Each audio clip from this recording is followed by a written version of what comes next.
Good morning, everyone. Welcome back to the California WaterFix Water Right Change Petition hearing. Happy Friday to you all. I am Tam Dodek, and soon to be joining us to my right will be Board Chair and Co-Hearing Officer Felicia Marcus. To our far right is Board Member Didi Diadamo. To my left are Dana Heinrich, Connie Mittenhofer, and Mr. Oceandosko stepped out for a minute, but should be back. Mr. Hunt and Mr. Long are also assisting us today. Since it is Friday, we'll make the announcement short. Speak into the microphone. Begin by identify yourself. If you hear an alarm or see us leaving, follow. Take the stairs and meet up in the park.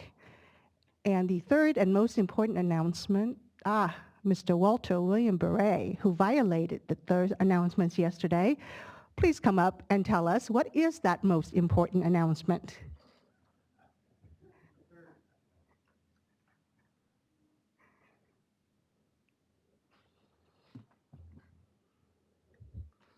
Silence your cell phones and all electronic devices, and don't put them in your pocket because it'll trigger the device without you knowing it.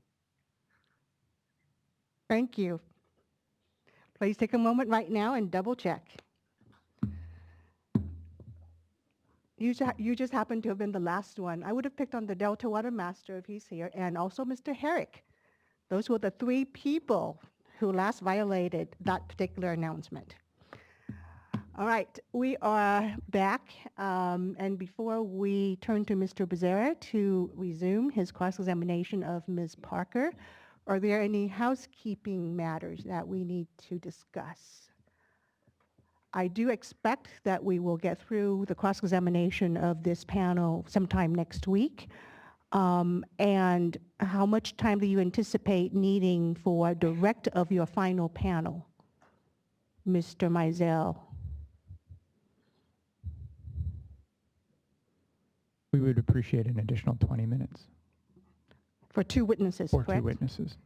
And for those who are currently in the room right now, just by a show of hand, how many of you anticipate cross-examining the final two panel members, well, the final members of panel 3?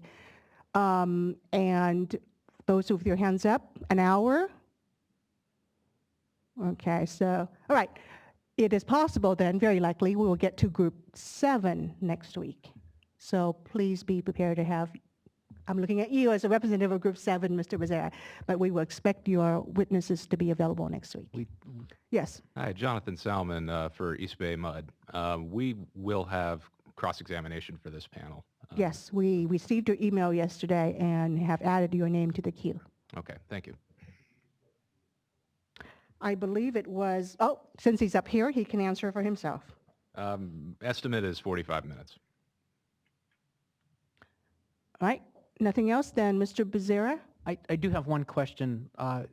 My rough notes were that we had about 13 hours of cross of this panel when people raised their hands and said how much.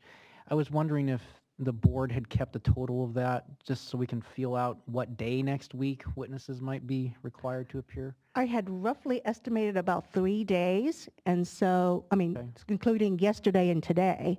So and since we have all 4 days together next week, I would guess around Wednesday or Thursday, but don't hold me to it. Yeah, that was my guess as well, Wednesday afternoon, Thursday morning for group 7 witnesses. Okay. And thank you for covering that one area last night with Ms. Parker. What are the other topics that you'll be exploring in your cross-examination? Yes, I have 6 topics.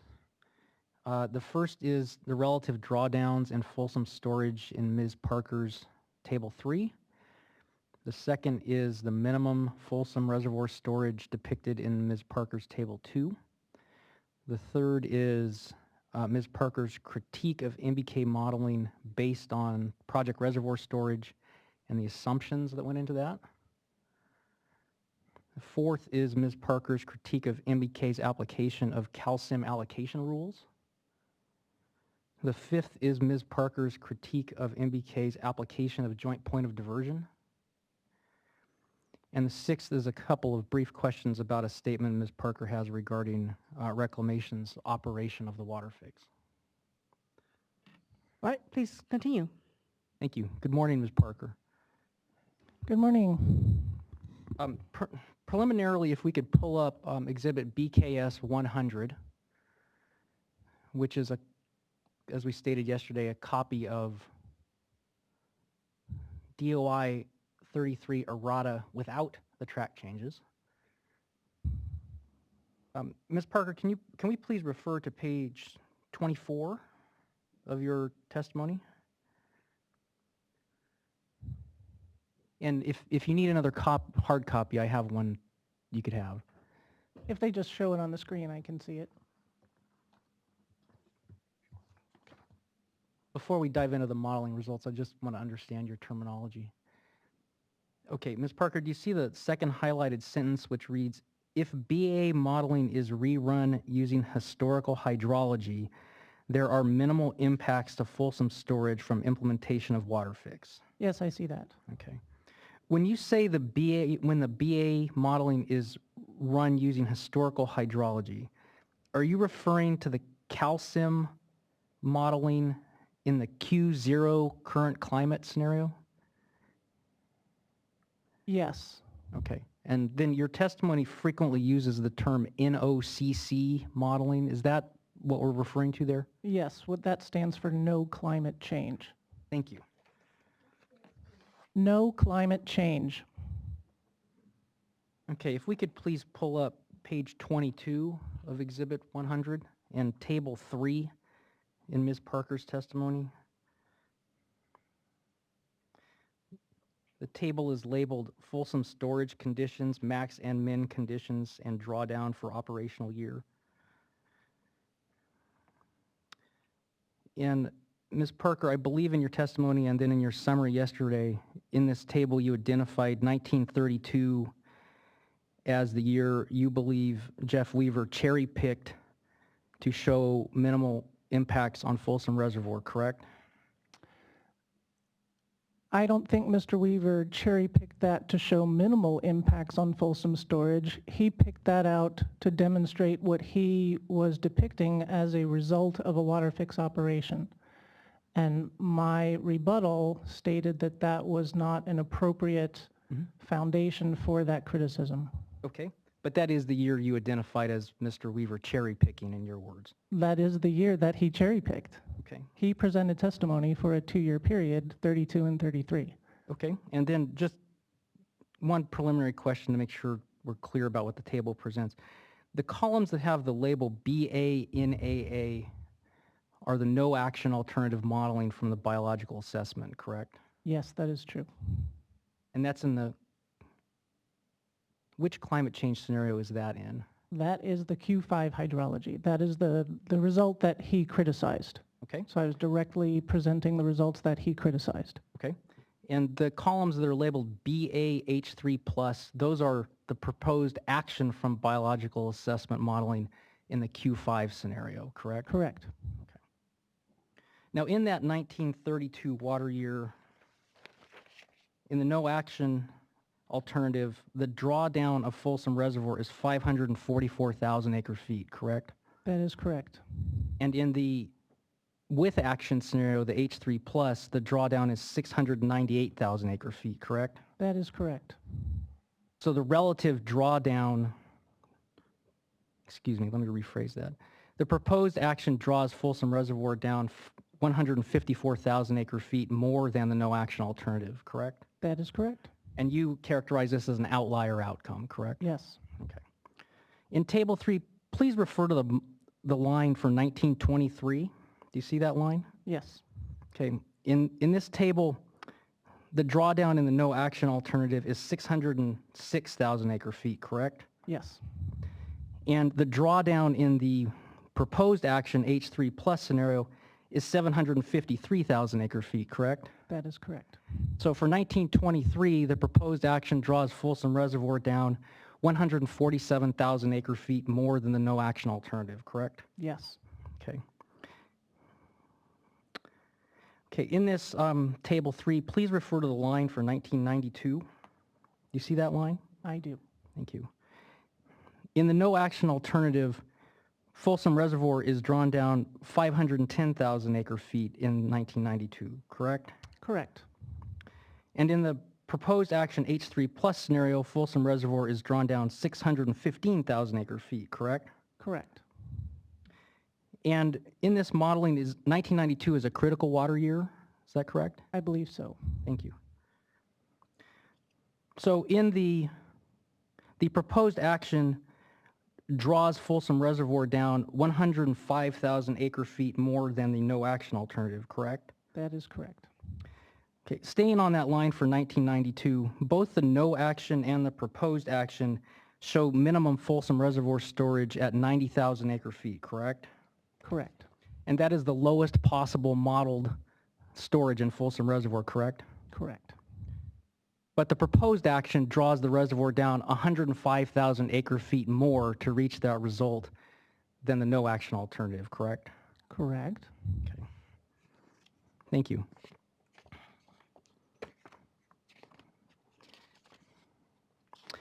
I'd now like to shift to Table 2 in your testimony on page 19.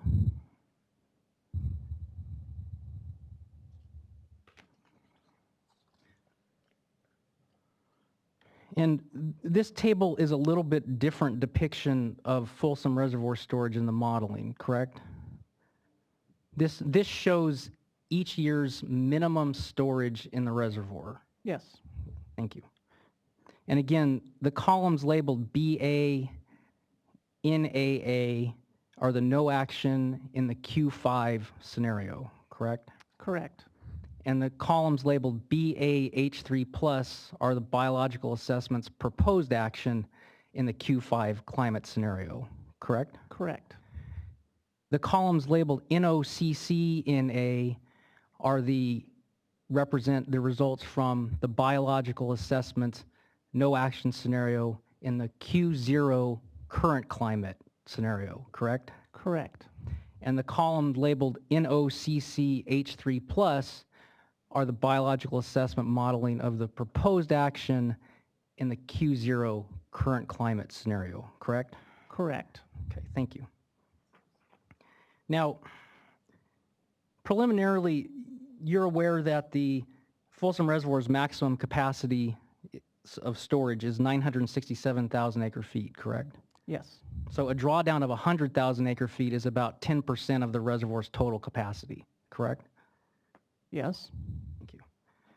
Okay, you'll see on page 19 of Exhibit BKS 100, I've highlighted a number of results. Most of them are in yellow, one is in orange and one is in red. So first I'd like to talk about the yellow highlighted results. For each, referring to the BANAA and BAH3 columns, in each of the yellow highlighted results, Folsom Reservoir is drawn down at least 100,000 acre feet more in the no action than in the proposed action, correct? Correct. And that is 6 years out of the 82-year period of record, correct? I haven't counted how many years you have highlighted, but sure. And please take whatever time you need to confirm your I answer. see 5 years highlighted there. Okay, and if we could scroll down, I believe there's one more a little lower. Okay. And those years are 1923, 1932, 1935, 1936, 1937, and 1981, correct? Correct. Do you know what water year types those are? I could look that up for you. Okay, no, that's fine. Do you know if any of them are critical years? Yes. Do you know which ones are critical years? Oh, could you blow that up again? I think 32 and off the top of my head, I cannot remember specifically which ones are critical or dry, but some of them are drier years, yes. Okay, thank you. Now I'm going to shift over to the right columns, the ones labeled no CC. I've highlighted 4 of those as reflecting drawdowns of reflecting years in which Folsom Reservoir is drawn down at least 100,000 acre-feet more in the proposed action than in the no action. Do you see those years? I do, And do you see there are 4 of them? yes. Okay. And in those years are 1931, 1932, 1935, and 1937, correct? Correct. Do you know what water year types those are in the Q0 modeling? No, do you want me to look that up? I do have that information here. Sure.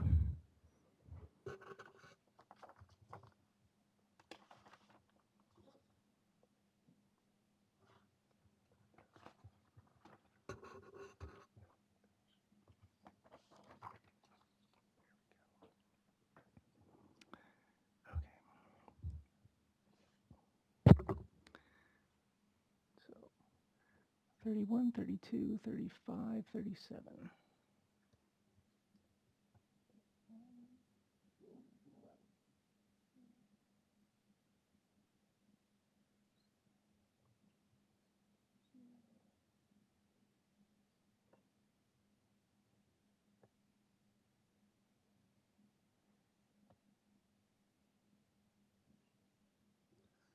All right, in the Q0 run, 31 is critical, 32 is dry, 35 is below normal, and so is 37. Okay, thank you. Scrolling down to 2001, in the BA, NAA, and BAH3, do you see that I've highlighted those results in orange? Yes, And do you see that in that year, the no action alternative storage is 358,000 acre feet? yes, 58,000 acre feet. And the proposed action H3 plus storage is 263,000 acre feet.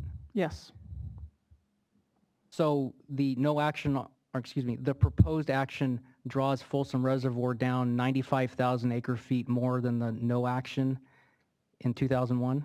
yes. And do you know what water year type 2001 is in the Q5 modeling? It is an above normal year. Thank you. Okay, now scrolling back up to 1934. In the no CC or Q0 modeling, do you know what water year type 1934 is? 34. That is a critical year in Q0. Thank you. In the no action alternative, in the no CC modeling for 1931, the minimum storage in Folsom Reservoir is 133,000 acre feet, correct? Correct. And in that modeling for the proposed action H3, the reservoir is drawn down to its lowest modeled level of 90,000 acre feet, correct? Correct. So in that modeling, the proposed action draws Folsom Reservoir down to its modeled dead pool while the no action alternative does not, correct? Correct. Do you consider this reduction in minimum Folsom Reservoir storage in 1934 to be a minimal impact, as you use that phrase in your testimony?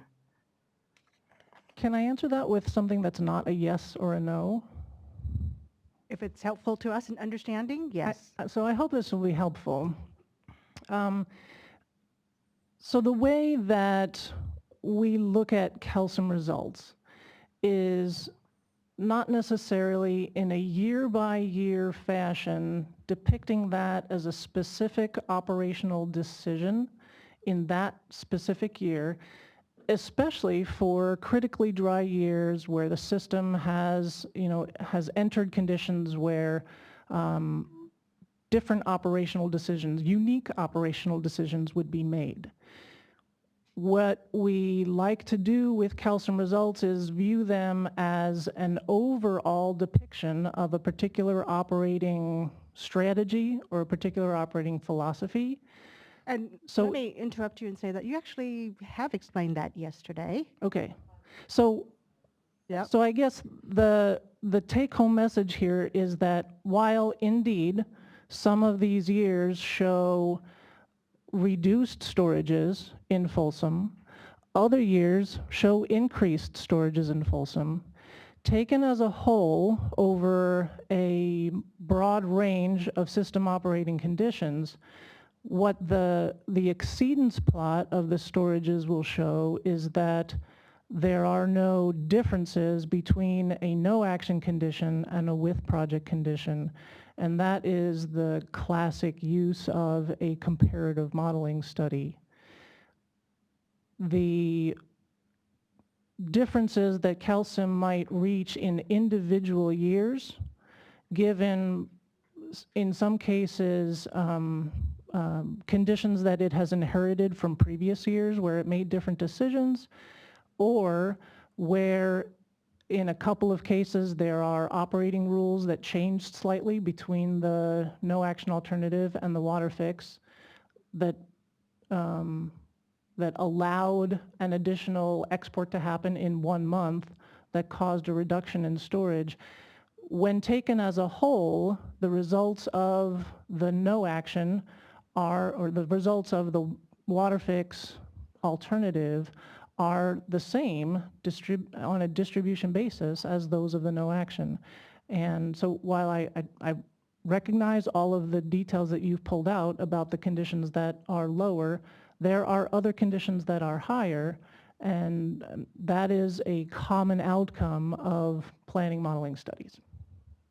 And regardless of whatever year Mr. Becerra or other cross-examiners might wish to point to, and we affirm that you can indeed read the chart, like we all can, would that answer still remain? Yes. Thank you. Do you understand that if the operation of California WaterFix resulted in dead pool at Folsom Reservoir, there could be water supply impacts to diverters who divert water out of the reservoir? Literally, yes. Thank you. Can I please pull up page 17 of Exhibit BKS 100, page 17 of Ms. Parker's modeling? And in particular, the paragraph that starts main storage argument.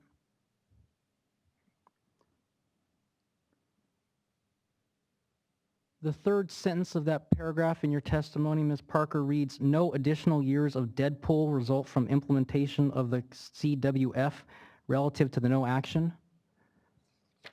Yes. Is that your testimony? Yes. And we just discussed in Table 2, 1934 is shown as the proposed action drawing Folsom Reservoir down to dead pool while the no action does not, correct? So, like I explained, Just can we confirm that's correct? in that year, that is correct. Thank you. The total number of dead pool instances in the no action is the same as the total number of dead pool instances in the proposed action. Okay, thank you. That is the case. That's the point I was trying to make, I guess. That's what I'm trying to say. Thank you. Okay, moving on, I'd like to discuss your critique of the claim of impact based on storage conditions. So if we could please refer to page 2 in Ms. Parker's testimony.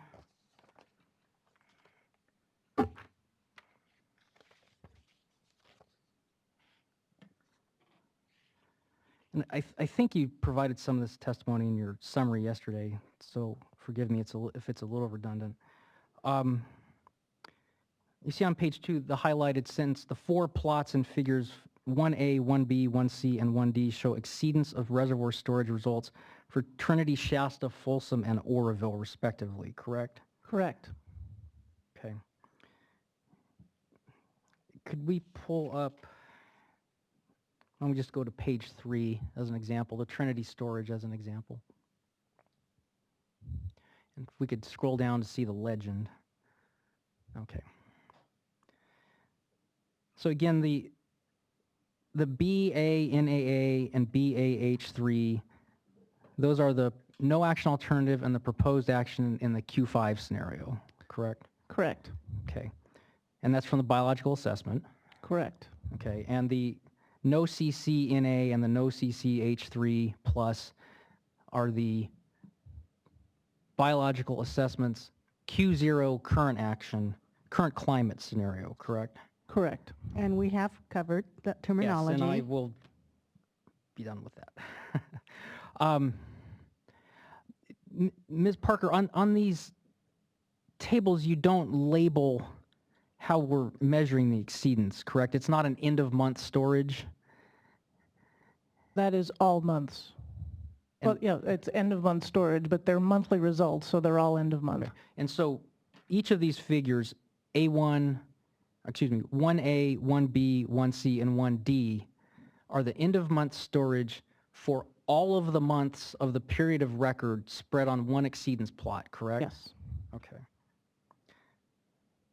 So on any given curve, a different month and a different year may appear on the same exceedance line. That is true. Okay, so just theoretically, for instance, on the 90% exceedance line, you might have March of 1931 and September of 1992 on the same exceedance line on these curves, correct? Correct. Okay. So these curves do not show carryover storage, correct? There are carryover storages included in the points on this plot. Okay, but the curves themselves don't compare, say, end of October for all of the years. You're right. And That they- wasn't the point. No, I understand. I'm just trying to understand what they are. And they don't segregate the water years according to water year type explicitly, correct? Right. Correct. Okay, if we could please refer to figure 1C on page 5 of Ms. Parker's testimony.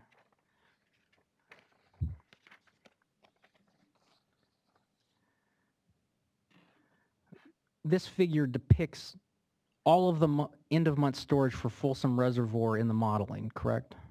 Correct. Okay. Okay, and please refer to the inset there in the bottom left corner. And you'll see I've added a marking no CC to mark what I want to discuss. This inset shows the months between the 84% exceedance and the 100% exceedance, correct? Correct. So this is the driest 16% of months for the entire period of record for Folsom Reservoir storage, correct? Correct. With a bit of a caveat, I believe that we do have some lower storage conditions even for wetter water years in some isolated situations. Okay, thank you. So referring to the green line and the green dashed line, those are the lines for petitioner's no climate change scenario, correct? That is correct. And the portion I've marked with the no CC, that is roughly between the 93% exceedance and the 99% exceedance, correct? Correct. So that's 6% of the exceedance curve. Correct. So it's roughly 60 months out of the entire exceedance curve. Sure.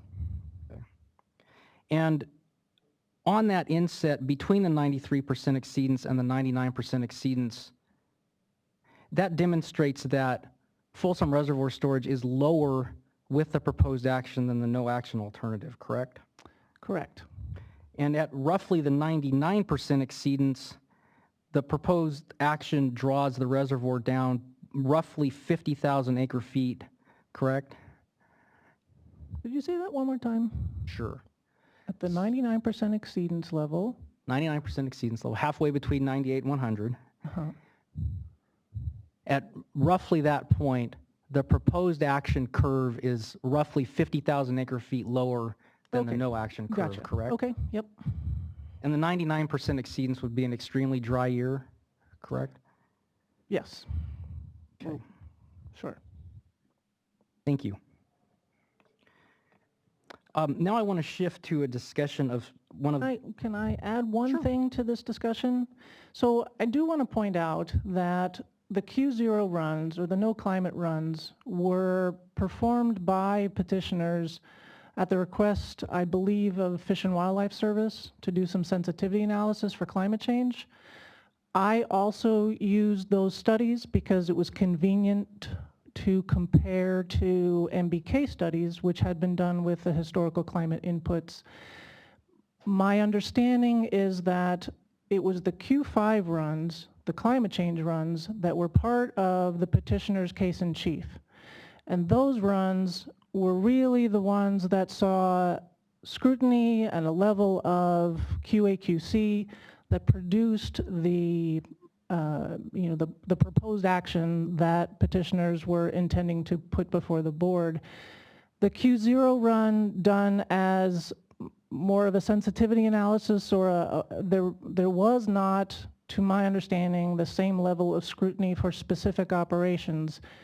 To the extent that that may have resulted in some of these lower storage conditions that appear to be an outcome of the WaterFix, was something that was not part of the petitioner's workload in trying to depict exactly how the WaterFix would operate, or the range of conditions that the WaterFix would result in under historical climate. So it's a bit of a it's not a real depiction of a WaterFix impact, because the same level of QA/QC was not applied to the Q0 runs as was applied to the Q5 runs. So it's not, this is not the petitioner's case.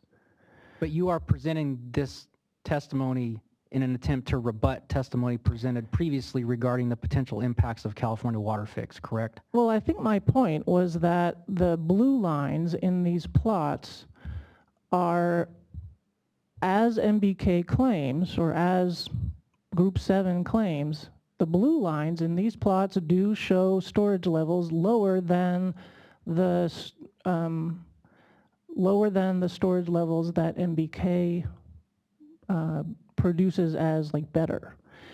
But the reason for those lower conditions is that the hydrology in those runs were different.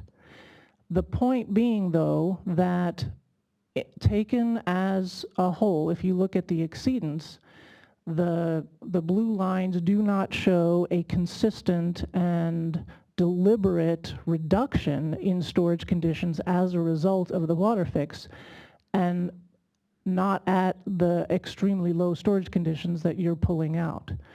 The Q0 run does, but that's not the petitioner's case in chief.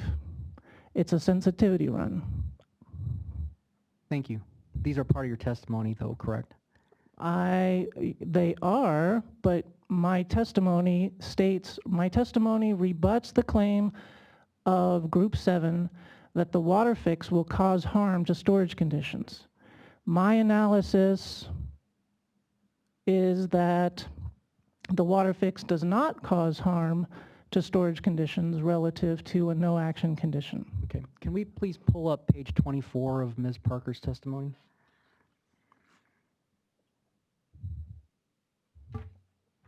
And scroll down to the conclusion section. Scroll down to the conclusions section. And Ms. Parker, the highlighted sentence states, if BA modeling is rerun using historical hydrology, there are minimal impacts to Folsom storage from implementation of the WaterFix, correct? Correct. And so the previous discussion you indicated was that the historical without climate change hydrology was not the petitioner's modeling, correct? Correct. So I guess I see your point. You're pulling out the 6% at the very bottom of the curve as an indication that it would cause an impact. That was not the intent of my rebuttal testimony. But Taken as a whole, on the distribution of the the conditions relative to what was depicted in petitioner's modeling, using the Q0 hydrology as a point of comparison to what MBK did, I will maintain my conclusion that the impacts that MBK demonstrated were due to them using historical hydrology. They were able to maintain higher conditions overall by using historical hydrology, and when petitioners use historical hydrology as well, we also result in higher conditions than the BA modeling. I don't want to belabor this, but just the inset section of figure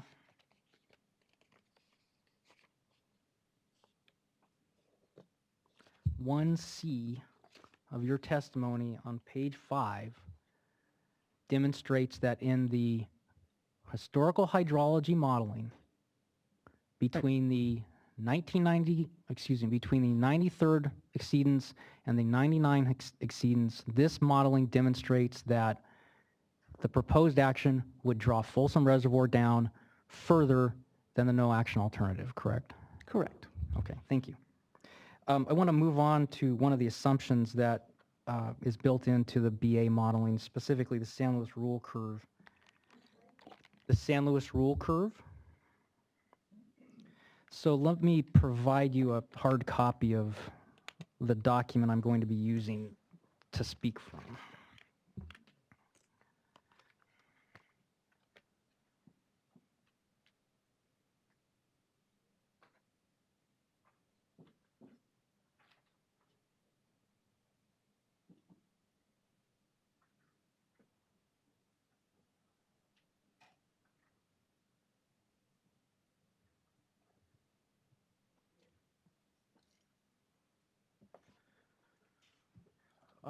The document I've just handed you is excerpts. It's marked as Exhibit BKS 101. It is excerpts of Appendix 5A from the biological assessment. And you can see on the first page, it's 5A calcium 2 modeling and results. Are you familiar with this appendix? Yes, I am. Okay, if we could please refer to the second page of BKS 101, which is page 5A-13 of Appendix 5A. And in particular, if we could refer to the first paragraph on the page, which begins Delta exports and calcium 2. Do you see that, Ms. Parker? I do. Okay.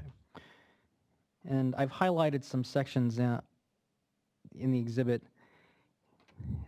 The first sentence is, the sentences are, San Luis rule curve is an input to calcium 2, which provides a target storage each month that is dependent on the south of delta allocation and upstream reservoir storage.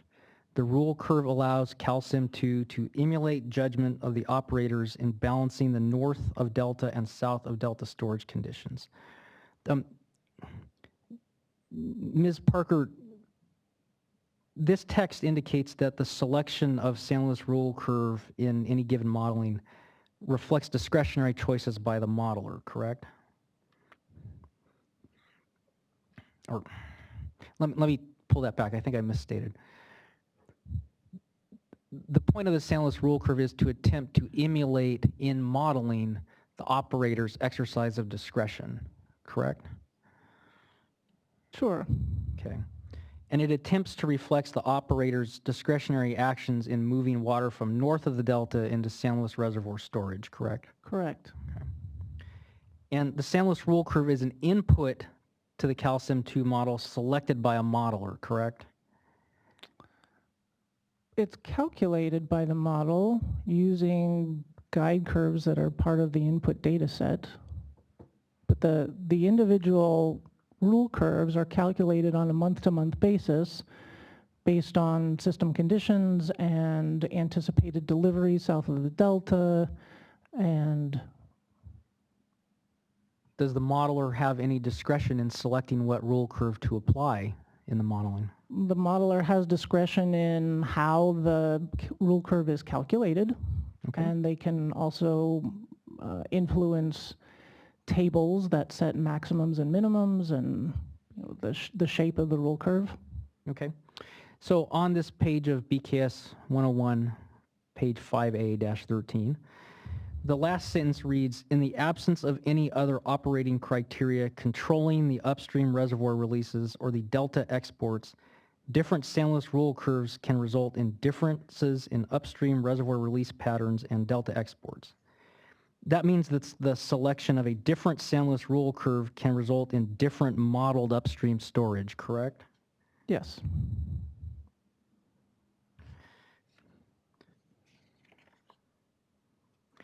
Okay, if we could move to, I think it's the fourth page in BKS 101, page 5A-25 of the appendix.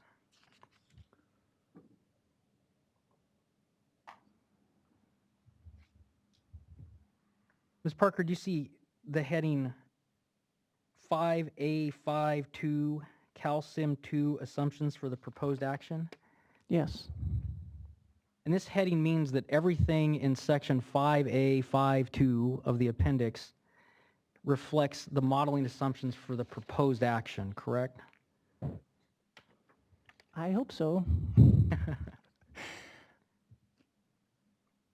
If we could go to the last page of BKS 101, which is page 5A-30 of the appendix, I'd like to refer to the last paragraph, which has the heading San Luis Operations. If you could take a minute to review that and just make sure you have an understanding of it.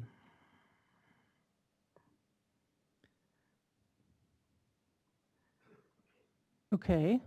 Okay. This paragraph generally describes how the San Luis rule curve was modified from the modeling of the no action alternative to the proposed action, correct? Correct. Okay.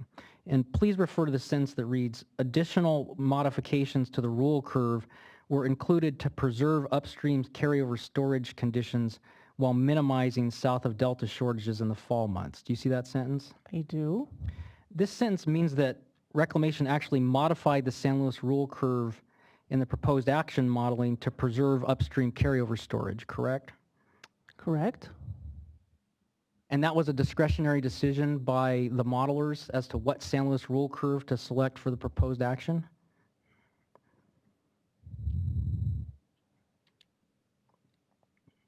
So I did not perform the modeling.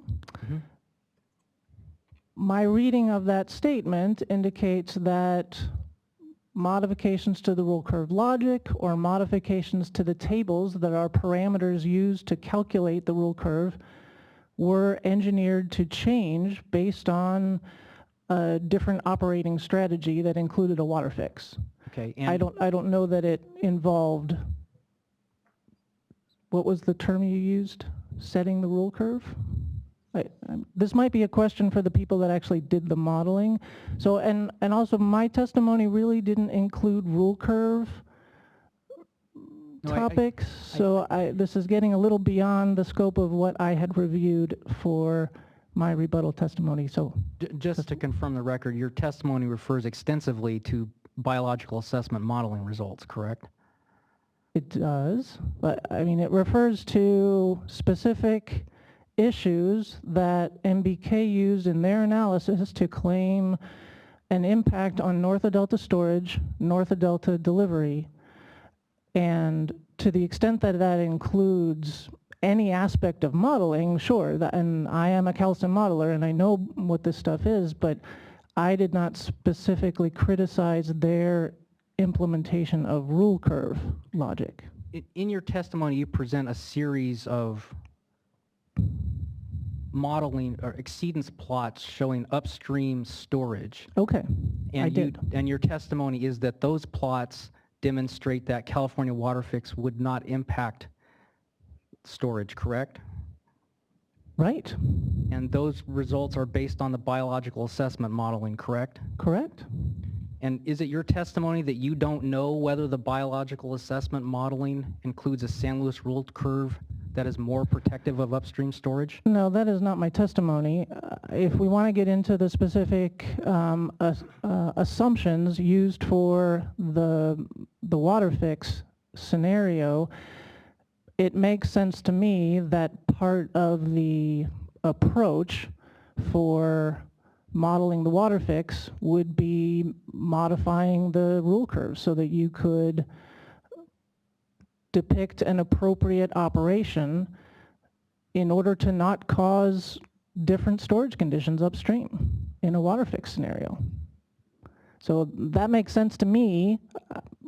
Is that answering your question? I'm struggling Let me here. ask a follow-up, and maybe it'll help me understand. I think what you just said was, in your opinion as a professional modeler, it would make sense to shift the rule curve from the no action alternative to the proposed action alternative so that the rule curve in and of itself would protect upstream storage better, correct? Well, so I guess I would phrase it so that the rule curve would help the model to come up with operations that would depict how we propose to operate the system under a WaterFix alternative. Okay, and to the best of your knowledge, would there be any requirement that in real time CVP and SWP operators operate the system consistently with any rule curve selected by the modelers? So in reality, CVO does not have a San Luis rule curve. The rule curve is a mechanism within the calcium model that helps us move water according to an overall water supply reliability perspective that both projects can adhere to. Okay. So there are different, so just a two-sentence soundbite here on calcium model development goals. We actually are currently in the process of trying to shift calcium logic completely so that it is, instead of being driven by this pull functionality from San Luis pulling water out of the north of Delta towards the south of Delta, at least on the CVP side, we are currently engaged in a development effort to portray this more as a push mechanism where project operators, what they literally do at the beginning of a year is they project where they want to end up in Shasta at the end of the year, where they want to end up in Trinity and Folsom. And so from a modeling perspective, we could push water. Go ahead and finish that thought. We could push water out of storage, not to waste it, but it'll be reserved if it can be. But so it's what I'm trying to describe here is that the rule curve is a modeling mechanism that helps move water from north to south. We can pull it or we can push it, but fundamentally it's a modeling mechanism that is generalized to work over the entire realm of the calcium landscape. Dry years, wet years, it's implemented to be generalized model logic. And yes, you would, because we move water differently under a WaterFix scenario and a no action scenario, it seems logical that the rule curve logic could change in order to accomplish that. Again, I'm getting outside of... All right. Let me interrupt, Mr. Becerra. I've given you some leeway in your questioning, and Ms. Parker, I've actually encouraged you to expand on your answers because I find this topic fascinating, but I need to rein you both back in. Yeah, no, I understand. And since you've already used up 1 hour, what remaining issues do you have? Well, I think I can finish San Luis rule curve pretty quickly based on the answers we received. And then I have questions about her critique of MBK's use of allocation rules. So you have 3 issues left. Yes, and I think the last one's quite short. All right, let's start you off with 30 minutes. I would ask you to be more direct in your question. There's no need to reiterate everything that we can actually see. Well, and there is one point I want to clarify that's a little unclear.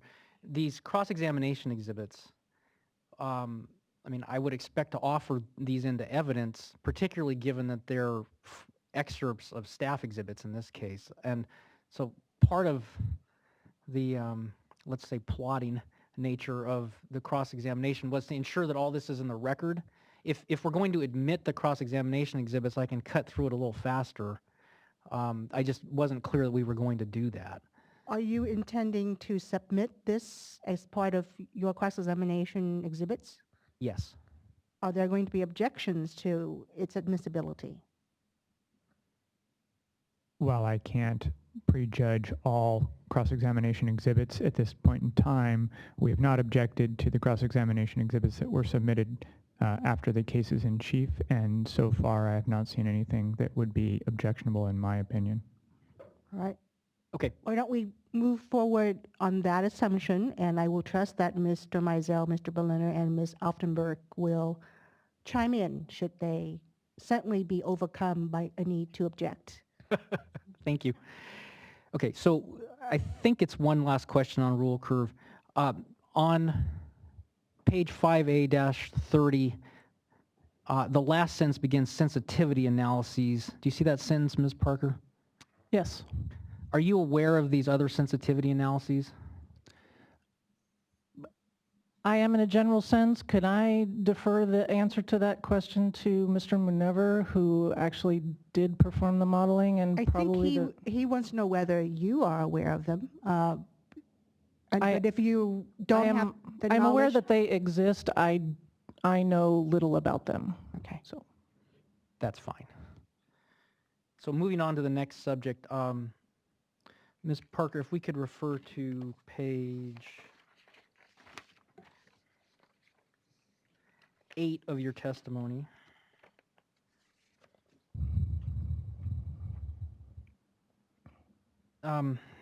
With the heading manual allocation adjustments on this page, this is, between this page and page 13, this is generally your critique of MBK's adjustments to CalSim 2 rules for south of delta allocations, correct? correct. Okay. And I'll try to cut through this quickly. It's pretty technical. Those allocation rules include the water supply index delivery index, correct? Correct. And that is generally known as the WSI-DI, correct? Correct. Okay, so I'm going to be using that term later, WSI-DI. Those allocation rules also include an export estimate, correct? Correct. Okay. Now, referring back to WSI-DI, on page 9 of your testimony, I'm sorry, still on page 8, there's a sentence, the CVP allocation has its foundation. Do you see that? Yes. And that is generally a summing of the available water resources available to the CVP. Is that right? Correct. And is that the WSI part of WSI? The WSI part is comprised of carryover storage plus forecasted inflow plus an assessment of water supply that can come from the James bypass that's available to exchange contractors on the San Joaquin. Okay, and how do you use some form of foresight in calculating a WSI for any given modeled year? No, because the inflow forecasts that are used as, in the inflow forecast part of that are actually, they're pre-crafted as what the forecasts would have been available for March and in April and in May, so they're updated. And in March we use a 90% forecast, I think. For April we use a 75% forecast, and for May we use a 50% forecast. So it's actually an assessment of what the forecasted inflow volumes would have been in those months for the years that CalSim models. So it is not a perfect foresight Let me try to exercise. understand let me try to understand. So the model uses forecasts of available supply in calculating the water supply index, correct? Yes, so if I could give you a numerical that's fine. example. I'm trying to cut through this a little more Yes. rapidly. That's fine. Okay, Yes. thank you. So the model uses forecasts of available water supply. That is correct. And that's forecasts of future hydrology. Yes. Thank you. Now, how does the delivery index, the DI, relate to the WSI? So calcium, you calculate the water supply index, think of that on the x-axis, and then there's a curve that says, given a particular water supply index, what is the demand index? I've always called it a delivery index, but some people call it demand index anyway. So that's just a number that actually is comprised of a combination of delivery target and carryover storage target. So you take the WSI on the x-axis and following that curve, and so the curve maxes out at basically what the maximum delivery possibility could be. And the way that the curves are constructed, currently it minimizes out at essentially what our senior project water rights are. So in between those two things, given a certain range of water supply, you pick out a number on the DI side, on the y-axis. That number then translates to a delivery portion and a carryover target portion. It's the delivery portion that ends up becoming the green bar in the chart, in the plot that I put in my... Okay, then So. The delivery index takes into account constraints on the CVP's ability to divert water from the delta, correct? I would say no. It's a pretty general number. Okay. Where we get into constraining south of delta allocations based on export capacity, that's like the next step in the south of delta. Let me get to that then. Okay. Is that the export estimate? So there is a table, well, so there's two processes. One is a table that depicts the export capacity relative to a delta index. That barely gets used anymore because with the advent of the RPAs, we now use a table that's called, I think, export estimate CVP and export estimate, that's called export estimate CVP and export estimate SWP. So we have two different tables that characterize the export that I will charitably say that they characterize export capacity. Okay, let me stop you there. So the export estimate includes consideration of constraints on delta exports resulting from the 2008 and 2009 biological opinions, correct? That is correct. Okay. So now I'm going to use the phrase allocation rules in some questions to try to move this along a little more quickly. And I mean that phrase to include both WSIDI and the export estimate. Do you understand that, just for the record? Okay. Okay. In your testimony, you critique how MBK modified the biological assessments allocation rules, correct?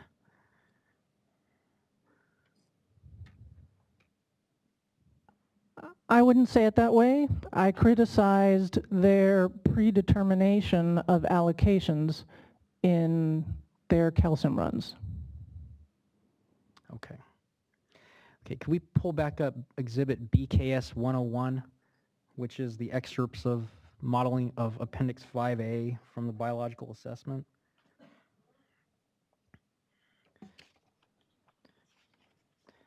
In particular, the fourth page, which has number 5A24 at the bottom.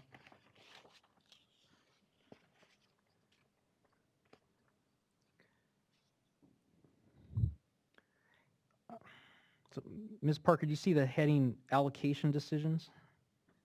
Yes. And this section is the description of the allocation rules used in the biological assessment's no action alternative, correct? Correct. Okay. Do you see the last two sentences in the paragraph beginning the south of delta SWP delivery? Correct.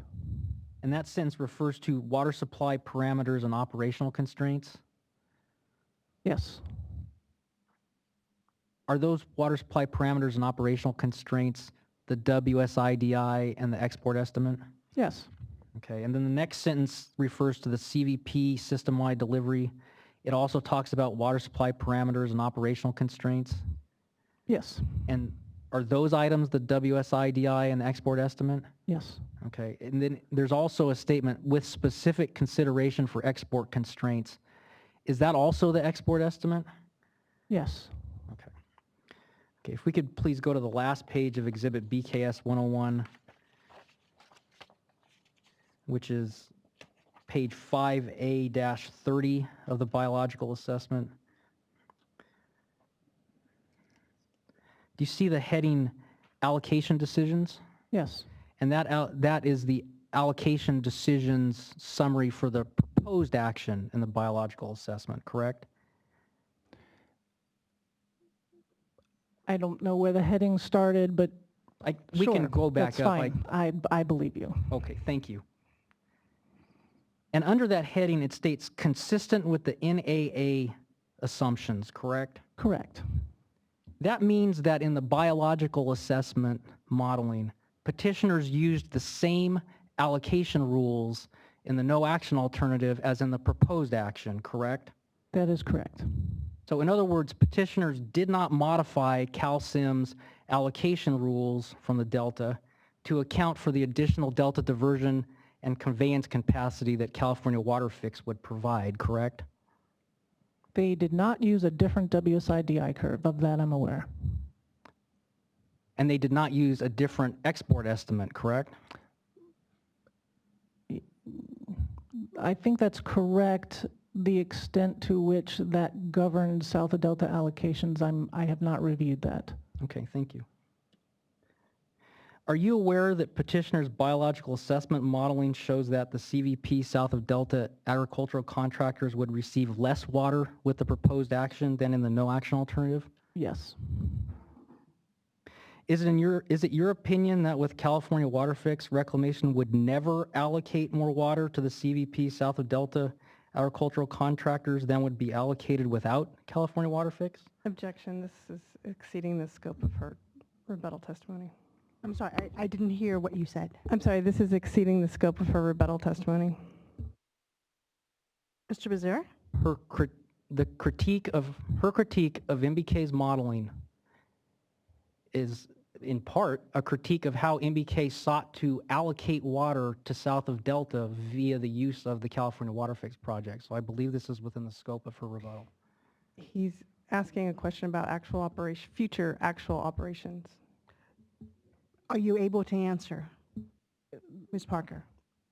That's not my job. I mean, I would refer you to Mr. Milligan's testimony on specific decisions and processes that he's aware of. All right, on that. then I will sustain the objection. Okay, thank you. I'd like to pull up BKS Exhibit 102. And I can provide you with a hard copy if you'd like it.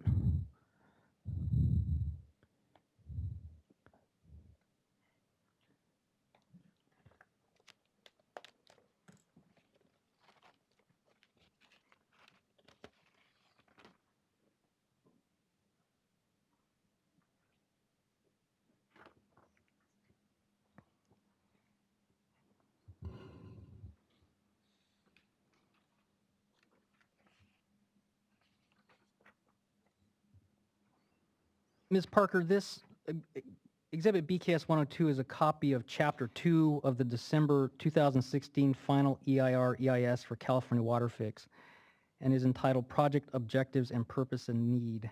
I've highlighted a few items for ease of cross-examination. Can you please refer to the last page of that exhibit? It's 2-4.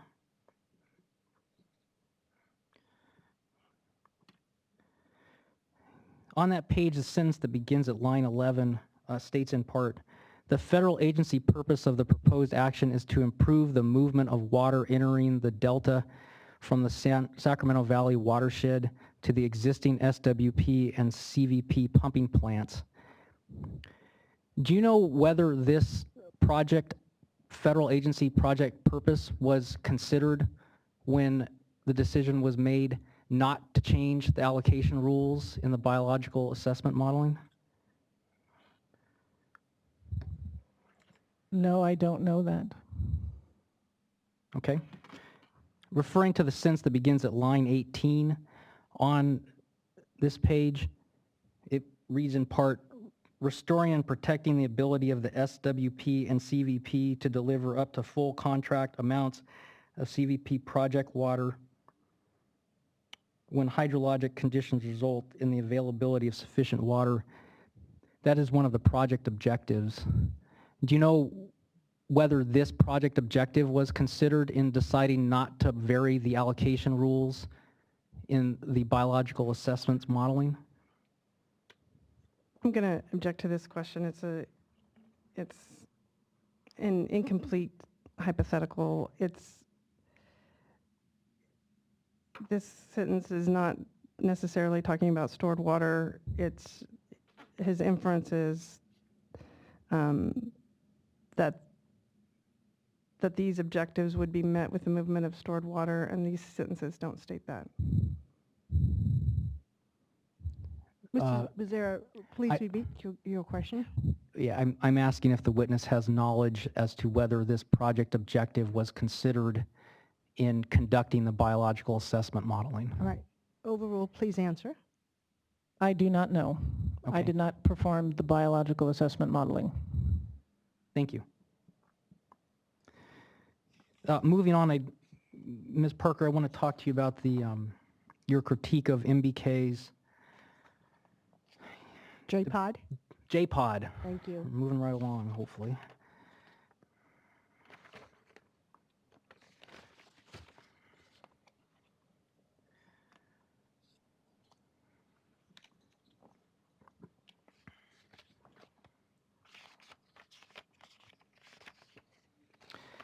Okay, if we could please refer to Exhibit BKS 100, which again is a highlighted version of Ms. Parker's testimony. If we could please go to page 15.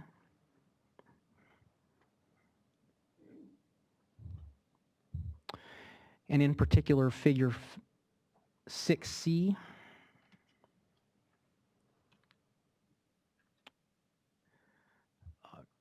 Ms. Parker, you testified that Reclamation would not use joint point of diversion as assumed by MBK in the modeling that resulted in the MBK curves in this figure, correct? Correct. Reclamation could change how they operate joint point of diversion, correct? I'm not an operator. I don't really feel qualified to answer that question.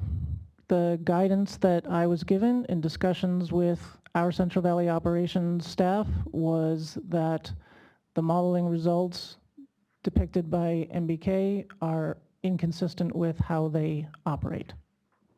And by when you say they're inconsistent with the way the CVP operates, you mean the way the CVP operates right now, correct? Ron Milligan provided us with feedback that said they are not well served by assuming a capacity of joint point of diversion when they're making allocations in March or May. So just to cut through this again on time, you are relying on Mr. Milligan's representations of how joint point would work. Yes, I am. Thank you. I'm sorry, I could add something to this conversation as an operator. I would object to that, given that this would be surprise testimony that I'm not sure is rebuttal to anyone's testimony. And it's not, Hang on. I would like to hear Mr. Lehi's response. This is based on evidence in my rebuttal. And since joint point of diversion by CVP would occur at the bank's pumping plant, which is SWP facility, I went into great lengths in my rebuttal testimony talking about the uncertainty that exists in terms of the water supply that would be available for the SWP to move with its facilities.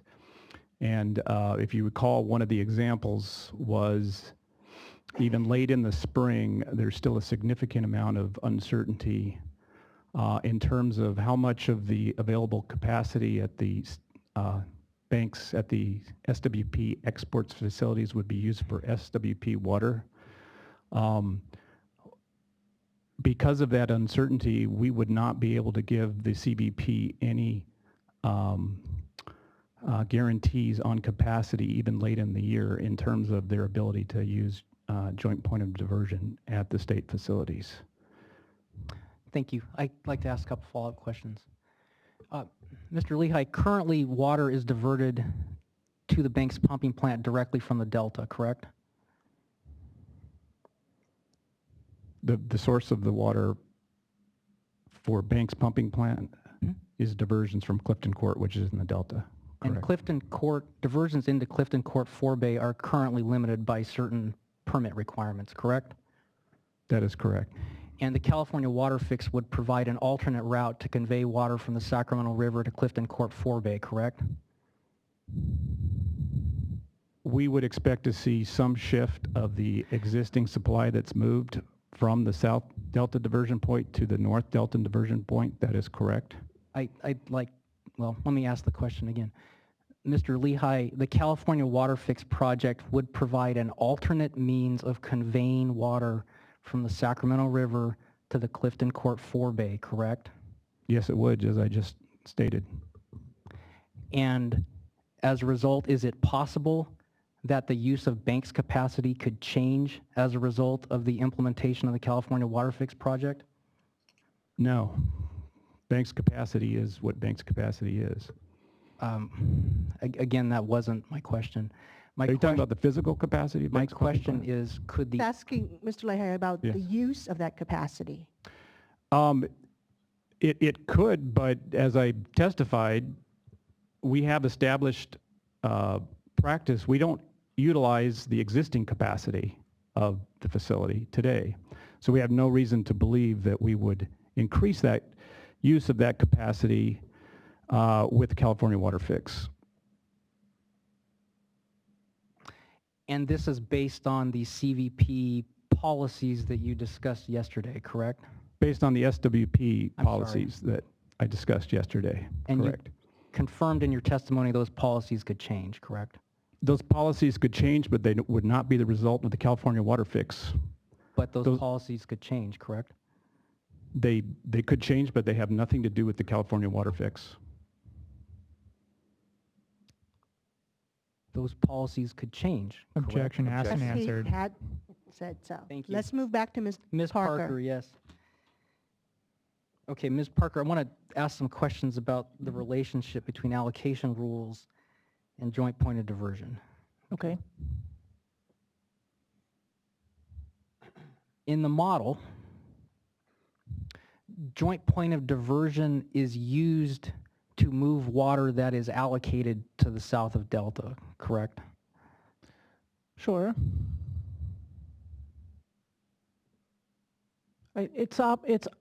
Calcium uses JPOD in an opportunistic way.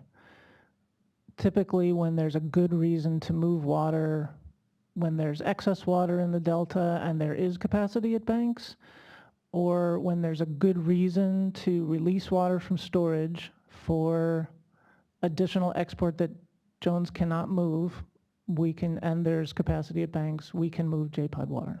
But it's actually pretty rare right now, given the under current conditions. But with the WaterFix, we do see some increase in the ability to use JPOD capacity. So if there is an increase in south of Delta CVP allocations, then is it more likely the model will use JPOD to convey that water? That could be one conveyance possibility. Okay. So south of Delta CVP allocations are a driver of whether Calcium 2 models the CVP as receiving JPOD diversions, correct?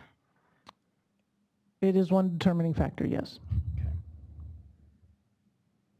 And you testified earlier, or we discussed earlier, Reclamation did not change the allocation rules in the biological assessment modeling From the no action alternative to the proposed action, correct? Correct. Okay, so in your testimony, if we could pull up page 14 of Ms. Parker's testimony.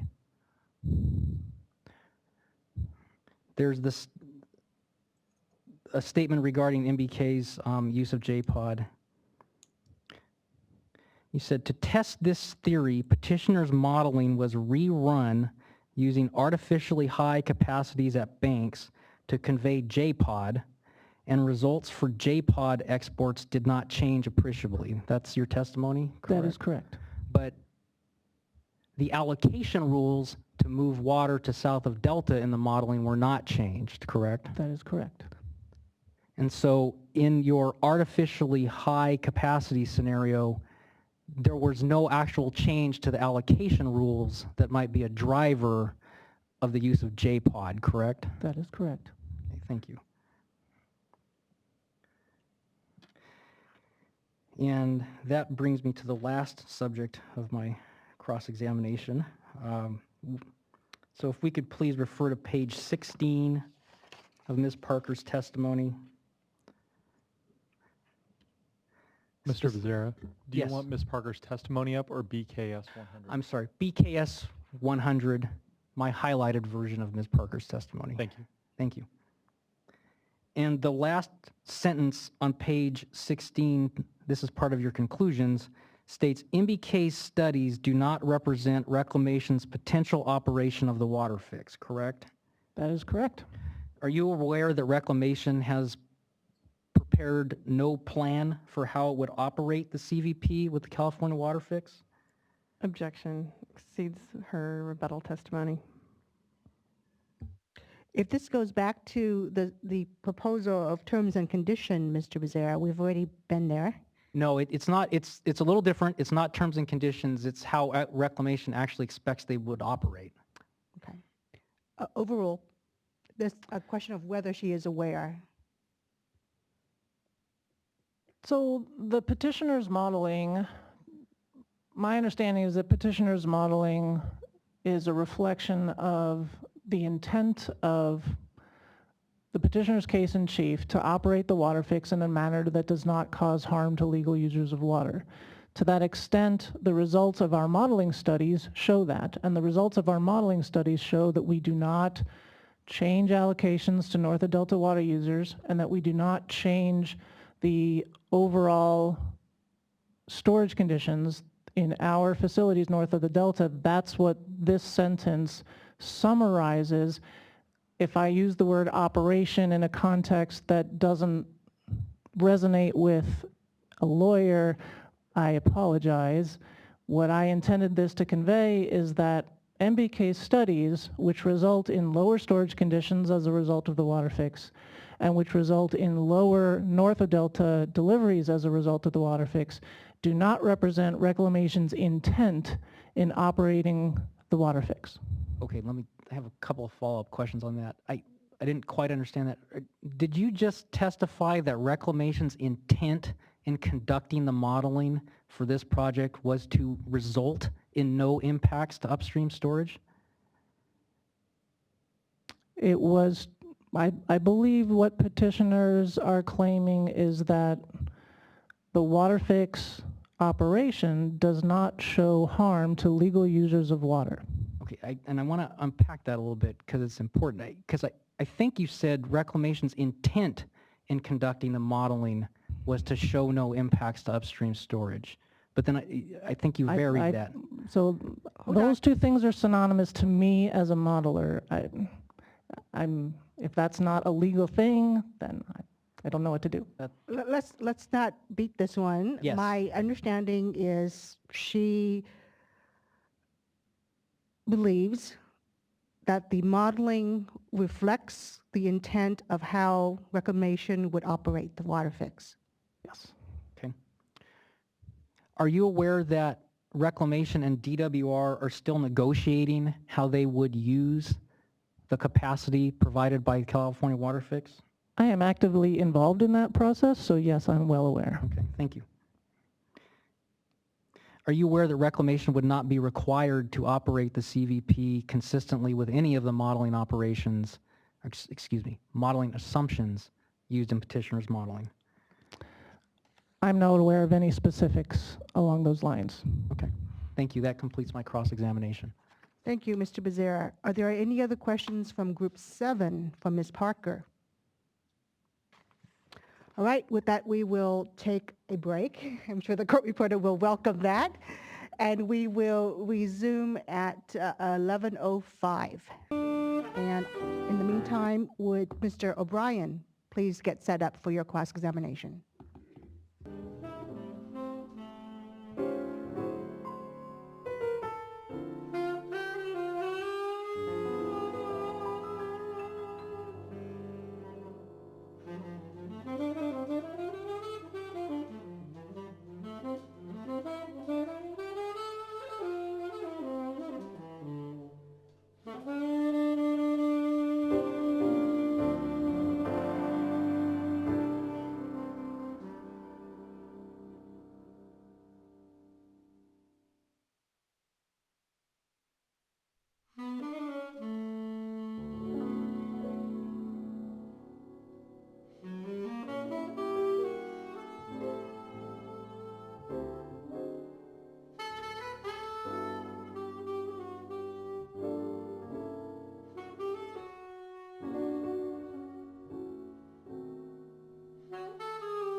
All right, it is 11:05.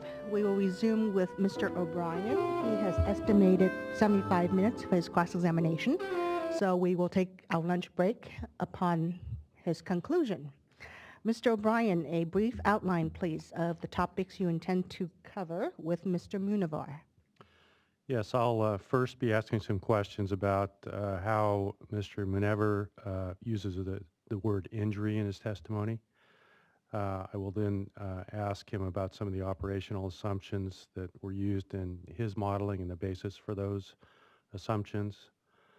I will then walk through his rebuttal testimony regarding MBK's modeling and his assertion that the MBK modeling does not show significant impacts. I'm sorry, what was that? A portion of his rebuttal testimony states that the MBK modeling does not show significant impacts. Okay. Next, I'll address that portion of his rebuttal testimony regarding discretionary decisions made by MBK in its modeling, including the San Luis rule curve issue and the JPOD issue. And finally, just a few questions about modeling results in stressed water supply conditions. In stressed water supply conditions. Stressed water supply conditions. Right, thank you. Morning, Mr. Munever. Morning. I'm Kevin O'Brien, representing Downey Brand's Sacramento Valley Client Group, which have been previously identified in this proceeding. As I indicated, I'd like to start with some questions about your use of the term, two terms actually, the word injury, which is used in your rebuttal testimony, and also the term significant impacts. And I guess that my question is, would you essentially use those two terms interchangeably or synonymously? I think in my testimony, I refer to no change between the no action and the WaterFix, and by determining no change, yes, I do describe it as no injury. You really need to move the microphone closer, please. Okay, sorry. So just so we're clear, no change or no significant impact equals no injury? Is that how you define injury? Yes.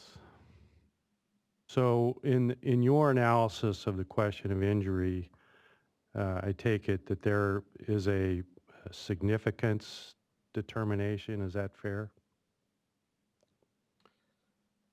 In my rebuttal testimony, all of the differences between the proposed project and the no action with MBK's modeling, there were essentially no differences, and except for in some instances in the critical years, and they were less than 1%. But I'm really talking at a more conceptual level now. If in a particular instance there were a reduction in water supply attributable to Cal WaterFix, my understanding of the way you use the term injury is that that reduction in and of itself would not constitute injury. It would have to rise to the level of a significant reduction. Is that a fair summary of your position? Yeah, I know there are legal definitions of significance, and in my testimony, I'm indicating that 0.5% and 1% in the most critical years is not significant from my standpoint. So in order for you to reach the conclusion that there has been injury, you need to also reach the conclusion that whatever reduction has occurred reaches the level of significance. Is that how you approach it? Well, again, I didn't set a threshold for significance, but I used my judgment in terms of the changes from no action to the WaterFix. But I'm not asking about a threshold. I'm just asking again conceptually, if there is a reduction, that in and of itself doesn't constitute injury in your mind. What you need is a reduction that reaches some level of significance. Is that fair?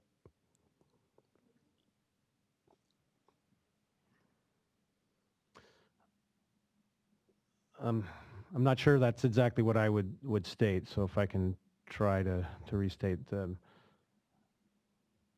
Understanding the modeling and limitations in modeling, some small changes may occur, and those I would determine, from my modeling judgment, would say those are not significant in terms of reality of implementation. So that's, I'm not using a threshold of significance, but I'm using my judgment from the modeling. To determine significance. Determine the magnitude of the change, yeah, and Okay. my statement of significance or no change. Fair enough. When you consider the question of injury, is it relevant in your mind to consider the hydrology of the particular year that you're looking at in terms of potential injury?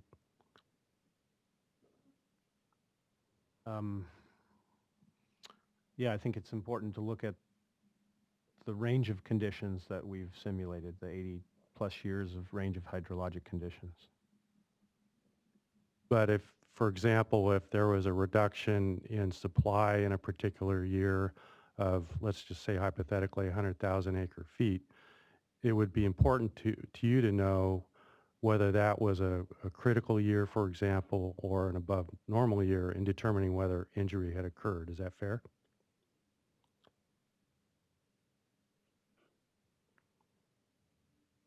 I'm not certain. I think if there's a change in wetter or above normal years, I would use the same types of analysis, not just the dry and critical. So the hydrologic situation or context isn't a factor that you would consider when you consider the question of whether there would be an injury in a particular situation? I think, like I testified, we looked at all ranges of hydrologic conditions, so I did consider all of them, and we partitioned them into the 5-year types for ease of analysis. I understand that, but I'm just asking a more general question. When you consider, let's say in a particular year, let's just pick 1991, and your modeling shows a reduction in water supply as a result of Cal WaterFix. Would it be important for you to know whether 1991 was a dry year, a critical year, a normal year, a below normal year in determining whether, in your opinion, injury has occurred? I think it would be important to know that. I'm looking at aggregate across all year types, so I would still use the same basis of the full distribution in my assessment and not necessarily one particular year. I understand that, but if we're just focusing on 1991 for purposes of my hypothetical, you would want to know what kind of year that is. Fair enough? Sure. Okay.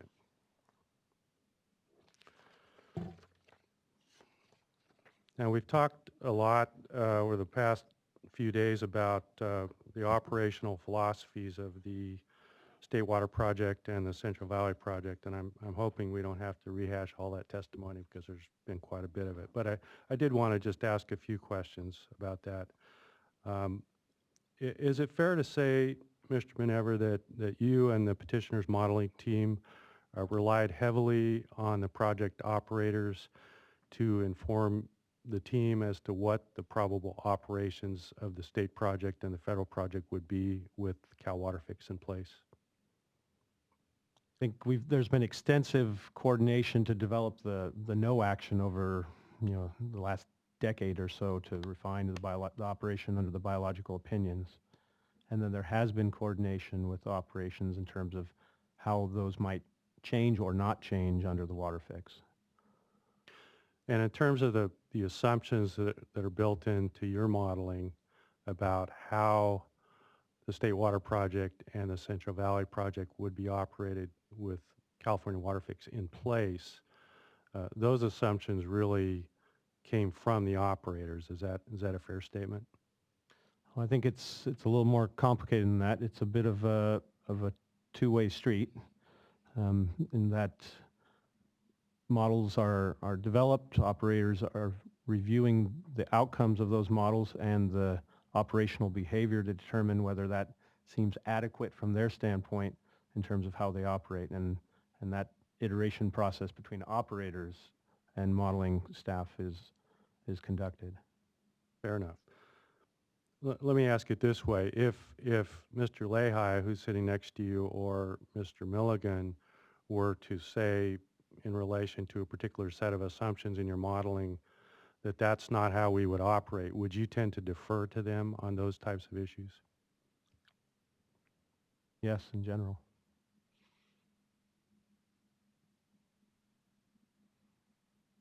You were here when Mr. Lehi was cross-examined by Mr. Cooper yesterday, correct? I was, yes. And did you hear Mr. Lehi testify that the current operations of the state water project could change in the future under various conditions? I did. And is that consistent with your understanding? I don't know if I have a different understanding or even the same understanding. I think it's a fair statement.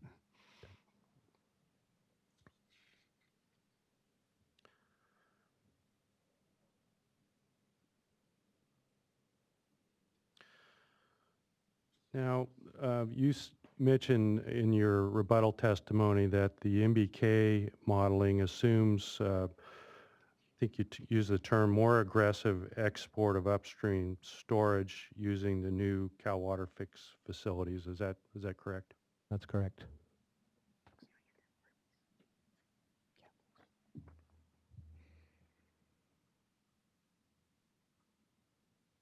When you were developing the assumptions and the modeling about future state water project and CVP operations, did you consider the possibility that the operational philosophy of the projects could change in the future? We considered feedback from the operators, and So you did consider that possibility? well, we considered feedback from the operators. I don't know what was in their mind in terms of considerations. Well, let me ask it this way. As you were developing those operational assumptions, did you understand that the operations of the state project and the CVP might well change in the future? Just to be clear, when you say in the future, you mean under the WaterFix or in the future without the WaterFix? In the future with the WaterFix. Okay.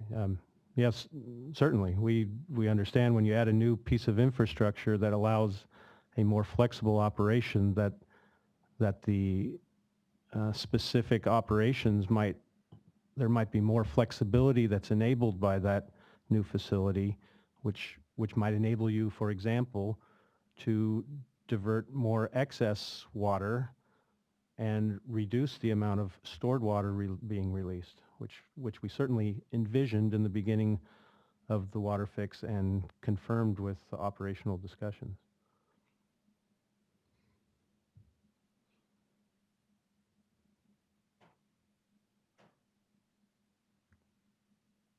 Given the possibility that the operations of the state project and the CVP might change in the future with Cal WaterFix, did you ever consider using a range of operational scenarios in your modeling just to cover the possibility that there might be future changes in operations? Well, I think in part the boundary scenarios provided a range of criteria from which the California WaterFix may be operated in. Did you ever consider the possibility of using a range of operational scenarios in relation to releases of water from storage and the export of that water with Cal WaterFix? We did not see a need to. So you never considered that? Well, through the course of almost 10 years of analysis, there were many iterations that were performed with the WaterFix. So there was consideration and refinement as we moved through what's presented in the EIR, EIS, and the biological assessment. But my question was really whether you ever considered using a range of operational scenarios in relation to the release of stored water and the export of that water with WaterFix in place. Was that considered? For the clarity of the answer, can Mr. O'Brien clarify if he is speaking about any modeling done for the broader environmental documentation effort or the modeling that was done for this hearing? I'm talking about in all of the deliberations that you've been personally involved in relating to this project. Was that ever considered?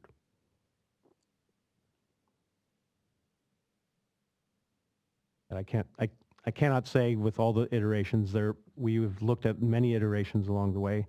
In general, they have been targeted to maintain upstream operational flexibility, so not moving additional stored water if that stored water was going to jeopardize upstream operational flexibility. So as you sit here today, you can't remember ever discussing internally the idea of using a range of operational scenarios relating to the release of stored water. I do not recall a specific range around use of stored water. Do you recall any discussion about these assumptions that were made about the release of stored water in relation to approvals that would have to be obtained from federal fisheries agencies for the project? Did that ever come up? At this point, I'm going to object. We've sort of let this line of questioning go, but we're now getting well beyond the scope of Mr. Moonever's rebuttal testimony and talking about hypotheticals and discussions that went on in other permitting processes. Mr. O'Brien? Well, Mr. Moonever's rebuttal testimony, which is 39 pages long, deals extensively with the question of what are appropriate operational assumptions. And I think it's very fair to get down into the details of how those assumptions were developed. And that's what I'm trying to do. And just for Go ahead, Mr. response to Mizell. that, I have no problem with Mr. O'Brien questioning Mr. Moonever about the operational assumptions of the modeling presented for this hearing and the thought processes that went into that modeling. Questioning him about modeling that may or may not have been conducted for other processes outside of this, I think goes beyond. All right, your objection is sustained. Please focus, Mr. O'Brien.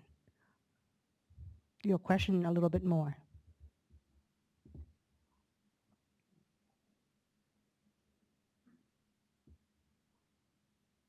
I'd like to ask that Mr. Long or Mr. Hunt put up on the screen what we've marked as DB1, which is an excerpt from Mr. Moonever's testimony, DWR 86. You could just take a moment and read the highlighted portion of that.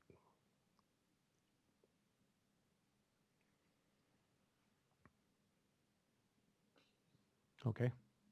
So I just want to make sure I understand what you mean by this particular passage.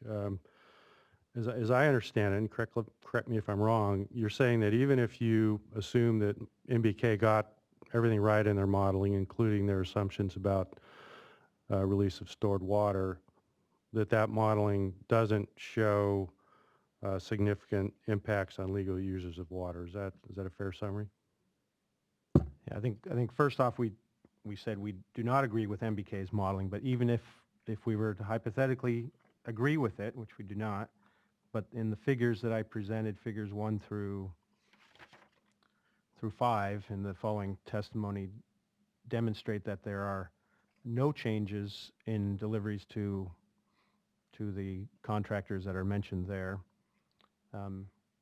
with the exception of one in the critical years for certain contractors, and it was less than, I think it was less than 0.5% or less than 1% for sure. And if we could pull up figure 1 from Mr. Moonever's testimony, DWR 86. Not sure exactly what page that's in. Page 4.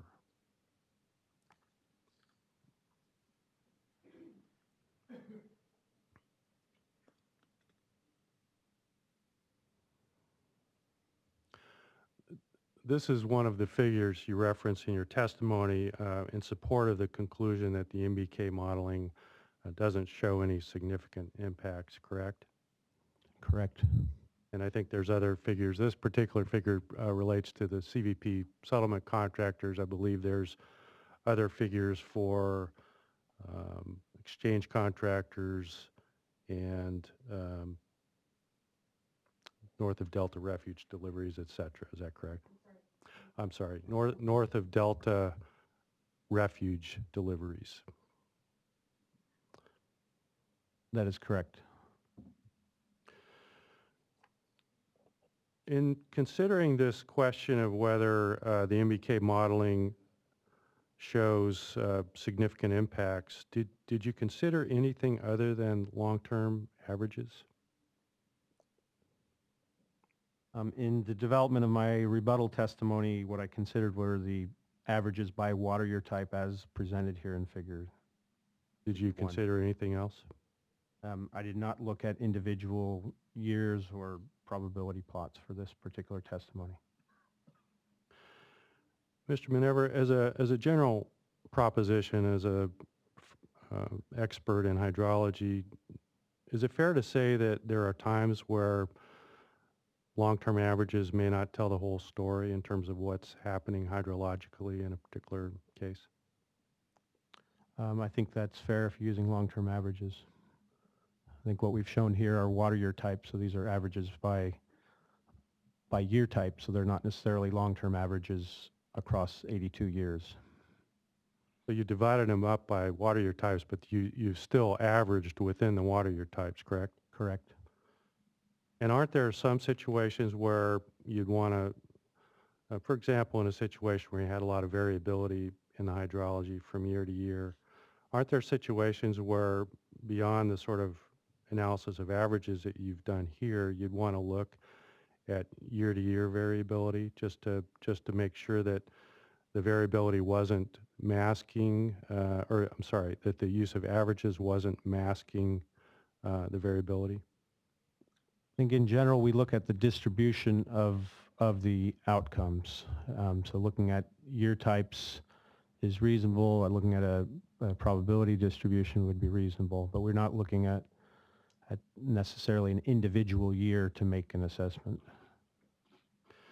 Now, your testimony, your rebuttal testimony refers to a 2-year example that MBK undertook in their modeling. Do you recall that? Yes, I do. And that example showed a wet year, 1993, followed by a critical year, 1994, and they modeled the impacts of WaterFix using their modeling with those 2 years in mind. Is that a fair summary? That was done directly to rebut testimony from MBK. That is not the approach we would take for depicting impact. I understand. But for purposes of this part of your testimony, we're assuming that MBK did its modeling correctly, right? I don't think we made any assumption whether they modeled it correctly. We merely tried to replicate the 2-year period that they used to demonstrate the impact or the change in storage conditions, and to depict that it was their assumption largely on use of joint pointed diversion that caused that storage impact, and not the WaterFix. Did you ever perform a similar wet to critical analysis in your modeling? I don't believe so. Let me just caveat that. I mean, we do simulate 83 years, so certainly within that 83-year hydrologic sequence, there are wet to critical and there are critical to wet and all the combinations therein. And we do analyze the behavior of the modeling across those year types, but we've not done a 2-year depiction like what MBK has done. If we could pull up DB3, which is a excerpt from SVU 108, page 9.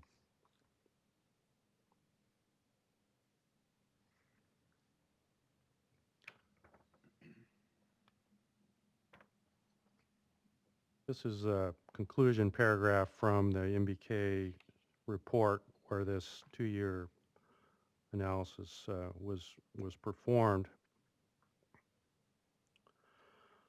My question to you, Mr. Minever, is in the context of critical conditions such as occurred in 1994, do you have an opinion as to whether a decrease of water in North Delta storage of 457,000 acre-feet would constitute a significant water supply impact?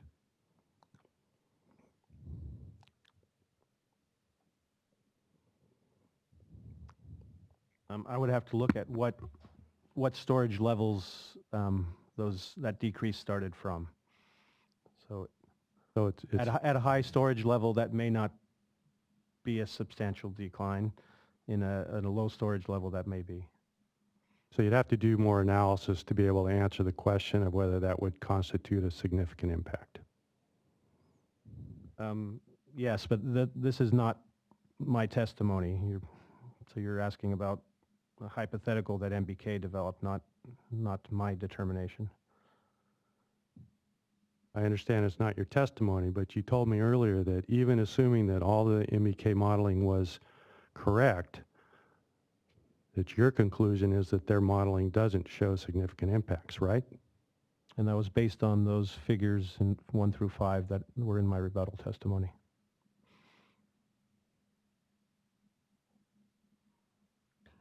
Mr. O'Brien, let me ask some questions here. Mr. Munivar, earlier Ms. Parker, in responding to cross-examination several times,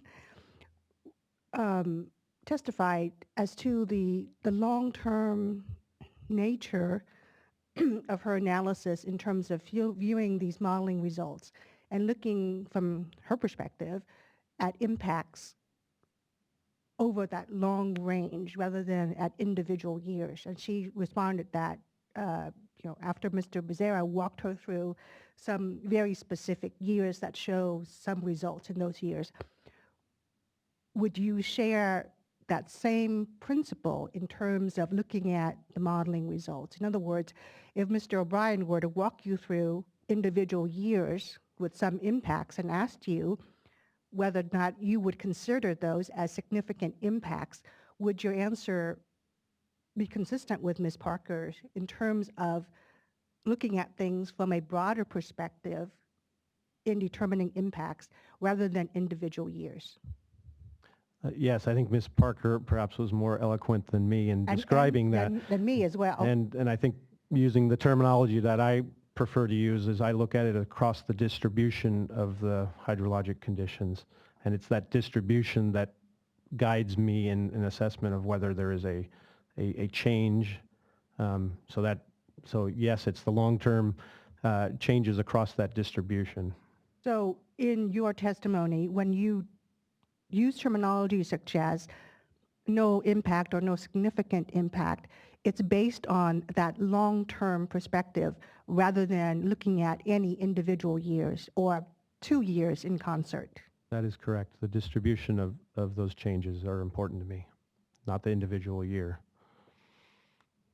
I hope, Mr. O'Brien, that means we don't have to go through individual years.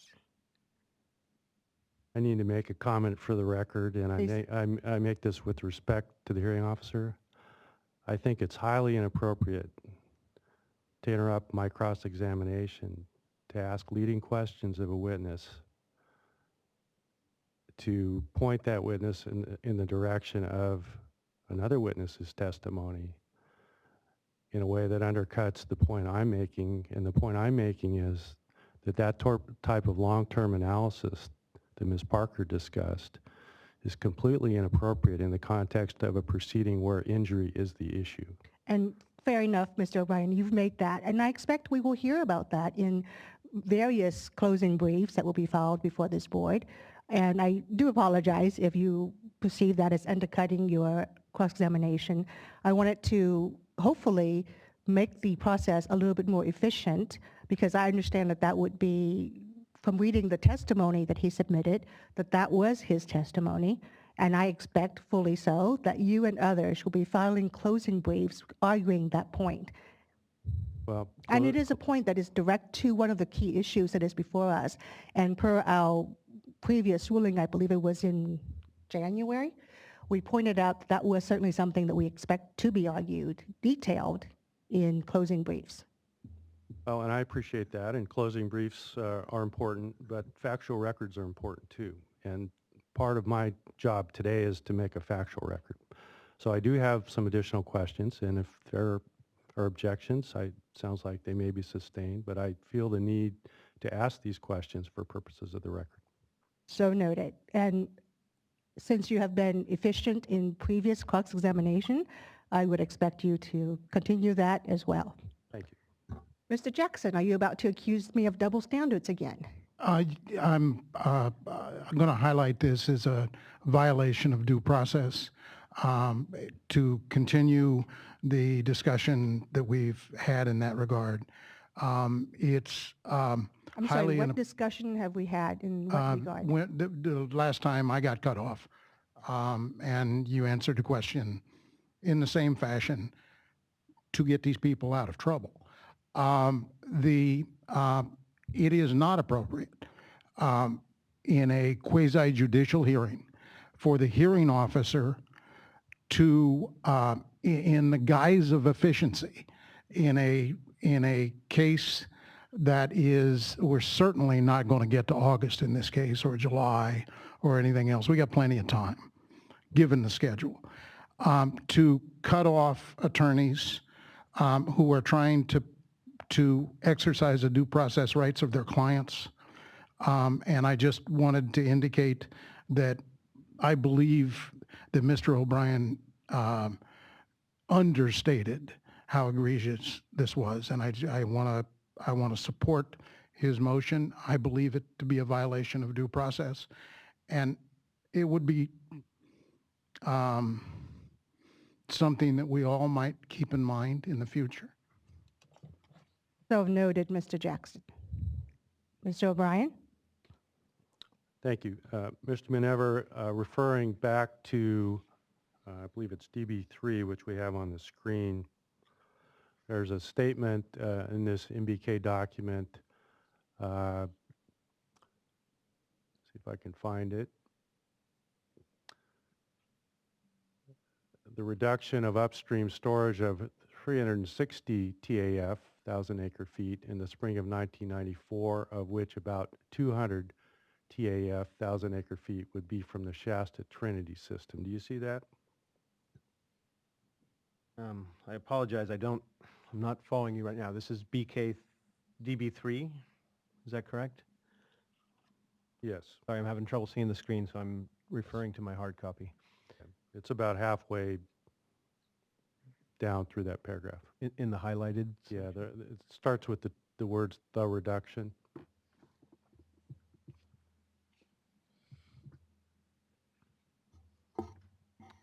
Referring to the 360,000 acre feet? Yes, and in particular the 200,000 acre feet from the Shasta Trinity system. Okay, yes, I do see it. Okay. Sorry, I feel like an old man. I had help from both sides. I understand. It's pretty small print. And my question to you, sir, is whether in the context of the 1994 hydrology, you would consider a 200,000 acre foot reduction in the Shasta Trinity storage to be a significant impact. I think similar to my statement before, I would look at the distribution of it. Again, 200,000 acre feet at a very high storage may not be substantially different, and there may be years, the subsequent years might be higher by 200,000 acre feet. So I think it's important to look at the distribution of the changes as opposed to an individual year. Would you also want to understand how that 200,000 acre feet would affect the Bureau of Reclamation's ability to meet temperature standards under the BIOP RPA? Would that be a relevant issue in your analysis of significance? That would be a consideration in looking at the changes in storage conditions at the low end in trying to meet the temperature requirements. So that would be a relevant question. Yes, I think so. But you didn't do any of that type of analysis in relation to this MBK 1993-94 analysis we've been discussing. Is that correct?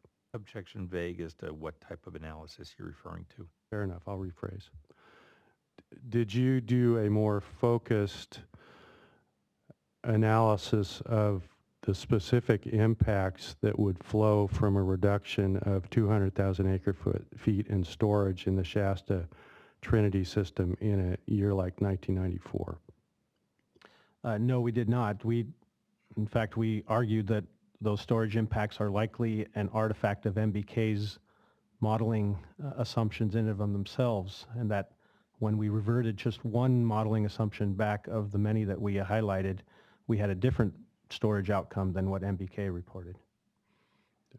But the answer to my question is you did not. So getting back to your original question, no, we did not do any further analysis of MBK's modeling.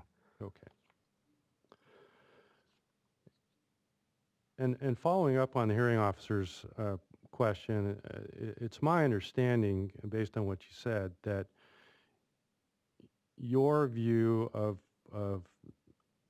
the right way to analyze injury is that you should really look at the long-term hydrology, and that individual years are really not important in terms of analyzing the question of whether injury might result from WaterFix? Objection misstates the witness's testimony. He can correct me if I got it wrong. Yeah, I think I will restate that. I think I said I look at the distribution of changes across the full range of hydrology, not a long-term mean change. Okay.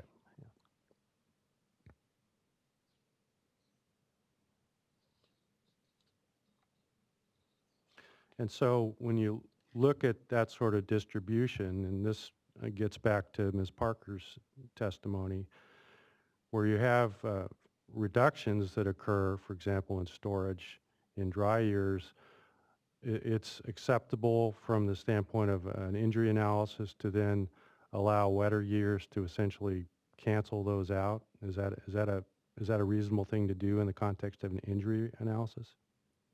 No, I don't think that's not what I would state. Okay. Again, looking at the distribution, so one particular dry year might be compensated by the next dry year having an improved storage condition. Okay. So when we look across the distribution, that one particular dry year that was lower, if it's compensated by another dry year that is higher, then we would argue from the modeling standpoint that is not a substantial change in the modeling, because we know the modeling can simulate one particular year. If I may provide just one quick example, I think this is important. In the delta conditions, for example, if the X2 position were off by half a kilometer or 1/10 of a kilometer, it may trigger a row island standard under one particular scenario, say the no action, and in one particular year. And then with the WaterFix, it may be 0.1 kilometer in the other direction, which didn't trigger the row island standard. We would see a difference in that one particular year operation between the two modeling, but when we get through a broader distribution of years, we would expect to see that they are averaging out, or that there is a balance across those operational behaviors. So that's more of a modeling understanding, where we know that there can be years that have different criteria that are driving the operations. I appreciate that explanation, and I just want to make clear that what you just said, that description, that's really how you analyzed injury in this, for purposes of this proceeding. Is that right? That's how I arrived at the statements I made on the very first point in referring to injury to legal users of water. Correct. Thank you. If we could pull up DB4, please.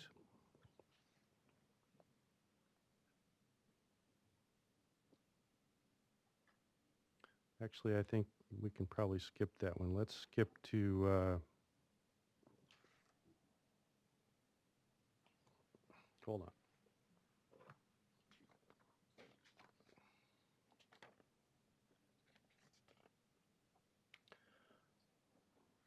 If we could go to the second page of DB4. Actually, I'm going to have him read some testimony that starts at the very bottom. There you go. Starts at the bottom of that page. If you could just read the highlighted testimony, Mr. Whenever.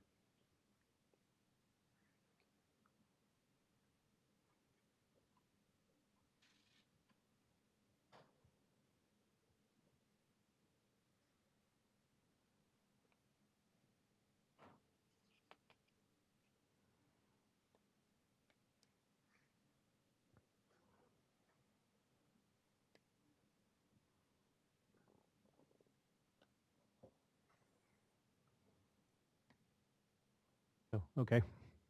In your modeling, under what conditions would allocations to Sacramento River settlement contractors or Feather River settlement contractors be shorted? I'm not a contracting expert, but I know in both the settlement contractors and the Feather River settlement contractors, they are based on hydrologic indices. So Sacramento Shasta index for the CVP settlement contractors and a Feather River index for the settlement contractors. And when they fall below a certain threshold, which I don't have off the top of my head, it's called a dry year or a drought year, in which case they can be reduced up to 25%.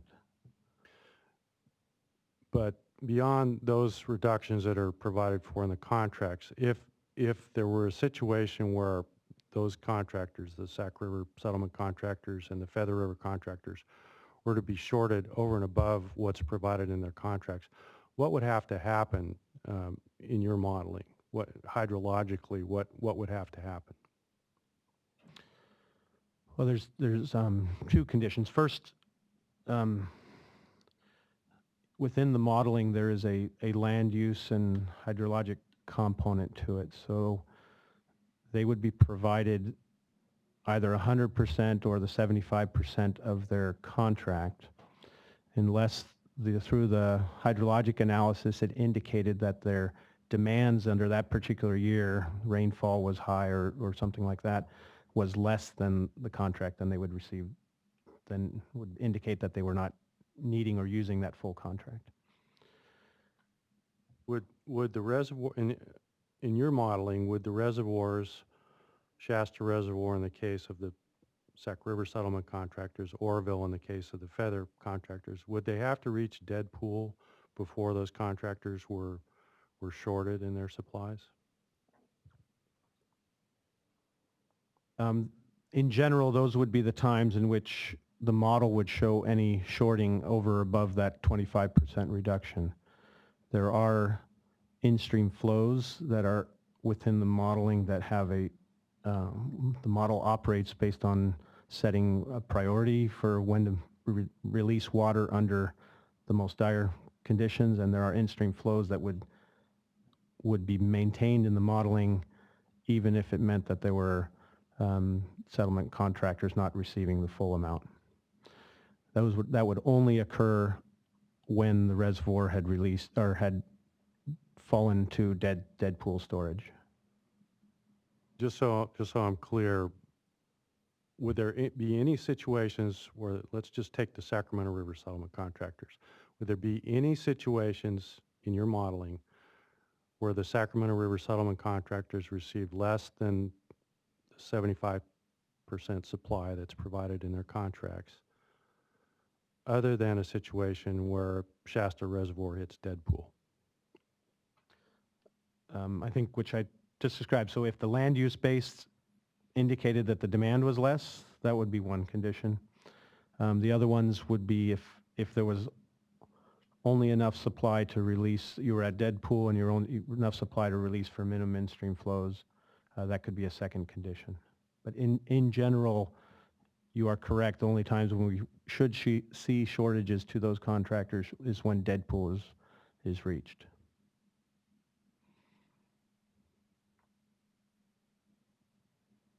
In the MBK modeling, were the operating criteria for the conveyance of stored water inconsistent in any way between the MBK no action alternative and alternative 4A?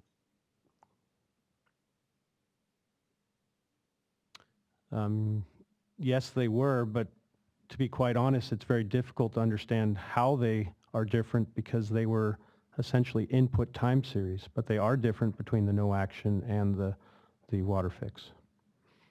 But you can't tell me specifically how they're different? I can tell you specifically how they are different in the model, yes. Please go ahead. They had input a time series both in the no action and in the WaterFix of export estimates. And I indicated there are times in which they ignored those time series, and in the WaterFix there are times in which they have I believe it's called a correction, so they make an additional adjustment in the WaterFix allocations that are not in the no action allocation. But the basis for that, I have, in part, a large part of our rebuttal is we cannot understand the basis for it because they are input time series. There's no rule driving it. There's no behavior that emulates a model operation that we can understand from that.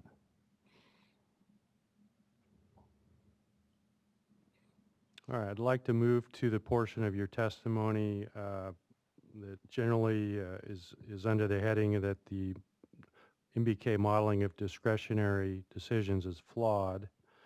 I'd like to start with DB7, please. This again is from Mr. Minever's testimony.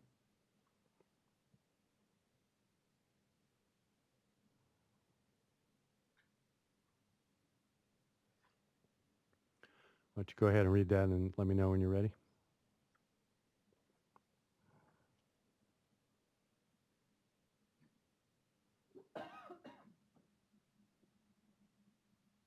Okay.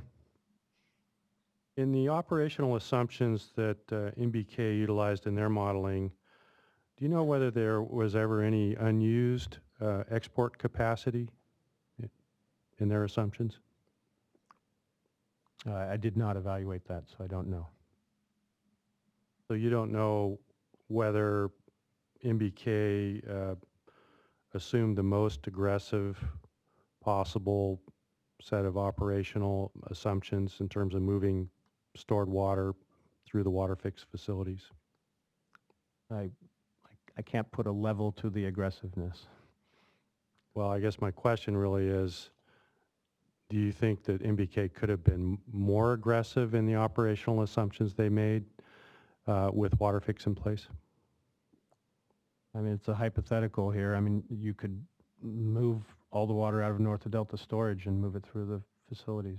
So there would have been capacity in the system to move more water out of storage than was assumed by MBK. Is that fair?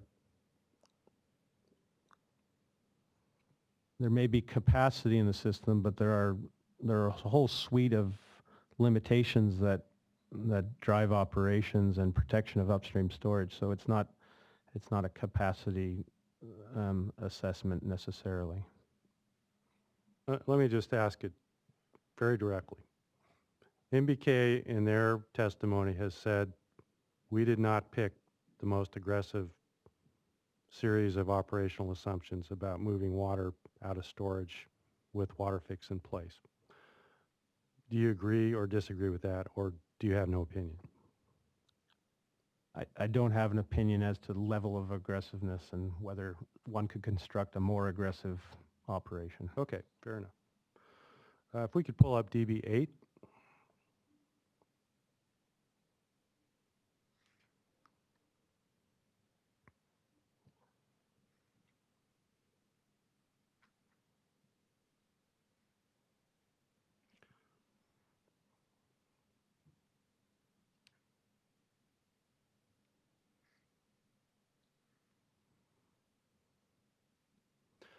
First of all, do you agree with this statement by Mr. Bray that you've reflected in your testimony? Yes. I'd like to take the three individual pieces, allocation logic, San Luis rule curve, and use of JPOD separately. We'll start with allocation logic. And if we could pull up DB9 now, please.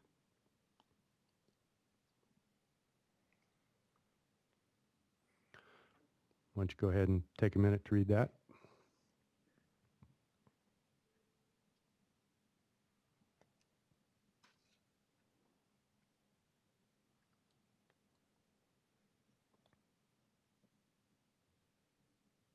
Okay.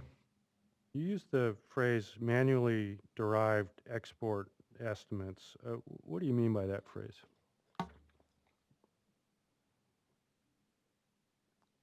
I mean that the export estimates, the logic that the petitioners have and which has been standard calcium modeling has has a sets of rules that are in there that calculate the export estimate based on the conditions, trying to emulate what operational behavior would indicate.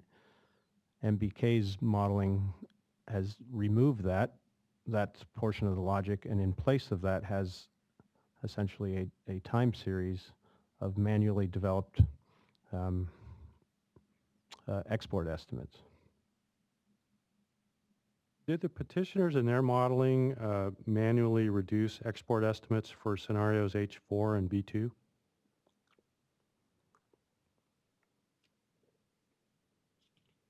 I do not recall at this point in time. I can get back to you on that. Okay, Yeah. I'd appreciate that.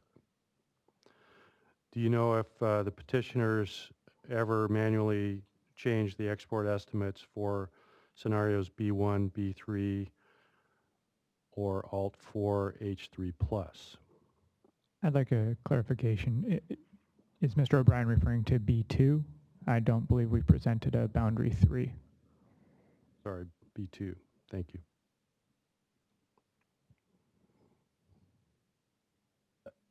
I can, right now, for H3 plus, I know there were not adjustments made to the export estimate in our modeling, in the petitioner's modeling, between no action and H3 plus.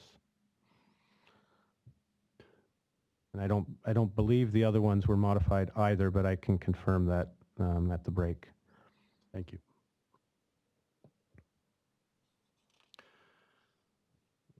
And if there were changes made in the export estimates, would there be written documentation for that? They would be part of the model code sets that have been provided. But would there be any other documentation of what exactly was done? I don't know if that would exist if there are changes. In all cases, we use the same operational behavior and rules that are part of determining the export estimate. So there was not a predetermination of that export estimate. And I believe they are the same, but I will confirm. Are you familiar with the term perfect foresight? I am familiar with the term. And how do you define that term?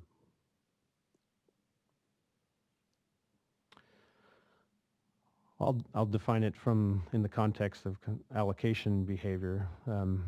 So it typically in allocation behavior, we use uncertain forecasts.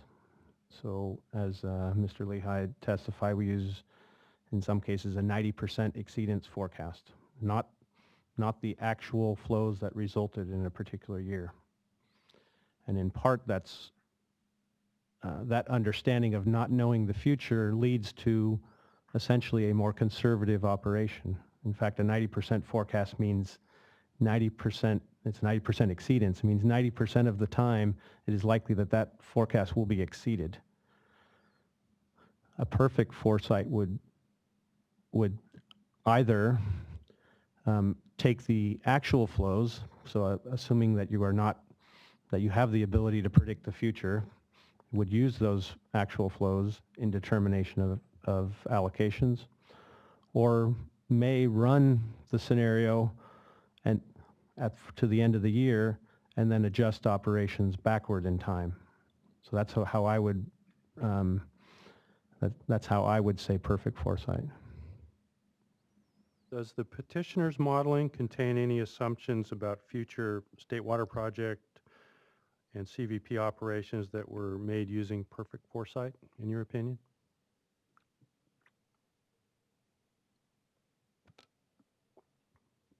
That's hard to say across every element of the modeling. In some cases, there just are not forecasts available, and that may be used, but in the allocation delivery setting, we are using uncertain forecasts. And in the export estimates, we're assuming conservative export estimates. But as you sit here, can you think of any assumptions that were made in the modeling about future state project and CVP operations that were made with perfect foresight? I can't think of any right at this point in time.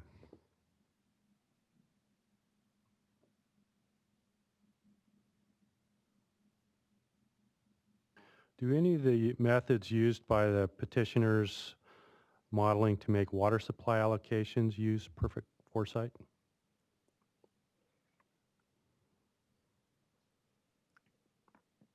No, I would not describe it that way. We could pull up DB9, please. Not DB9 that's up.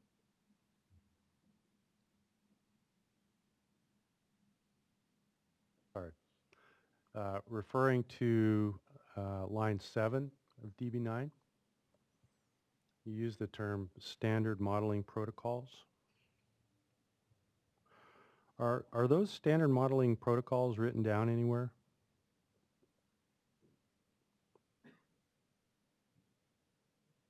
To the extent that they're documented in the calcium modeling, they may be there. I've not looked to see if those standard protocols are implemented. I believe they are described in some modeling documents, but I don't have the references off the top of my head. Now let's move to San Luis Rule Curve, DB10, please.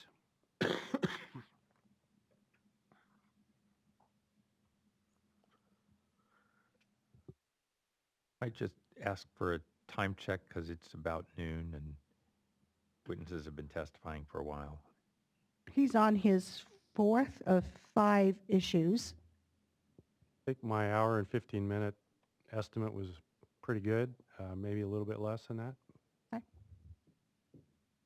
And the clock was set for 1 hour, so at the end of this, we'll reset for another 15 minutes. I think we can take a break at 12:15. Okay. Thank you. Have you had a chance to read that, Mr. Minever? Yes, I have. So the petitioner's modeling has a higher San Luis Rule Curve during the spring months, is that correct?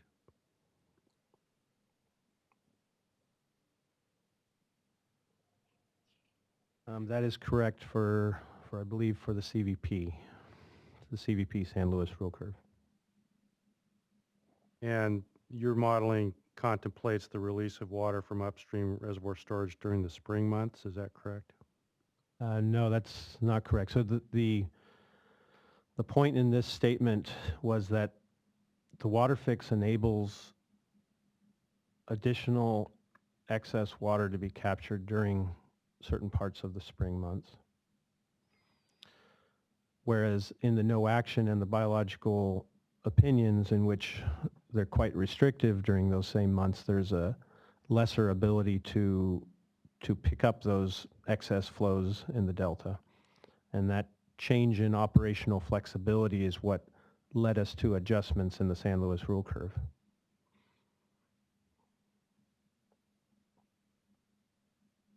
Now to DB11, please.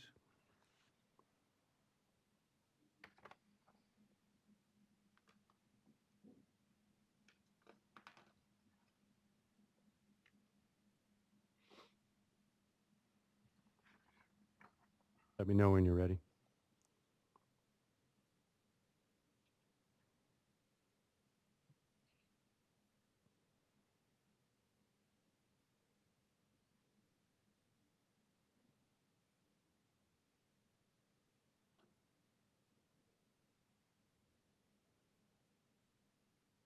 Okay. So in the petitioner's modeling, the San Luis Rule Curve was changed from the rule curve formulation that's contained in the no action alternative, is that correct? In the petitioner's no action alternative, correct. Yeah. And the reason for that change is that in the no action alternative, a higher level of exports in the fall is appropriate given the export restrictions in the spring. Is that a fair summary? Yeah, again, the San Luis Rule Curve is meant to emulate an operational behavior of when and how much water might be moved from storage based on the requirements on the system. And given that there was less ability to move that water in the spring in the no action, water had to be moved a little earlier in the year in order to meet allocations. I'd like to refer you to lines 3 to 5 where you say However, under the CWF, the greater ability to capture excess flows in the winter and spring requires less movement of stored water in the late summer and fall as compared to the NAA. My question is, how will the CVP capture more excess water in the winter and spring?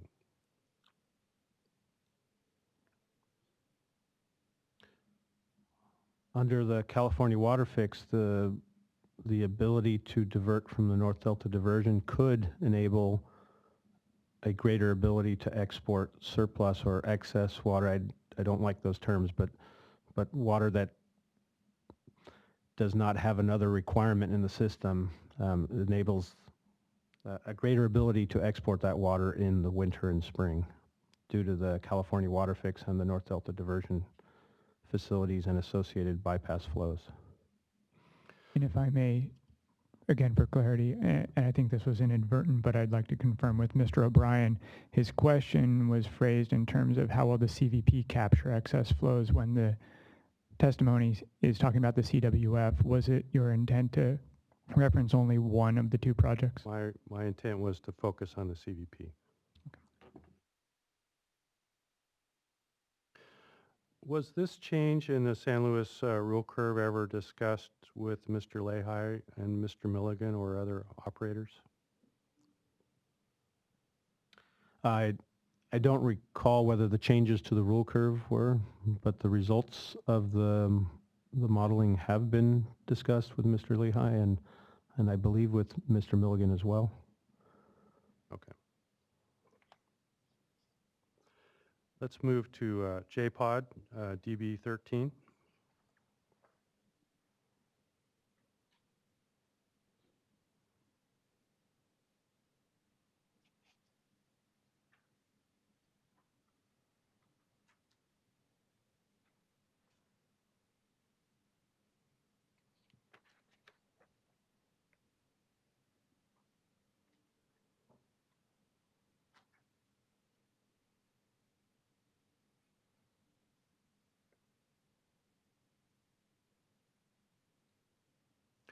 I'm actually going to skip to DB15. I think we can move past this one.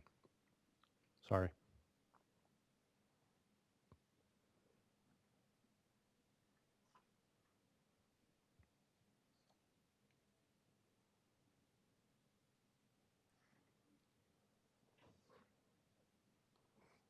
Ready? Okay. Yes.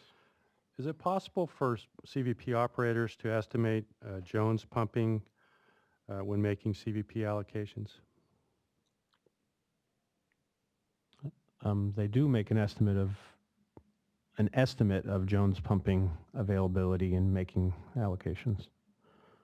And is it similarly possible for state water project operators to estimate Banks pumping capacity when making SWP allocation decisions? I'm going to object. This has been asked and answered to the appropriate witnesses. This has been answered by the the operating witnesses. I'm sorry, your objection is? Asked and answered by the operators. Mr. O'Brien, I assume you were going from Mr. Minerva's perspective. Yes, thank you. Overrule. Could you repeat the last question? I apologize. Yes, it's basically the same question I asked you for the CVP on the state water project side. Is it possible for state water project operators to estimate Banks pumping capacity when making state water project allocations? Yes, it's possible, and they do. And just to clarify the time frame, so they're making allocations in say March, April, May, and they're making estimates of that capacity through the summer, through August, September. So it's possible for them to make estimates, but they are only estimates. Last topic, stressed water supply conditions. If we could move to DB16.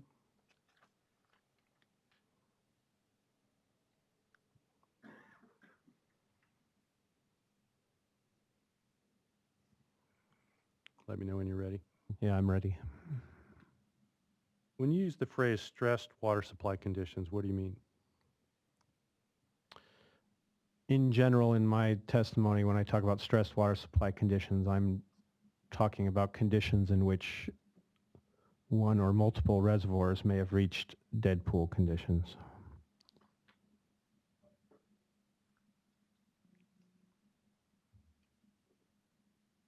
And you also used the phrase, the generalized nature of specified operations rules. What do you mean by that? Well, calcium in general is not meant to identify an off-ramp or a specific operational rule for one particular critical year. All the rules that are implemented in calcium are generalized to operate across a range of conditions. And so that's what I meant by that statement. When you say that the calcium 2 model results should only be considered as an indicator, what do you mean by as an indicator?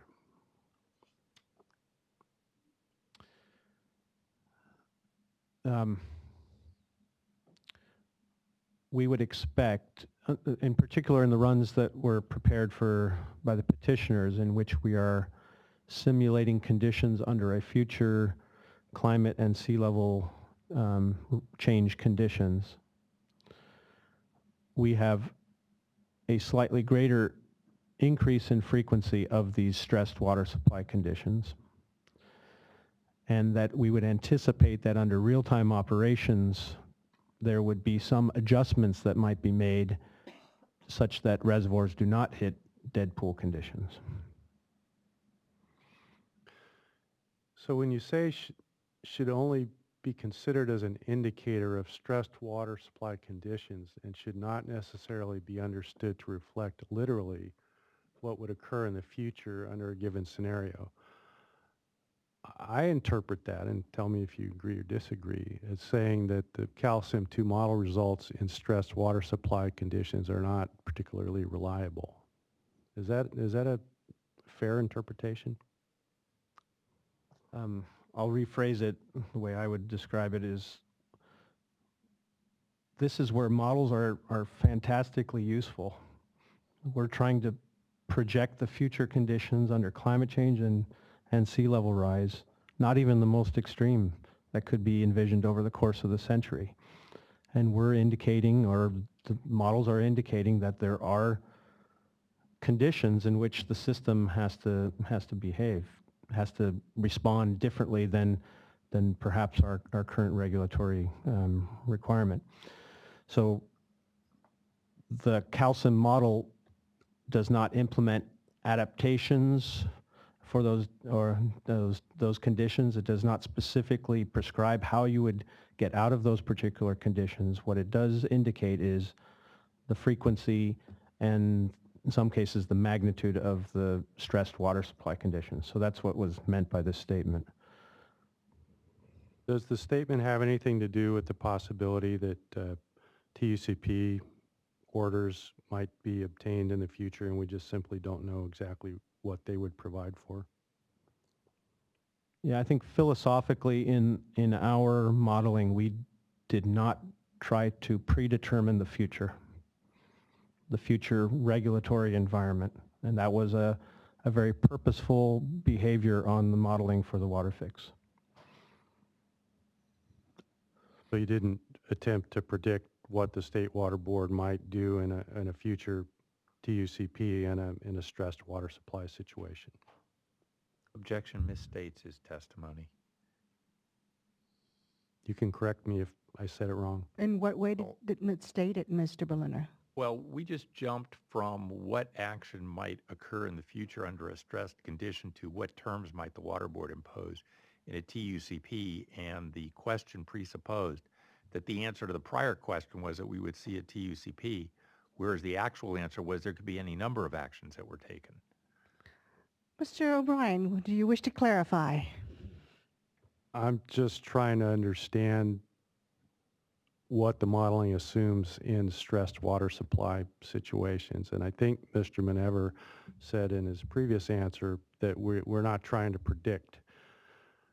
And I just wanted to make sure I had a nice, clear understanding that he's not in the modeling, they're not trying to predict what the water board might do in a future TUCP. That was the only point of my question.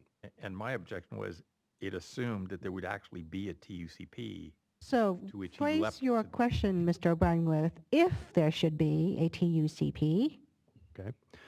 If in the future there were to be a TUCP order issued by the State Water Board, does your modeling in any way attempt to make assumptions about what that future order would provide? It makes no assumptions related to TUCPs. Thank you. I have no further questions. Please remind me of the two, well, definitely heard one, maybe two questions where you were going to get back to Mr. O'Brien after the lunch break? If I remember correctly, I think they were related to the export estimate in other scenarios, not the H3 plus. And I will confirm that at the break, whether there were any adjustments made. And was there a second question, or did he ultimately answer it after circling back? There were a couple different scenarios, same set of questions where you were going to check to see whether there had been any changes made in the export estimates. I will confirm all of them at the break. Yeah. All right.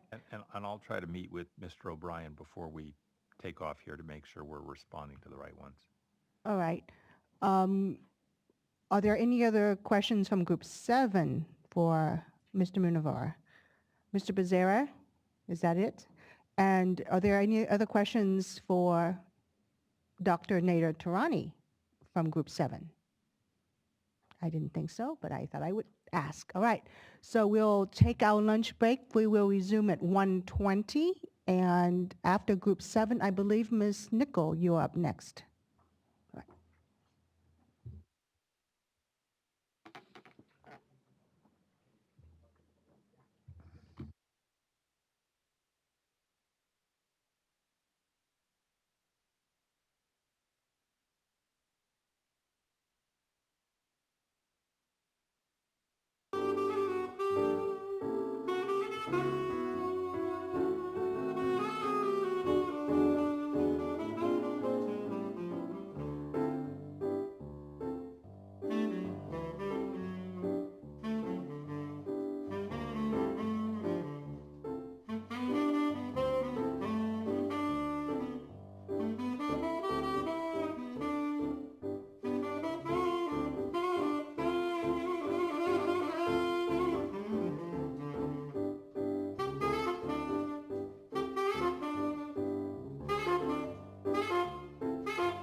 Right, it's 1:20. We are back in session. And Mr. O'Brien, do you need to come back up for Mr. Munivar to address your outstanding issue, or have you guys done that?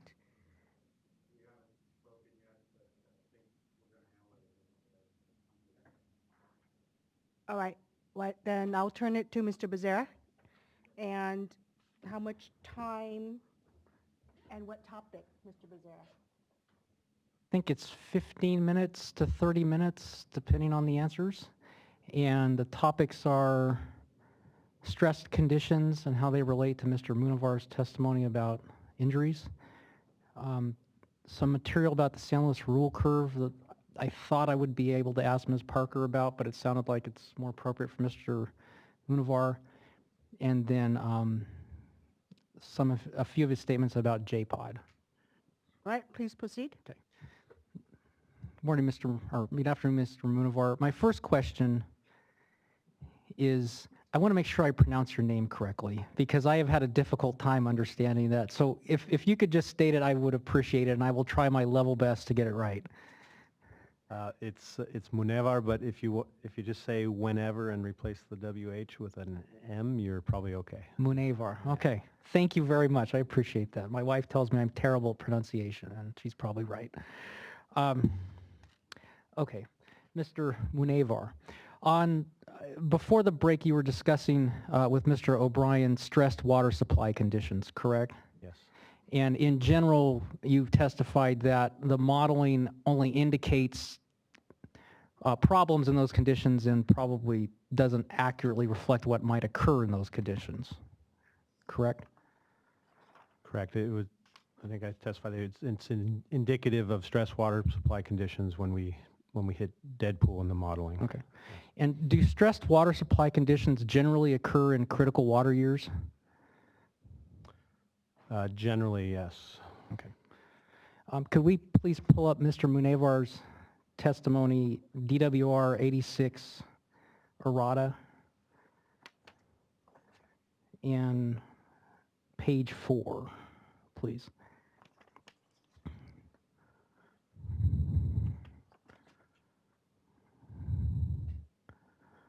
Thank you.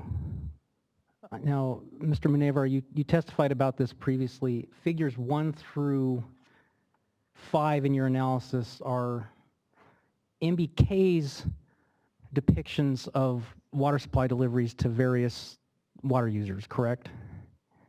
That's correct, from MBK's modeling. From MBK's modeling.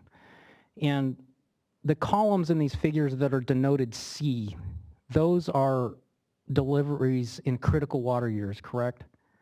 That's correct.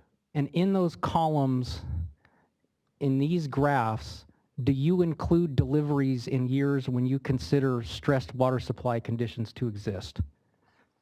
Objection is to vague deliveries to who? I can walk through each and every one of the figures. I'm trying to... No, I'm just asking. Deliveries to whom? To each of the classes of water users who are depicted in these figures. So this one would be the Sacramento River settlement contractors, Correct. for example. For example. Yes, what's depicted in figures 1 through 5 for the last panel where it says C are critical year deliveries, and all of those are all of the critical years, some of which may be what I would call stress conditions, but some perhaps not. Correct. So that C column includes deliveries in what you consider stressed water supply conditions. It could include them. Just to follow up on the previous question, while it's most likely that those stress water supply conditions are in critical years, it could be that they're low storage conditions in a dry year, for example, that was the result of a long-term drought that might have come into play. So to the extent that these figures depict deliveries in dry years, would those include the dry years in which you consider stressed water supply conditions to occur? They include all dry years. So they would include the years in which you consider stressed water supply conditions to occur? Yes. Okay. Thank you. Could we please turn to page 35 of Exhibit DWR 86 errata? And Mr. Munevar, beginning on this page, there are figures 14, 15, 16, 17, and 18 on to page 37, correct? That's correct. And these figures are also depictions of deliveries to certain classes of water users, correct? Correct. These graphs depict results from the biological assessment modeling, correct? These graphs depict results from the sensitivity analysis around the biological assessment modeling. I think it's important to clarify that. These are current climate in the Q0 and then the two extreme climate scenarios, Q2 and Q4. The biological assessment modeling primarily relied upon the Q5, which is the kind of consensus-based climate assessments. Okay, can we please scroll up to the bottom of page 34 of this exhibit? And the sentence that begins on line 26 states, to further demonstrate that CWF does not cause any effects beyond NAA, results for key deliveries for Q0, Q2, Q4 climate change projections under the NAA and the CWF H3+ are shown in figures 14 through 18. That's your testimony, correct? Yes, correct. So you are relying on these figures to testify that California WaterFix does not impact water users beyond the no action alternative, correct? No, not quite correct. This was, if you look at where this is in the testimony, this is a rebuttal to protestants' arguments that we did not consider a wide range of climate change conditions. And so this is a mere depiction of the range of climate conditions that were considered. So it was prepared for a slightly different purpose. Okay, your testimony states that these figures are to further demonstrate that CWF does not cause any effects beyond no action alternative, correct?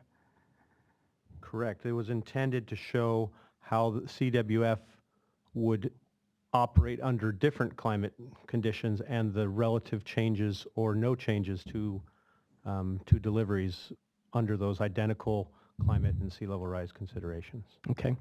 And the model results in figures 14 through 18, those all include critical water supply conditions as you have defined them, correct?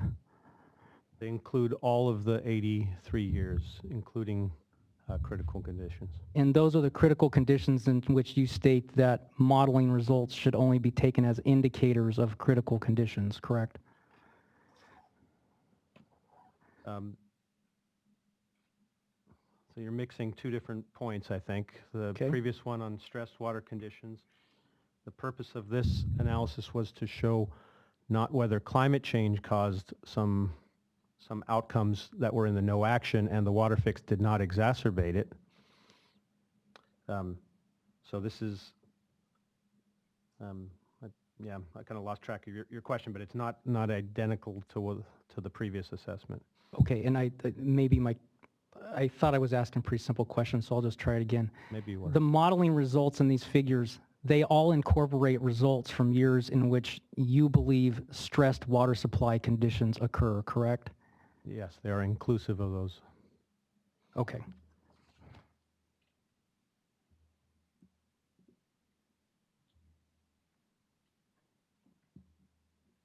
Okay, moving on to the San Luis rule curve.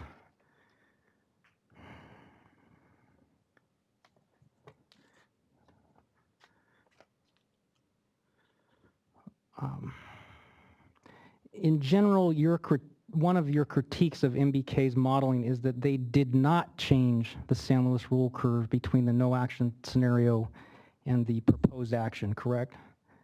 That's correct. Okay. And let me pull up exhibit BKS 101, which I discussed with Ms. Parker this morning.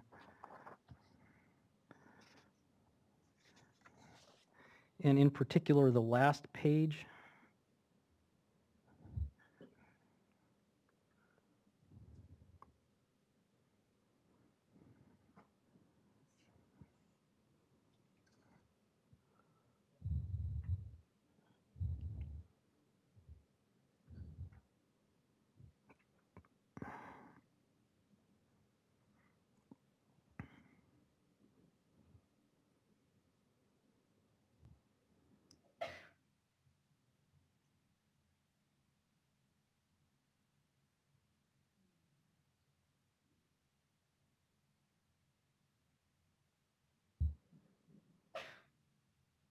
And if we could pull up the last page of that file, please, Mr. Baker.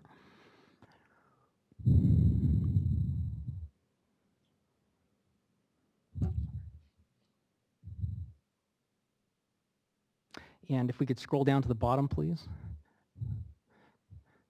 Mr. Munevar, were you involved in the preparation of the biological assessments modeling? I was. Okay. And just to state again for the record, Exhibit BKS 101 is excerpts of Appendix 5A from the biological assessment from July 2016. The entire biological assessment is Staff Exhibit SWRCB 104. If we could refer down to the last sentence, which states, sensitivity analyses indicated that using the NAA's more aggressive rule to move water south earlier in the water year than in the PA would yield a little more delivery, but would be at the expense of upstream storage. Do you see that? Yes, I do. Were you involved in conducting those sensitivity analyses? I was involved in the review of some of those analyses. Okay. And this sentence indicates that in the BA modeling, petitioners selected a San Luis rule curve that was more protective of upstream storage than the no action alternative rule curve, correct? No, that's not correct. The San Luis rule curve was adjusted to reflect that there was a greater operational flexibility in the WaterFix to export, operational flexibility in the California WaterFix scenarios to export excess water in the delta during spring. And that was the intent to, if more water could be moved in spring, there was less of a need to move the water in summer or fall. And just to clarify, the choice was then made to use that San Luis rule curve as opposed to the no action alternative San Luis rule curve in the biological assessment modeling. That's correct.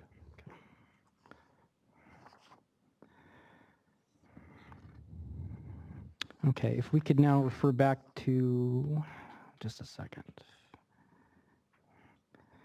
Back to exhibit DWR errata, DWR 86 errata on page, I believe it's 7. Take that back.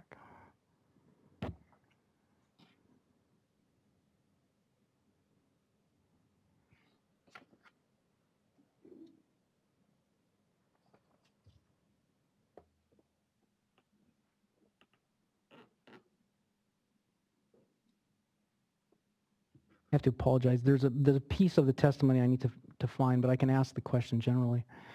There's a portion of your testimony here in which you talk about,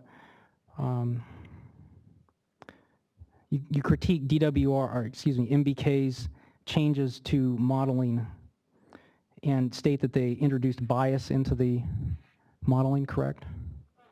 That's correct in several areas.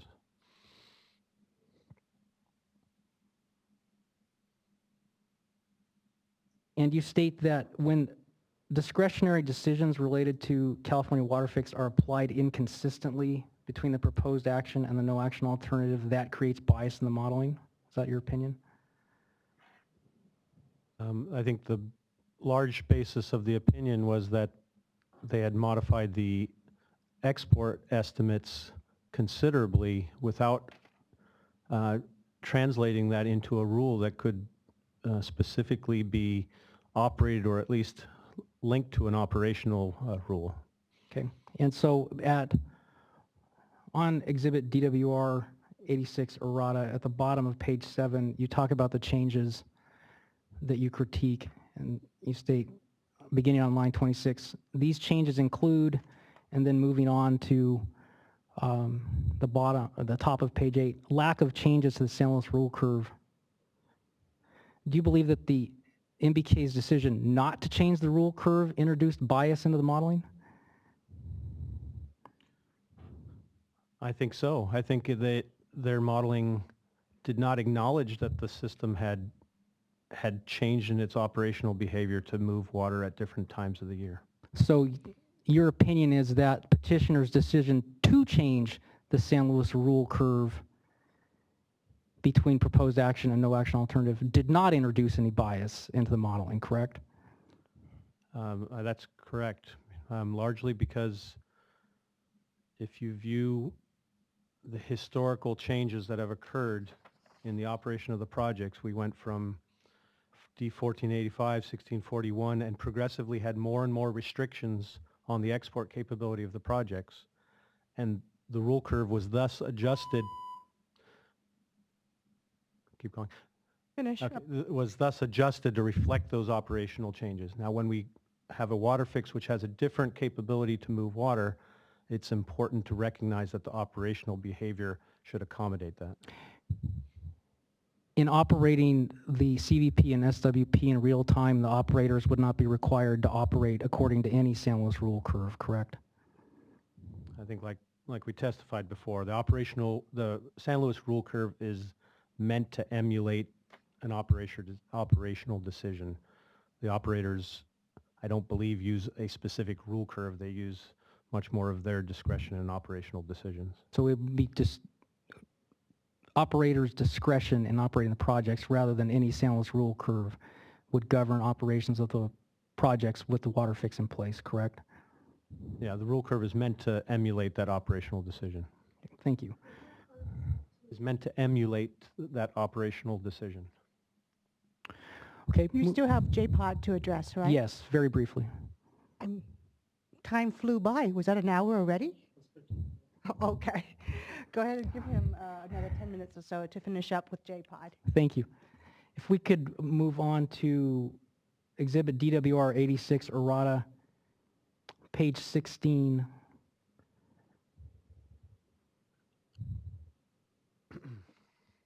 And beginning on line 17. Here you state, it is not possible for reclamation to include JPOD export wheeling capacity at, yes, sorry. No problem. It is not possible for reclamation to include JPOD export wheeling capacity as part of the allocation setting process in March through May, given the uncertainty and predictability of the available bank's pumping capacity in the summer months. Mr. Munever, do you know whether the operators of the project project available bank's pumping capacity for purposes of projecting the movement of transfer water through the Delta? I don't know. That would be a better question for Mr. Lehigh. I'm happy to have Mr. Lehigh answer it if you'd like. Yes, we do. And do those decisions about how to move transfer water through JPOD capacity occur in the March through May time period? Yes, as I testified, though, there's a range of uncertainty that we're dealing with in terms of that estimation, and there's a very large degree of uncertainty. So in many cases, it's not going to be clear whether there is unused capacity that would be available for anything other than State Water Project exports. Do you currently project available JPOD capacity to move transfer water? We currently do project the probabilities that unused capacity would exist at the SWP export facilities in the summer, and that information is utilized by potential folks involved in water transfers. And does that projection for transfers currently occur in the March through May time period? Yes. Thank you. That completes my cross-examination. Thank you, Mr. Becerra. Does that conclude Group 7's cross-examination? Right? Ms. Nickel? Unless there's any party between 7 and, oh, nope, you're 8. There's no Group 7.5. And Ms. Nickel, you had estimated 10 minutes on behalf of Group 8 and then 45 minutes on behalf of Group 9.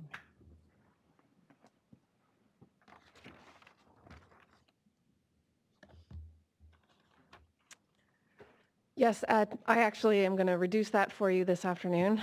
I will not be conducting any cross-examination on behalf of Group 8, only on behalf of Group 9, North Delta Water Agency. All right.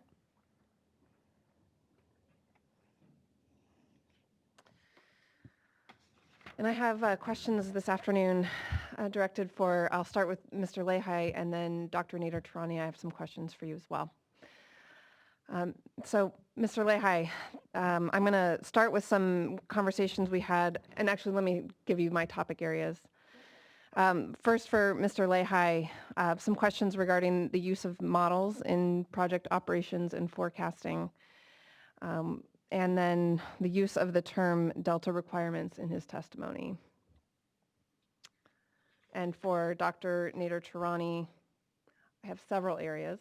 Yes, I remember. This is the area also where we'll allow you some latitude to ask questions that you had wanted to ask Dr. Nader Tarani when you requested to call him as your witness. Yes, that's correct. I do have that line of questioning. I'll also be asking Dr. Nader Tarani more specifically about his rebuttal testimony in these areas, water levels during low flows, the appropriate use of DSM-2, D1641 exceedances, and modeling anomalies. And then finally, I'll conclude by the discussion of the analysis that was testified to in his rebuttal testimony regarding the North Delta contract, as well as the additional areas that were the subject of the ruling on the motion for protective order. Yes, he's been well rested throughout Group 7 cross-examination, so he's ready. Thank you.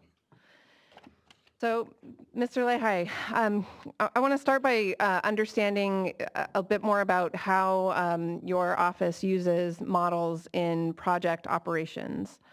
So for project operations, do you use models to forecast operations from the spring through the end of the water year? I'm going to object as this being beyond the scope of his rebuttal. This was discussed in Part 1. This is clearly a question that should have been asked in Part 1A. And I appreciate that we discuss operations, we discuss models, but this is a very basic question that we discussed in Part 1A. I'm sorry, I view it as a foundational question, so I will, in that vein, give you a little bit of leeway, but not too much. We're not going to reopen the entire modeling discussion. I believe you'll see where we're going after a couple of All right, questions. thank In you. fact, there's only Overrule, 4 or Mr. 5. Berliner. I'm sorry, could you repeat that question? Sure. For project operations, do you use models to forecast operations from the spring through the end of the water year? Yes, we do. And those models are something different than the calcium models that we've been utilized in the proceeding here today, correct? Yes, that's correct. And so I'm going to refer to those as the operations models, just so we know what we're talking about, something different than the calcium models. Do those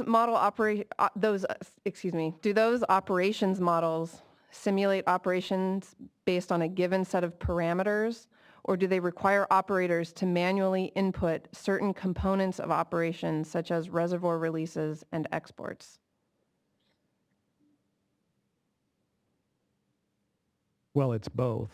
There are parameters that we need to adhere to, but the specific releases and those sorts of information are manually entered, yes. So you mentioned reservoir releases as manually input. Would the answer be the same for exports? They're manually, export allocations, are those manually input into the operations manual models? Yes. And when you use those operations models, do you use the same forecast of June through September exports for each year, or do those export estimates vary based on year type? Well, they will vary depending on a number of things. The year type, but storages that are available, runoff forecasts.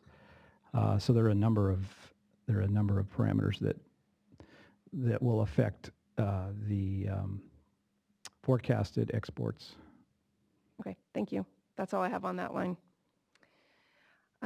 I'd like to talk about the use of your term delta requirements in the testimony, in your rebuttal testimony. If we could pull up DWR 306, please. Oh, I'm sorry. I got that wrong. Sorry, DWR 78.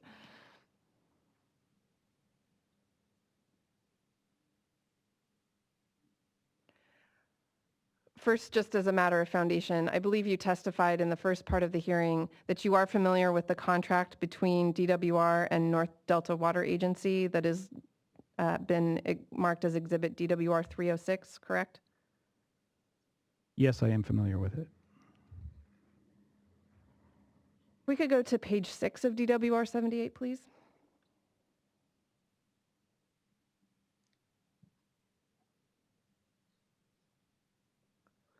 And let's look at line 19. So here, I'm looking specifically at the sentence starting with, in 2012, over 40% of the releases were needed for, thank you. Over 40% of the releases were needed for Feather River flow requirements, delta requirements, or pass-through of natural flow to meet downstream water rights diversions of other users. In that sentence, is the North Delta contract one of the delta requirements that you refer to?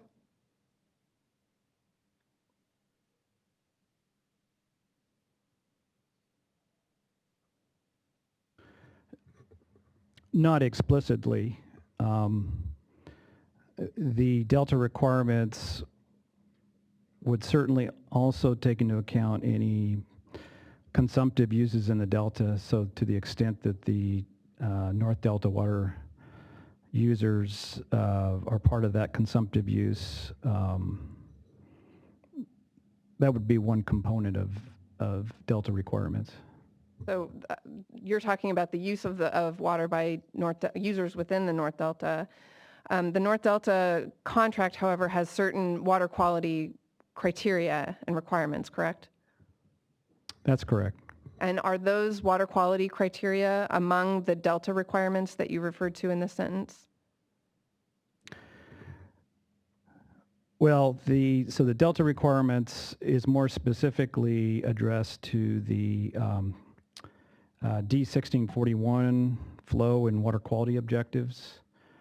And frankly, if we are meeting the D1641 flow and water quality objectives, we've found that we would also be meeting all the North Delta Water Agency contract water quality objectives. I recall your testimony, and I won't belabor that point as we did in the first part of the hearing. Just so I can understand some other statements in your testimony, if we could go to page 3, please.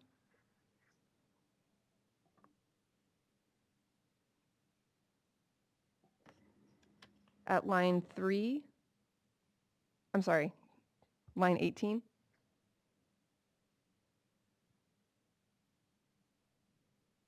In the last sentence, it refers to water quality requirements. Could you please read that sentence and tell me if by water quality requirements you included compliance with the water quality requirements of the North Delta contract? So you're referring to the last sentence in that paragraph? That's correct, the one that starts in addition. Mm-hmm.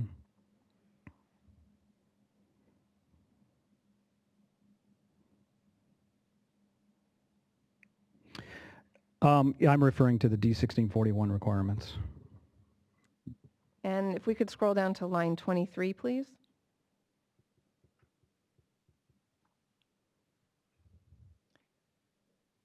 And this is the sentence that starts with, however, at times. And there you use the phrase, to meet other obligations. Does the phrase other obligations include meeting the water quality criteria in the North Delta contract?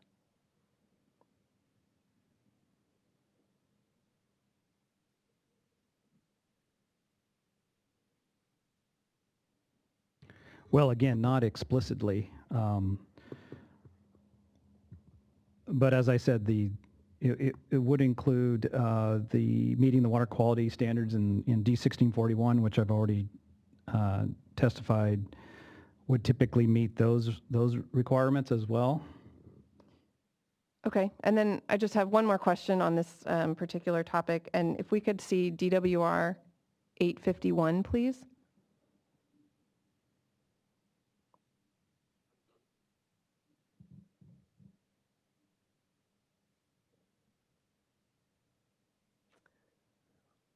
In this exhibit, in the key at the bottom, it looks like the green color refers to delta requirements. Would your answer be the same as we discussed with respect to delta requirements in your testimony? That it does not directly include the North Delta water quality requirements? That's right, not directly, but again, it would include the D1641 requirements, which also would cover the North Delta requirements. Mr. Lehigh, did you review any modeling results related to compliance with the North Delta water quality requirements under WaterFix operations? Yes, I did look at some of those. Are those modeling results the same that we saw from Ms. Sargent? It marked DWR 901. If you'd like, we could pull them up. Yeah, I would have to see them. I don't recall. Okay, if we could see DWR 901.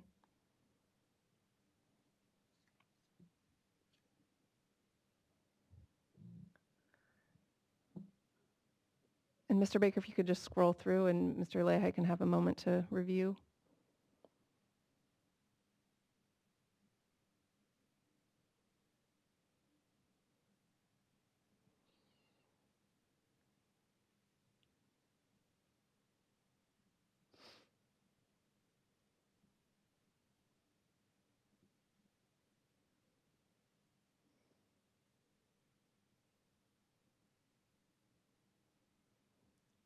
Mr. Lehigh, are you familiar with these documents? I remember looking at graphs similar to these. I don't know if these are the exact same ones I looked at, but perhaps. Can you tell me what you recall about the graphs that you did look at?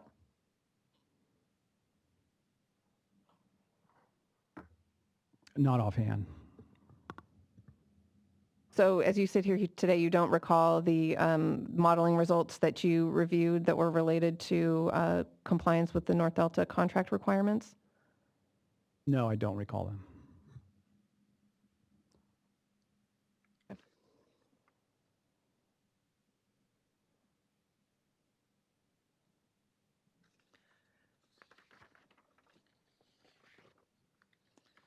all I have for Mr. Lehigh. Thank you. Good afternoon, Dr. Nader Tarani. Good afternoon. Glad you finally get a chance today to speak up. Yes. I was getting tired. Sorry? I was getting tired. Well, we'll all wake up here after lunch. Okay, if we could pull up Dr. Nader Tarani's testimony, please, DWR 79. And we'll start on page 19, figure 6.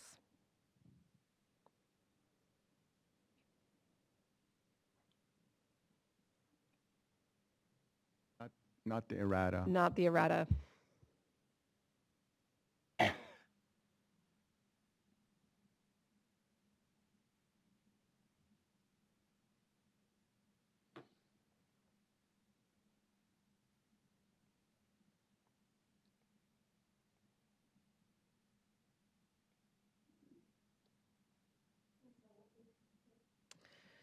I said page 19, figure 6. Okay, Dr. Nader Tarani, you testified regarding this figure yesterday, and this is depicting water levels at a point downstream on the Sacramento River. Is that correct? That is correct. Would you say that this analysis would apply to a different location in a delta slough where river dynamics may be different than at this point on the river? I was showing this particular location because this is the location I believe to represent the lowest reduction in water level you would expect. That's in the point immediately downstream of the North Delta diversions. And it is my testimony that if you consider any other locations in the Delta, the expected reductions in water level would be lower than what you see here. And that would include in delta sloughs? That would include in delta sloughs, correct. Did you specifically analyze water levels at any delta slough locations in the modeling? I have looked at water level predictions by DSM-2 at locations throughout the Delta. And that would include locations in delta sloughs? Yes, that's correct. Thank you. And do you recall that that the analysis was any different in those locations than is depicted on this chart? No, my main message there was that as you got further away from this particular location, the expected reductions in water level would be lower than what you see in this figure. Thank you. Can we move to page 13, Mr. Baker? At line 19.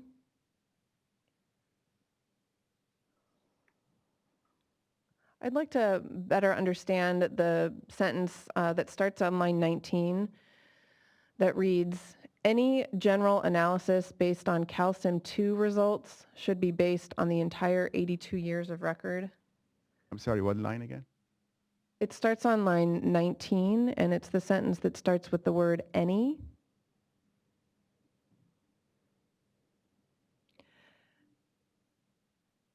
By any general analysis, does that include an analysis in DSM-2 using calcium results?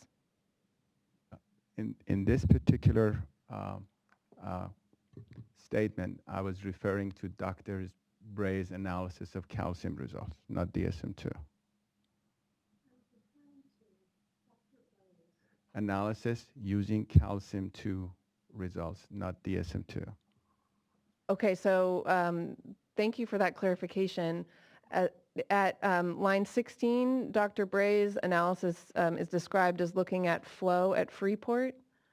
Would that be within calcium 2 or DSM-2? Freeport flows are model output from calcium-2. Thank you. If we could go to page 30, Mr. Baker.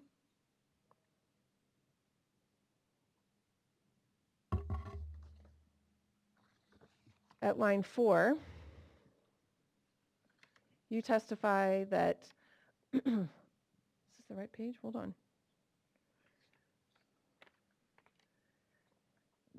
At the end of line 4, DSM-2 results would only tend to represent generalized long-term trends. And this is the subject of your oral testimony yesterday. And as you explained, the results that you've relied on using DSM-2 are long-term averages and not on monthly or shorter time steps, correct? I was relying on long-term monthly averages and also a probability of exceedance plots as well. Thank you. As an expert in the field of water quality, would you agree that there are times where long-term averages may not tell the whole story of water quality on a shorter time scale? Objection vague as to, we don't even have a subject matter as to what aspect of water quality we're talking about. We can be specific. That would be helpful. In situations, well, let's try this actually.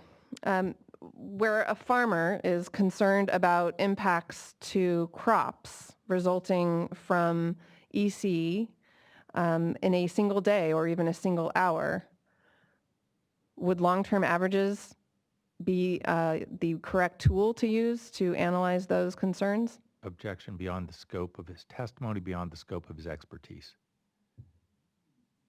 I believe it's within the scope of his testimony because I'm interested in how DSM-2 results ought to be used, and as I understand, he's an expert in DSM-2 modeling, and my question is whether DSM-2 using long-term general averages is appropriate to address a concern related to daily or even hourly levels of salinity in the water. Objection overruled. I'm sorry, that's a different response than the question she asked. With all due respect, she asked about I can farmers. rephrase. One at a time. Ms. Nickel, the question you just asked, I assume, is the question you would like an answer to. Yes. Would you please repeat? By this time, you better ask it again. Yes. Will do. Good to have a clean record.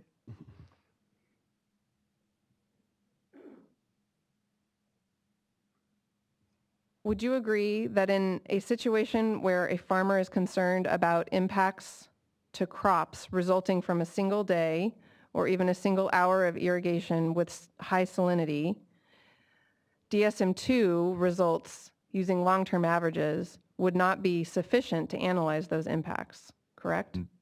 Same objections beyond the scope of rebuttal and beyond the scope of this witness's expertise. This question is being asked in terms of impacts to farmers as opposed to water quality objectives within DSM-2.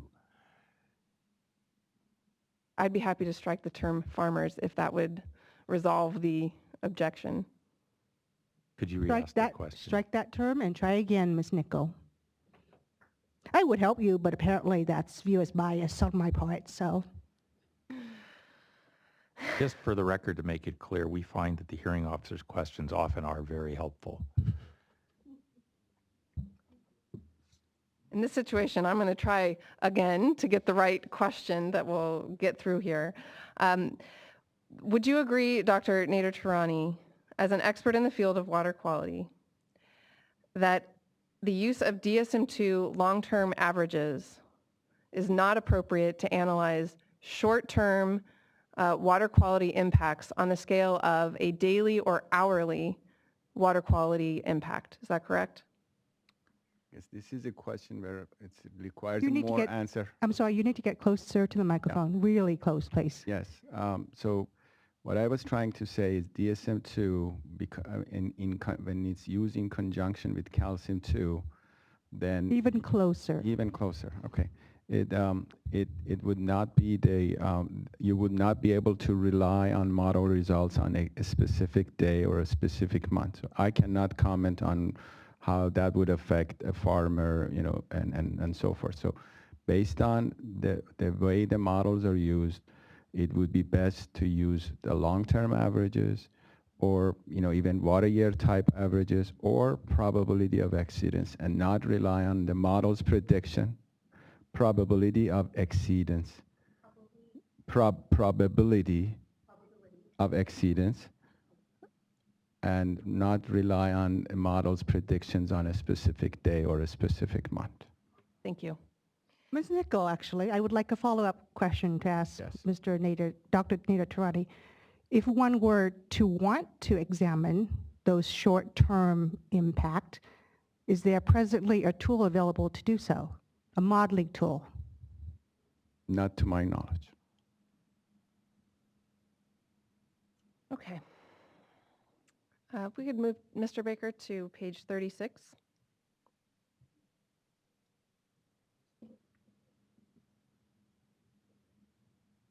At line 3 to 4, the sentence starting, however,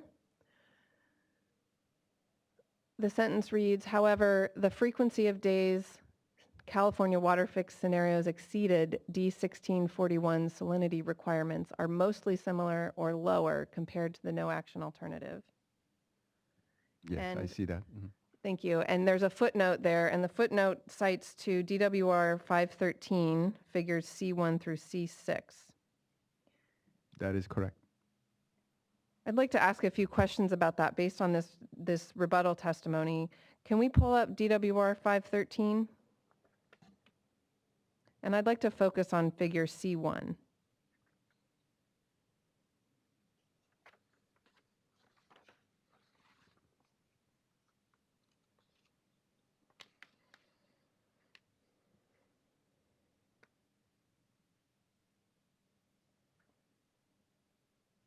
This is actually EC1. If we could move to C1. I'm sorry, I don't think I have a page number reference for you.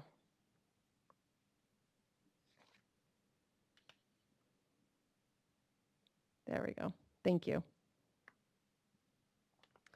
Okay, first I'd just like to note in figure C1, it looks like you've used a 14-day average and not a monthly average. Is that correct? In order to quantify compliance to the D1641 water quality objective, as it is stated, we use that 14-day average model results.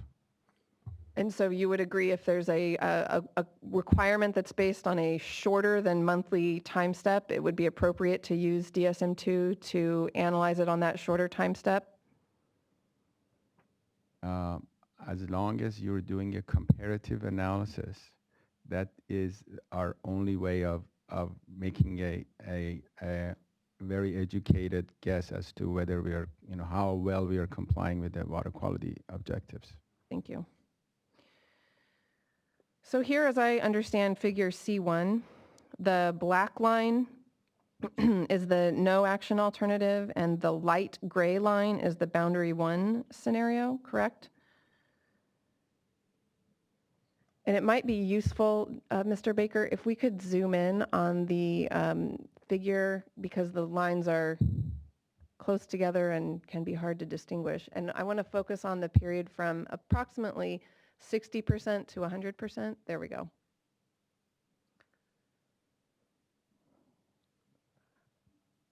Am I right in reading this chart that the gray line, which represents the boundary 1 scenario, exceeds the D1641 scenario approximately 10% of the time? I'm sorry, 20% of the time? That would be roughly correct. And the no action alternative, which is the black line, shows that D1641 would be exceeded approximately 10% of the time, correct? I'm reading it at about 12%. Okay. So under the boundary 1 scenario, WaterFix would cause maybe twice or just a little less the number of violations of D1641 than the no action alternative? I do not agree with that. As I went over my last year in August testimony, I clearly explained that these are model exceedances, and I explained the reasons why I believe these are model exceedances and are not truly real exceedances. And we'll get into that. Thank you for that clarification. But the modeled results show nearly twice the number of exceedances of 1641, correct? That's correct. And I might want to add that all you're showing here is one location. And if you look at the other locations, you would see a different picture. Yes, thank you. And let's look also at the H4 scenario, which is colored the dark blue. That's you correct. Can see it hidden under there. It looks like the H4 scenario would shows modeling results exceeding the D1641 standards about 15% of the time. Is that correct? That's about right. And in fact, there are no project scenarios that the modeling results show would result in a lower number of exceedances, correct? That's correct. So let's turn to the topic of modeling anomalies that you referenced, Dr. Tarani. Yes. Let's look at back to DWR 79 on page 38, line 17.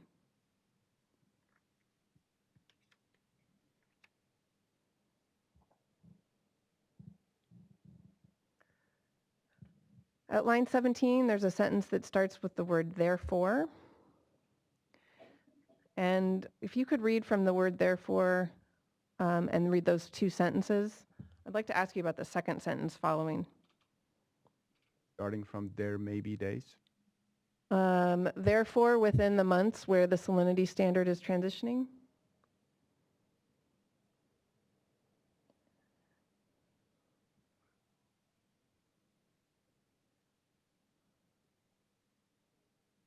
Can you show me figure 12?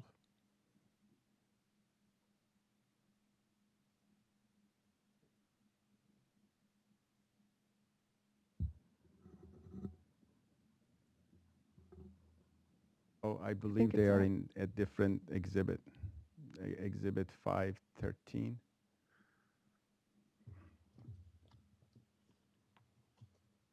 Is that right? This is not my testimony for the rebuttal that you're showing me. Is that? DWR 79 is. Oh, okay. So I think it might be within. Yeah, so but I'm sorry. We may be able to answer it without looking at that figure. Do you want me to try my question and see if you can answer it? My question relates to the sentence that reads. Yes, that's correct. This results in a few days within such months where the modeled salinity exceeds the compliance standard. Have you conducted a quantitative analysis of how many such days? are a result of the modeling anomaly or the monthly time step issue that you've described? I have, but I don't recall the specifics, if you're going to ask this specific. Yeah, I was going to ask specifically how many is a few days. Do you recall? I don't recall. Do you recall if it was a few days over the 16-year period or a few days within a year? I don't recall the specifics, and this was just one of the many different modeling issues in relation to this 1641 water quality exceedance. What I characterize to be modeling artifact. This happened to be one of the many. One of the many analyses that you conducted? No, one of the many modeling related artifacts or modeling related anomalies that would lead to what I consider to be model exceedances. If you consider, for example, calcium-2, because calcium-2 also considers, that's actually the model that looks at the water quality objectives. And in the entire 82 years of exceedance, all calcium studies that are done, it only shows 1 or 2 months of exceedance typically at Emerton. So as far as the model calcium goes, it thinks that it met the objective. It's only because of all these model-related issues are what's causing those larger exceedances that you're looking at.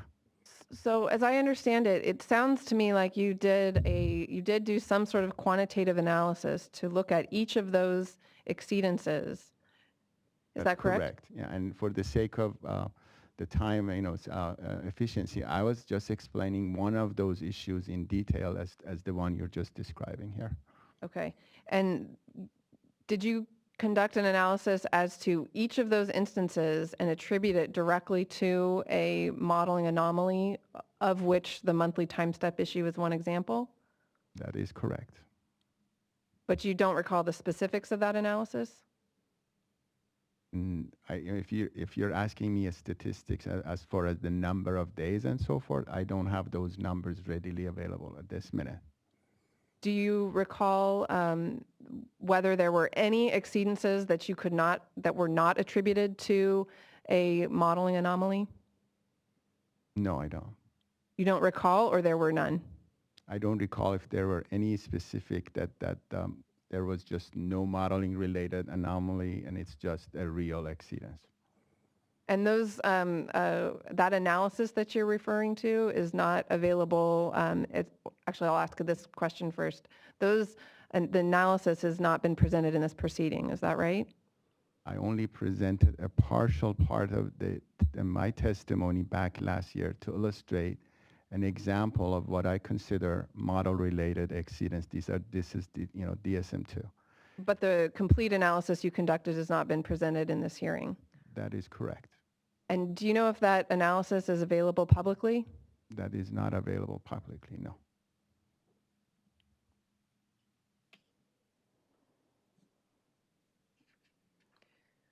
Just one final question, since we have an analysis here that nobody's seen before. Can you just generally describe how it is that you analyzed each individual exceedance to identify that it was the result of a modeling anomaly? And as an example, we have a tool that looks at the kind of water quality simulations, and you plot what the objectives are versus the model results. And so in a given month where the water quality standard is X, and you see the model results first half of month to be below that, second half is above that, then it gives me the indication that the model has represent the correct volume of water that was dictated by calcium-2. But what the DSM-2 lacks is the day-to-day operation, operator, that the operators would have at their disposal in terms of reacting to a specific salinity intrusion event. The DSM-2 was not instructed in any way to react and adjust the flows as necessary. And so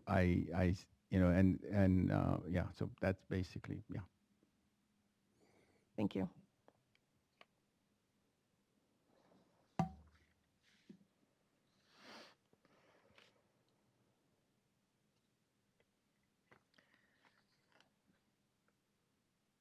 So as I understand it, your testimony and based on this analysis you've described, it's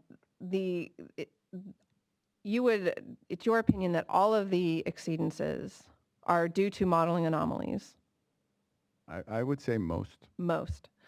Okay. And did you conduct an analysis of those that are not due to modeling anomalies to determine what they are caused by? No, I didn't.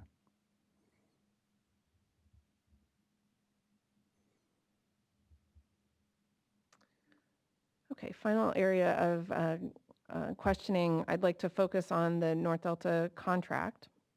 If we could go to page 20 of DWR 79.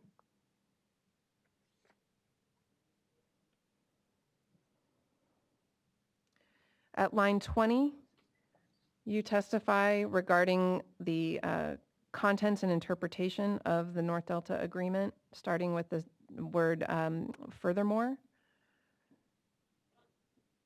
Yes, I see that. In that sentence, are you relying on the testimony of Ms. Sargent in reaching your conclusion? That is correct.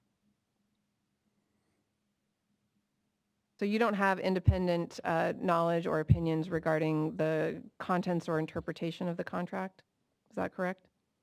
No, I don't.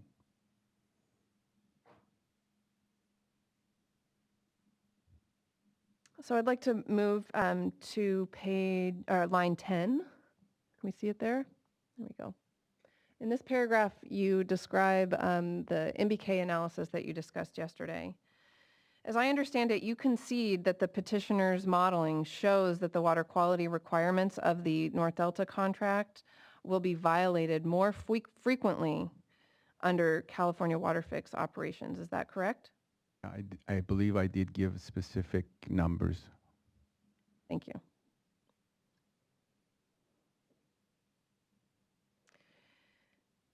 And as I read your written testimony here, I understand that you relied on the analysis performed by MBK for purposes of this testimony. But yesterday, I think I heard you, and I want to be sure I understand, that you conducted a similar analysis. Is that correct? That's correct. Can you please describe what that analysis was that you conducted independent of the MBK analysis? We basically tried to emulate what the North Delta Water Agency contract water quality objectives are, and then basically counted. This is the work I've directed our DWR staff to do, and we basically under the in relationship to 3 miles flow, we counted the number of days that under a alternative 4A H3 plus, there are additional days of exceedance. And according to what my staff reported to me, there were 18 days, and you have here 20 days. So I'm not going to argue over those 2 days. Approximately when did you conduct that analysis? I don't remember that, but was it 2 years ago, last month? No. I don't know, 2 months ago, maybe. 2 months ago? So after the last time you testified, is that correct? It was, or maybe, it might have been longer than that. My memory escapes. So I don't know whether it was 2 months, 4 months, but it was after my testimony back last year. Thank you. And did you bring any documents today that reflect that analysis? No, I did not.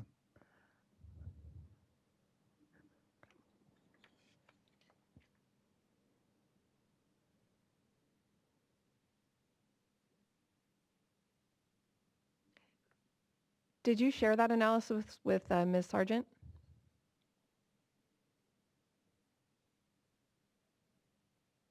I did share a number of, water quality results. I don't remember specifically whether I may have verbally explained it to her, but I don't remember specifically whether I showed graphical representation or, in written form.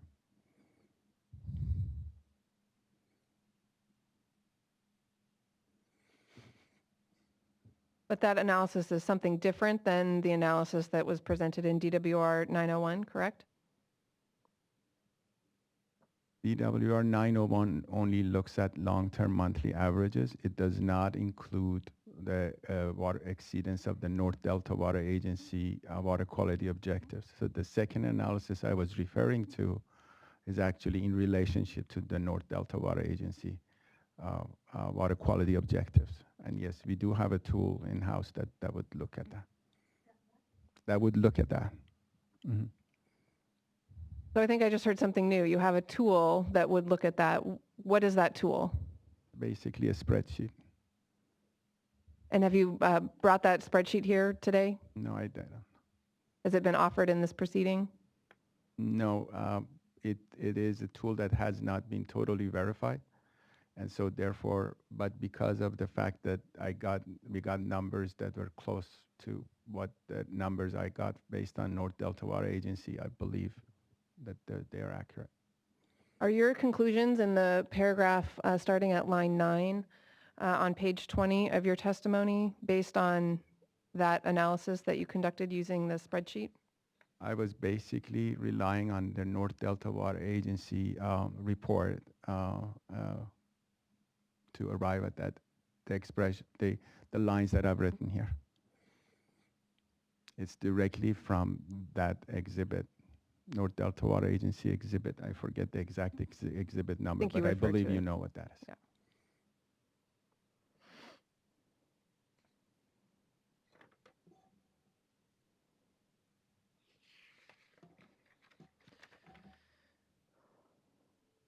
If I could just have a minute, I do have more questions. I just don't want to leave this topic that's somewhat new before I look at some other parts in my notes.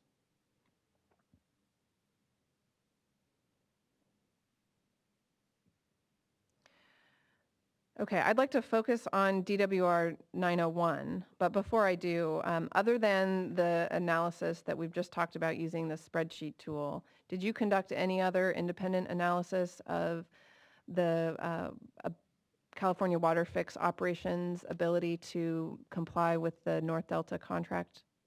I also relied on my general knowledge of the water quality in the Delta, and I think I explained some of that. Okay. And I can explain if you like. No, thank you. I just wanted to know if there was any other specific analysis that we should be aware of. No. You were very quick to say no thank you there, Ms. Nickel. I'm just looking out for the efficiency of the proceeding. I appreciate it. Mr. Baker, if we could now turn to DWR 901.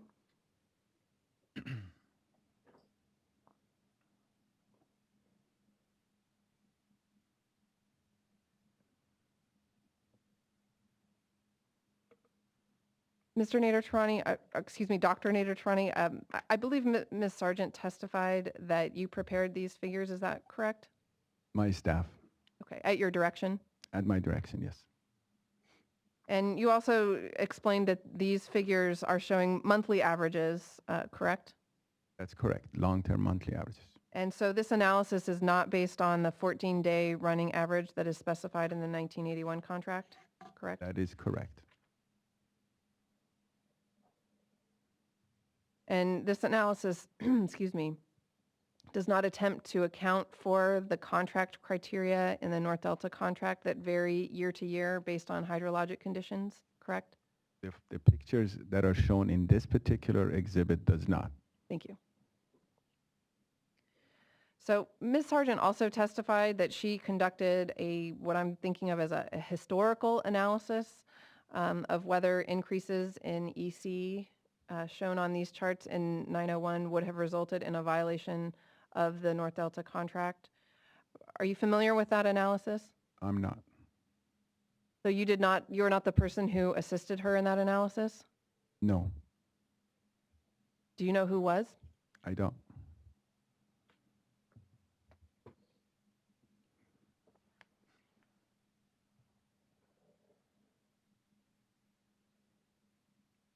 Did you conduct any analysis of whether the increases in EC that are reflected in the exhibit DWR 901 would result in exceedances of the North Delta contract? Can you show me a specific figure that you're referring to? Sure. Let's actually go to page 3 and we'll look at the compliance location at 3 Mile Slough.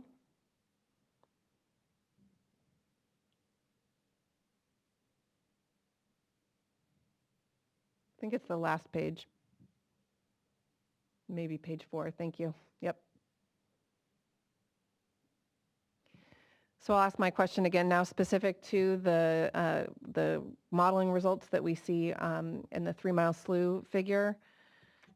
Did you conduct any quantitative analysis of whether the increases in EC that are shown on this figure would result in additional violations of the North Delta contract? Can you specify which increases you're referring to, please? Before I do, and I do want to get into the specifics, I'd like to know if you just conducted any analysis at all related to compliance with the North Delta contract and the modeling results, not just exceedances, but the modeling results that are shown on this figure. The analysis that we did at DWR was basically using the alternative 4A H3 plus. However, in my testimony, I also mentioned that given the fact that H3, H4 are so close, it is my opinion that the same analysis that was held for H3 plus would apply in general sense to H3 and H4. I did not do a separate analysis for boundary 1 or boundary 2. And for boundary 2, given the fact that the water quality results show lower EC practically in most months or similar, I would expect no additional days of exceedance beyond the no action. Okay, I think I understand what you're saying. Thank you. So now let's do focus on the specifics of this figure. Let's look at September. And in September, the model results show that under boundary 1, there would be an exceedance there would be additional EC. And yesterday, you offered some testimony regarding your opinions about boundary 1. And I just want to understand that better, and we can, specific to September in this figure. Is it your understanding that boundary 1 is a scenario offered by the petitioners in this proceeding to reflect the range of potential impacts of the project? Is that right? In general, yes. Mm-hmm.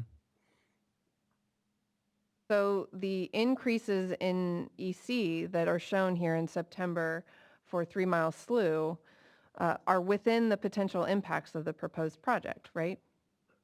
I think I went in great length yesterday to explain that boundary 1 would represent the kind of future assuming fall X2 would no longer be an operational parameter. As fall X2, fall, F-A-L-L, just fall X2, X number 2, yeah, fall X2 is no longer an operational criteria.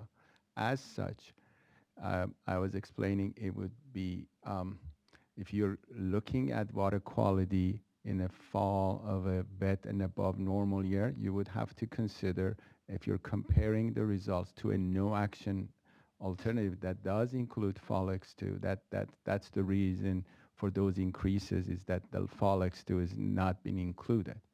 And it's not related to the North Delta diversions. Thank you. I understand that's your testimony. Are you familiar with the testimony offered in this proceeding by Jennifer Pierre? I vaguely remember that, yeah. Mm-hmm. Would it be useful to refresh your recollection by pulling up her written testimony at DWR 51, please?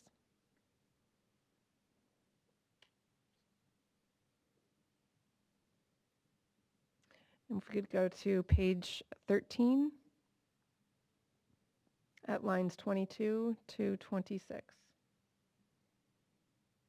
In the last sentence of that paragraph, it says that the fall X2 is an area of active investigation in a multi-agency collaborative group, and its future implementation might be adjusted based on the outcome of those investigations. So this scenario excluded it from boundary 1.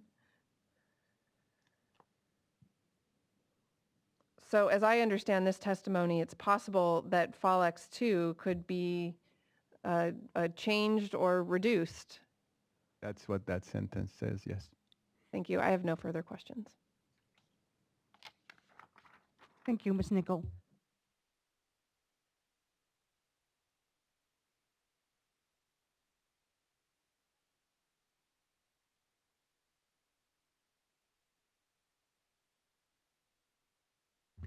At this time, why don't we take a break until 2:45? And when we resume, Mr. Jackson, I'm sure, will sizzle us with his illuminative cross-examination.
But maybe East Bay Mud? Yeah, we won't go Because there's been so much cross that mine's gonna be, but I'd like time to do that. Think about it. At most, we'll get to We may be shorter than 75 minutes. Oh, Thanks, just screw up the plan, no, I just.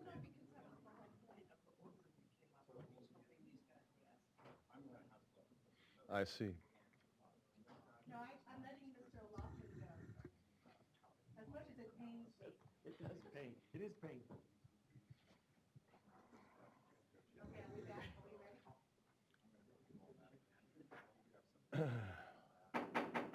Mr. Lawson, go away. All right. We are back in session. Before we turn to Mr. Jackson and Mr. Schutz for their cross-examination, I need to do a shout out to group 22? 22. Ms. Tabor, hopefully you're listening or someone will get this message to you. According to Mr. Oceandusco's notes, I've asked him to keep track of questions that have been asked during cross-examination that have been deferred to this portion of panel 2.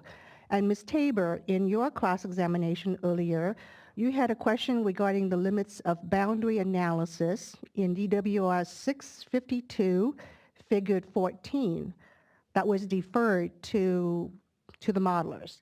However, Ms. Tabor, you did not request time to conduct cross-examination. So the shout out to you, Ms. Tabor, is if you still need to have this question answered, please let us know regarding your interest in cross-examining this panel. With that, Mr. Jackson, Mr. Schutz, an outline of the topic you'll be covering. Yes, Michael Jackson representing the California Sports Fishing Protection Alliance, the California Water Impact Network, and Aqua Alliance. Mr. Schutz and I are going to divide the time. It was not additive, so our estimate had been 45 minutes to an hour, and we'll divide that. Mr. Schutz will go first, and he will take Mr. Lehigh.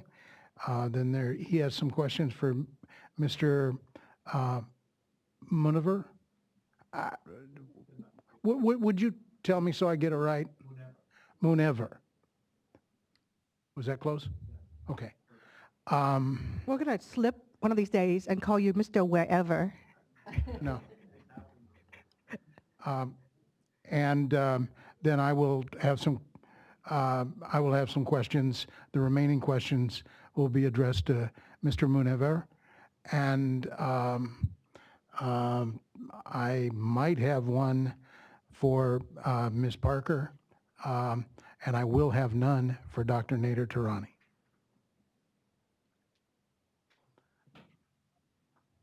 That, however, does not give me any idea in terms of the issues you'll be exploring. So the issues, this is Chris Schutz, representing California Sport Fishing Protection Alliance.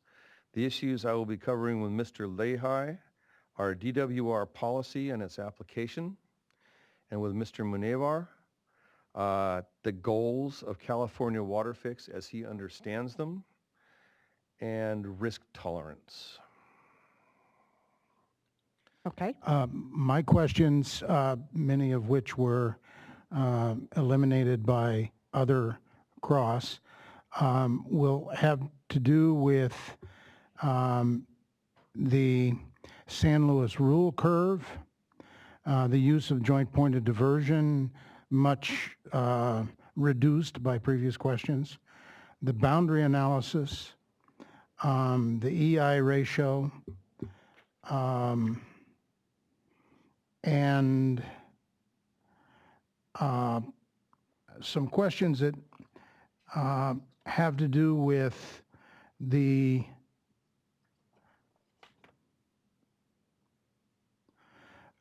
comments in regard to what MBK did in regard to their modeling and a contrasting or comparative thing with the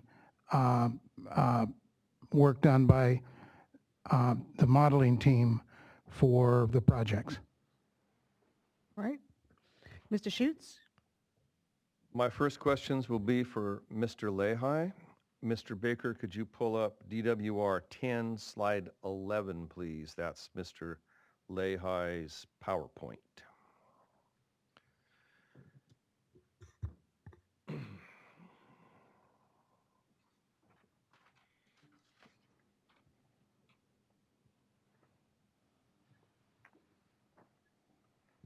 Good afternoon, Mr. Lehi. Mr. Lehi, on slide 11 of your PowerPoint, you state that petitioner's modeling for WaterFix shows decreased reliance on stored releases and that this is consistent with DWR policy. Is that correct? Yes, that is correct. Yesterday, you told Mr. Cooper that this policy exists in written form in a report to state water contractors. Did I get that right? Yes, so the basic strategy on balancing the needs for the current, using storage in Lake Oroville for the current year's allocation versus preparing for a potentially drought year, that policy, it will also refer to as guidelines. Yes. So could you identify that report? What's the name of it? Well, this would be our monthly water operations report to state water contractors. And is that report publicly available?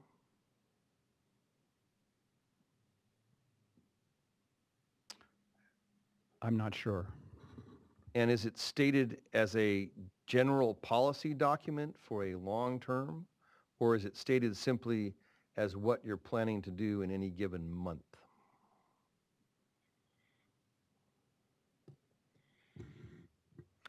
It's a guideline for any particular year.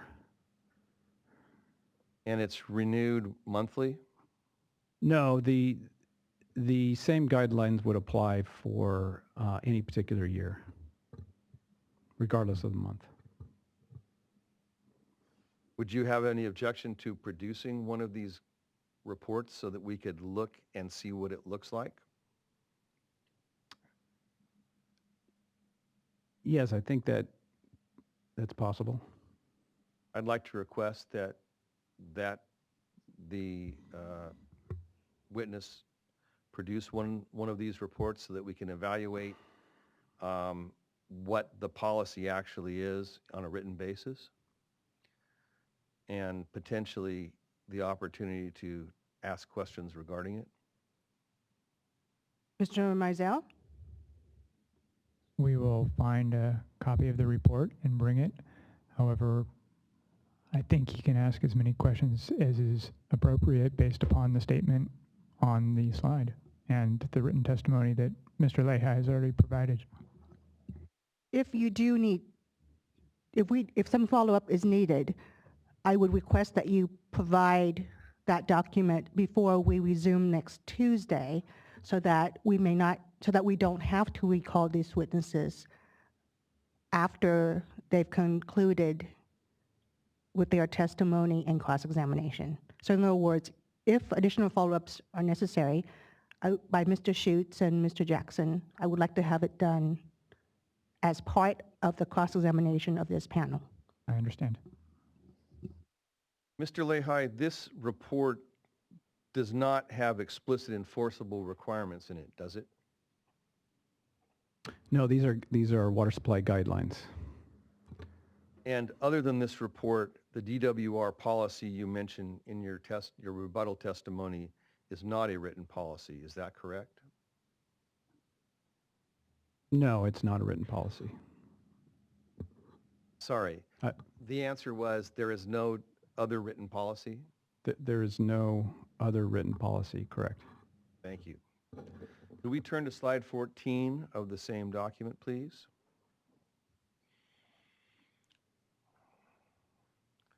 Mr. Lehi, on this slide, you say that after the biological opinions in 2008, and to the present, there were less opportunities to export what you call excess flows. Is that correct?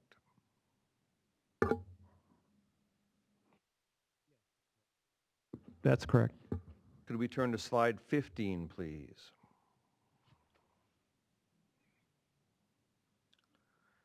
Mr. Lehi, doesn't this slide show that DWR increased reliance on stored water for exports after the biological opinions were implemented? Yes, that was the whole point of this slide. Was this increased reliance on stored water for exports inconsistent with DWR policy? No, it was not.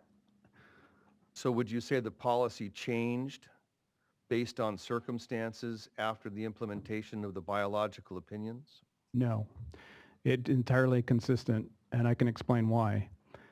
The effect of the biological opinions were to reduce the delivery capabilities of the project. And as I've described these guidelines, it's a sliding scale associated with the actual allocation. So the higher the allocation, the less water we would pull from storage. And the converse is true as well.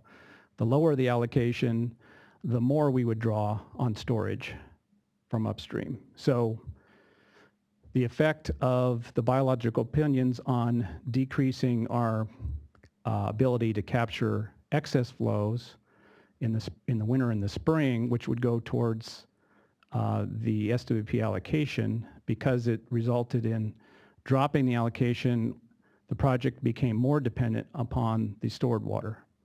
And so my point was, the WaterFix would take us back, restore back to that previous operating regime, where we would be able to capture with the North Delta diversion, perhaps be able to capture more of these excess flows once again, thereby increasing the SWP allocation and making the project, again, following the same guidelines, less dependent upon the stored water for their allocation purposes.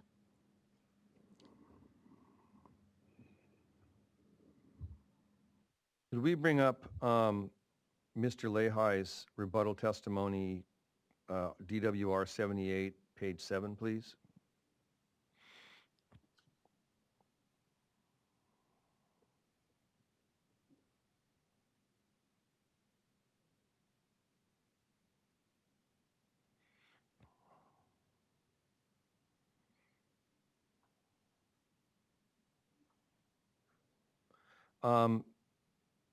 And referring to lines 6 and 7, basically this states what you just told us.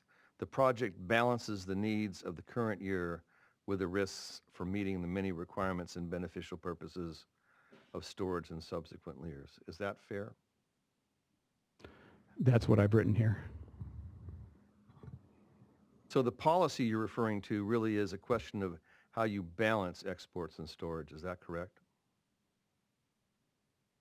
That's right. It's this trade-off of release of storage for the current year, which puts some risk on the dry year supply in a subsequent year. So could we go back to DWR 10, the PowerPoint, please, and slide 14?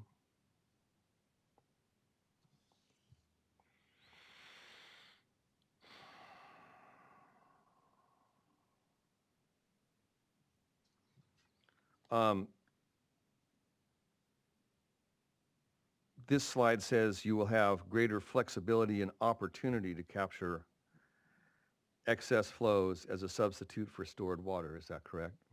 That's correct. Could we bring up CSPA Exhibit 36, please?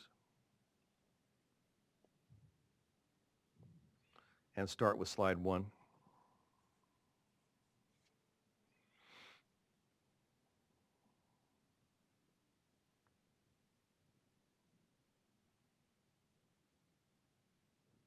So this reminds us where this material came from. It's from the And could we go to slide 2 now, please? So looking at bullet 2, this predicts increased north of delta demands on the CVP and the SWP of 443,000 acre feet per year when you compare the existing conditions and the no action alternative. Do you see that? Second bullet. Second bullet.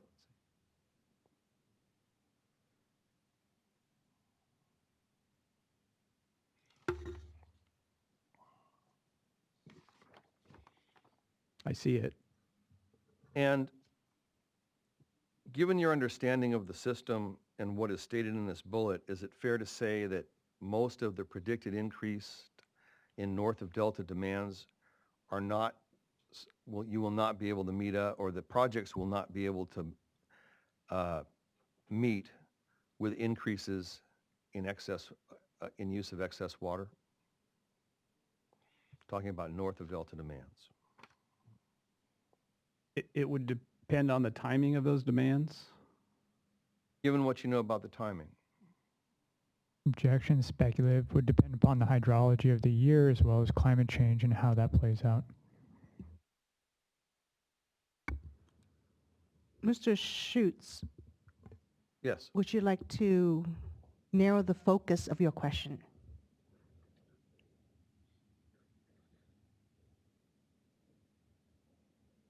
Are there significant times during various water years in which new north of delta demands will not be, you will need to meet them with stored water? Objection that Vegas to use of the word significant hasn't been defined. Are there any?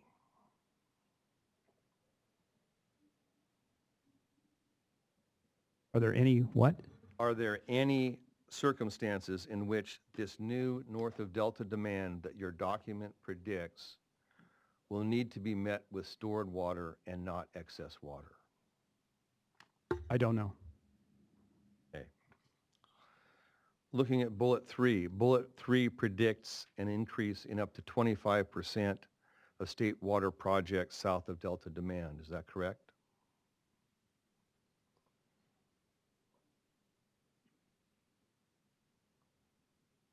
Are you asking me, is that correct what this states? Is that correct as a state? Is it correct? Is it correct that that's what this document states? That's what this document states that I'm Thank you. looking at. Okay. And turning to slide 3, please, of the same document.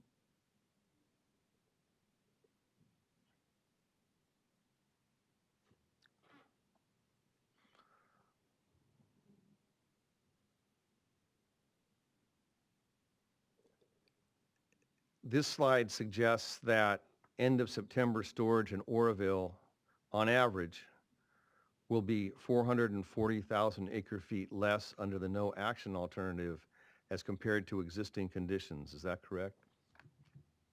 Give you a minute to read it. Well, it says 430, not 440. Excuse me, 430. He's correct. But my objection is to the vagueness of this question. If the question is, are you asking what the document says, or are you asking Mr. Lehigh to agree or disagree with the document? I'm asking what the document says. Well, then the document speaks for itself. Then let Mr. Lehigh answer. That sounds like a good answer. Okay, so there is a predicted loss of Oroville end of September storage in the no action alternative as compared to the existing condition. Will it be DWR policy to use the California WaterFix facilities to allow DWR to make up loss of stored water between what will occur in the no action alternative as compared to existing conditions? Objection calls for speculation as the future DWR policy. Hold on, stop. Hold on to that thought, Mr. Berliner. My counsel is even more detail-oriented than I am. Mr. Schutz, going back to your question to Mr. Lehigh, regarding confirming this language, are you asking him to confirm the language as it is shown on CSPA 36, or are you asking him to confirm that this is indeed the language from the RDEIR SDEIS? I'm asking him to confirm whether that's what it shows. I believe. If that's what your slides show, or is that the language in the RDEIR SDEIS?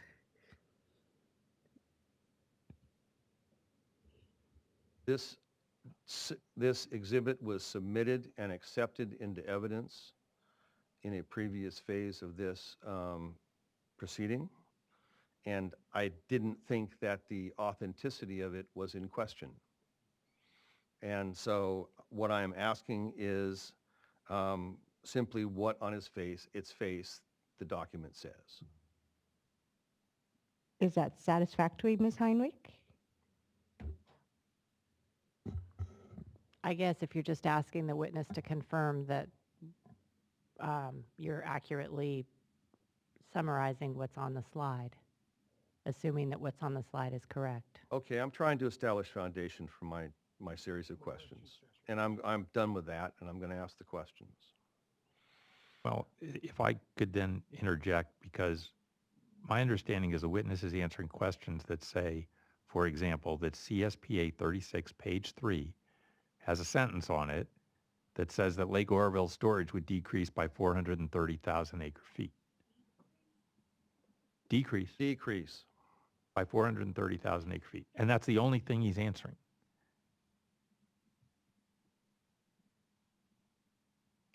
Why don't we let Mr. Schutz continue? And hopefully this will all make sense. My question was, will it be, and it goes to what DWR policy is, because we don't have a document that says what it is. We have what Mr. Lehi has represented in his testimony, and I'm trying to compare it to actual events, not just possible events, but events that are predicted in the Department of Water Resources and Bureau of Reclamation's environmental document. So it's not some hypothetical, it is what they say the impacts are going to be. And again, the question is, will it be DWR policy to use California WaterFix facilities to allow DWR to make up the loss of stored water between what will occur in the no action alternative as compared to existing conditions?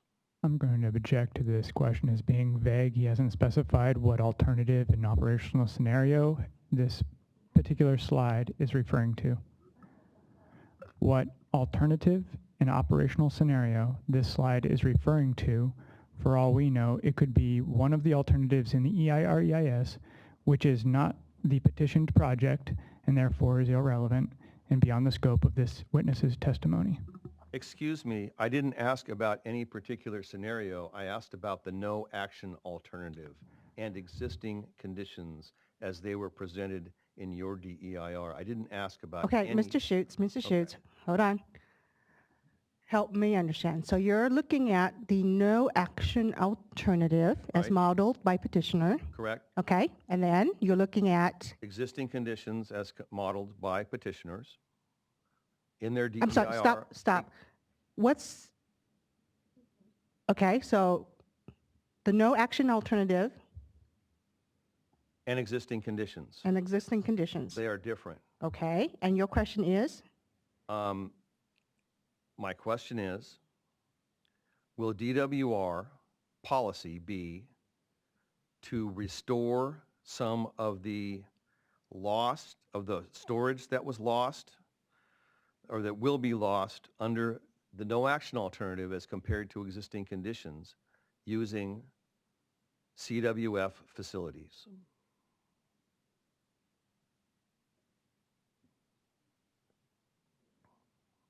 Are you able to answer, Mr. Lehi? The question doesn't really make sense to me. So no, I can't. And this, and quite frankly, this is the first time seeing this, and it's out of context. And I don't understand the question. It doesn't really make sense. You've got a difference of 440,000 acre feet in end of September storage in Oroville simply because of climate change and sea level rise and potential increases in north of Delta deliveries and other factors that you've included in your no action alternative as compared to existing conditions.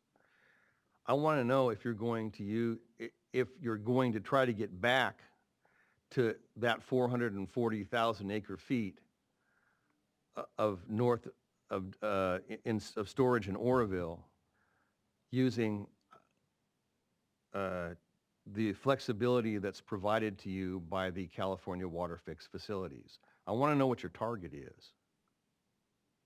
The California WaterFix facilities are not going to create storage. So that's why I'm a little confused with your question. That certainly climate change is, as you mentioned, is undoubtedly part of the reason for this. I don't know about the other factors you mentioned, certainly not the increased diversions from the North Delta diversion, because I testified directly opposite that. To the extent that there's less storage in Lake Oroville, there would be less opportunity for SWP project supplies. All right, let's move on and sort of get to the point here. Will DWR policy be, if California WaterFix is implemented, be to maintain end of September storage in Oroville equal to, less than, or greater than end of September storage under existing conditions? I'm going to object as being beyond his rebuttal testimony. His rebuttal testimony makes comparisons between the project alternatives and the no action alternative. And this question is about the existing conditions comparison, which is beyond the scope of Mr. Lehi's testimony. Mr. Lehi's testimony goes to policy, and we don't have a written document to evaluate that policy, and I'm trying to understand what the policy is. That's a valid point, Mr. Schutz. I'll give you some leeway on that. Overrule Mr. Mizell. So I do not anticipate any change in the guidelines that we've been discussing.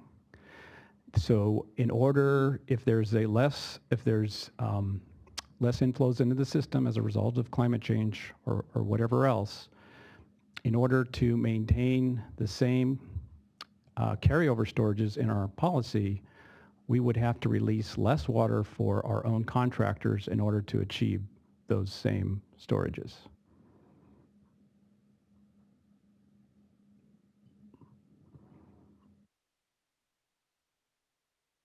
Will it be DWR policy for state water project operations under the California WaterFix to meet any of the predicted increase in south of Delta demands by increasing export of stored water? So the current requests from the state water project contractors are essentially the full Table A contract volumes even today.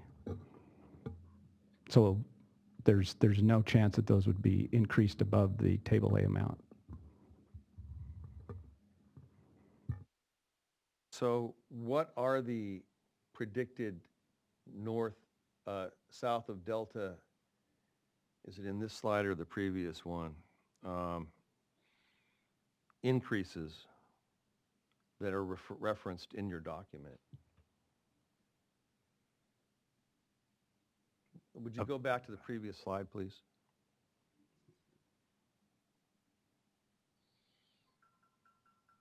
Yes, third bullet. 25%, fourth to the last line, starting with, this represents a potential 25% increase on average in south of Delta demands. So you're saying that, please explain your last answer in that context. Well, so I didn't prepare this document. All I can tell you is what I know. And what I know is that the current requests from our SWP contractors is the full Table A demand. Could we look at Mr. Lehigh's testimony, slide, page 10, please? I think it's DWR 78. Is that correct? So let's look at lines 9 through 11.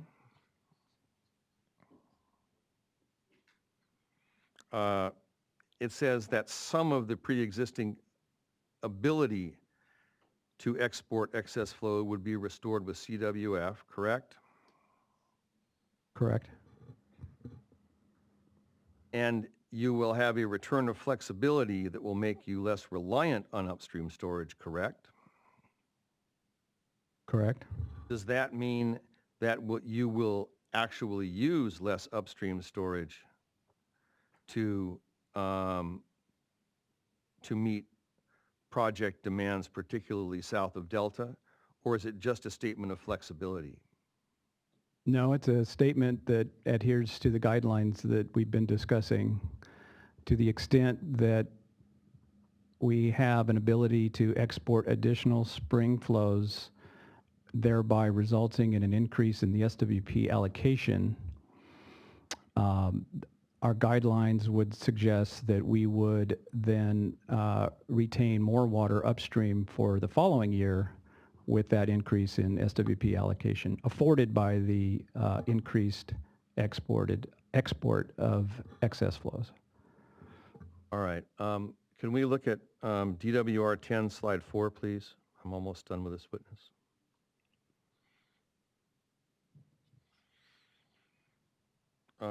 You say in the second bullet that additional storage, if any, is used for project purposes following year. I guess that means the following year. Does this additional storage refer to south of Delta storage, north of Delta storage, or both? Which slide are we looking at?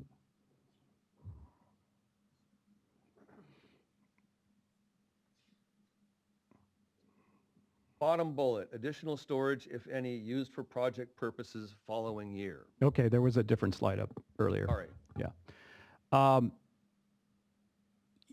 Yeah, this was in reference to San Luis Reservoir storage. So to the extent that we ended up exporting more than our conservative assumption that's used for the allocations for that particular year, because they are conservative, our ability to export will be exceeded most of the time than that conservative estimate, and that additional export that would occur that summer would not go to that year's allocation, but would be stored in San Luis Reservoir, and so that would be a head start onto supply as a allocation for the following year. So this was in reference to San Luis Reservoir storage. South of Delta storage. South of Delta. Thank you. That's all I have for this witness. And much of my questions for Mr. Munevar were already asked, so I'll try to keep it brief. I'd like to look at Mr. Munevar's rebuttal testimony, and that is DWR 86, page 15, excuse me.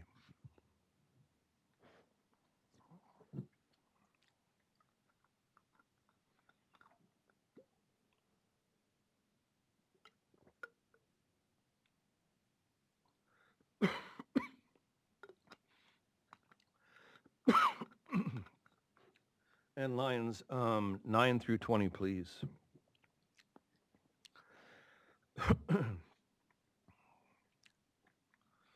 Good afternoon, Mr. Munevar. I hope I get that pretty Good close. afternoon, yes. Yeah, no, it's... Don't make me the group. We're working on it. In the passage above there from lines 9 through 20, those two paragraphs, you describe the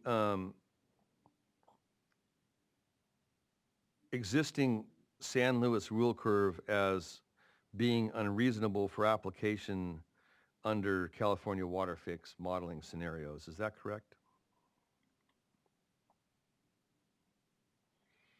I think the statements relating to MBK's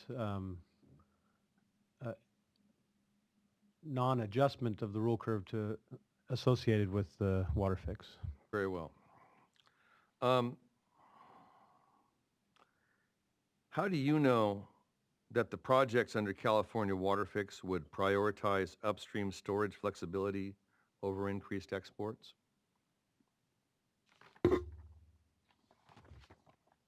I think the WaterFix in and of itself affords that flexibility, and through discussions with the operators, the modeling confirms their operational behavior.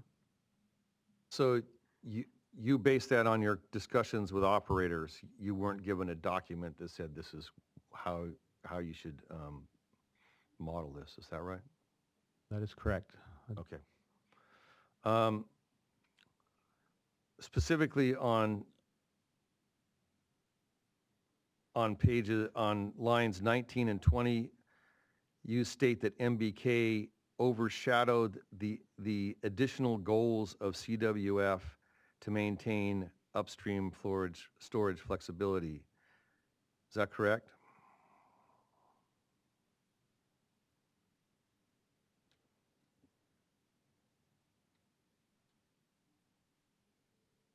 The statement is that their prioritization of moving stored upstream water was in contrast to what we understand to be operational behavior to have the operational flexibility upstream.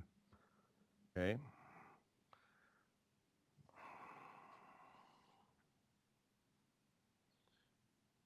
It states explicitly, does it not, in line 19, that their prioritization overshadows the additional goals of California WaterFix to maintain upstream storage flexibility, does it not? That is what it says, yes. Okay, good. So you're saying that maintaining upstream storage flexibility is a goal of the California WaterFix?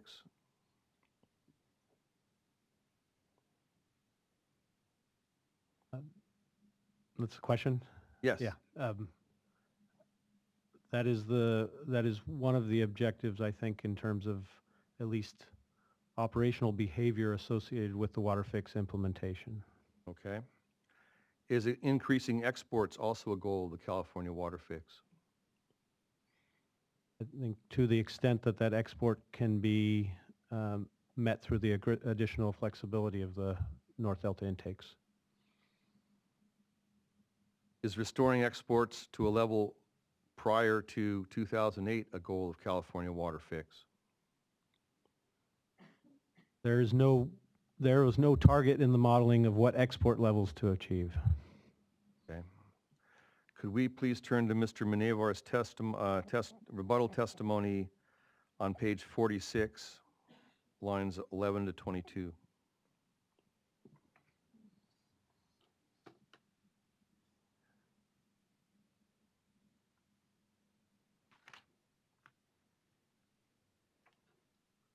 Could you restate which lines you're referring to? I'm referring to lines 11 through 22, the discussion of your rebuttal of the statement regarding treating reservoir storage as a variable, not a constant.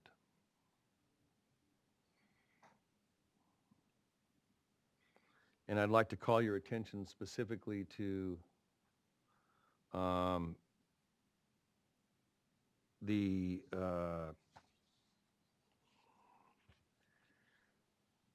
phrase risk tolerance in line 20.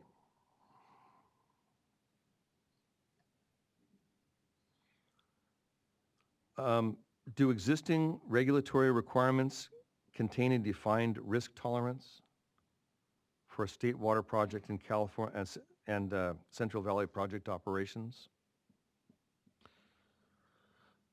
The regulatory requirements do not, okay. As I understand. That's what I asked. In terms of regulatory requirements. Correct. But there is a risk tolerance embedded in the no action alternative calcium 2 model run.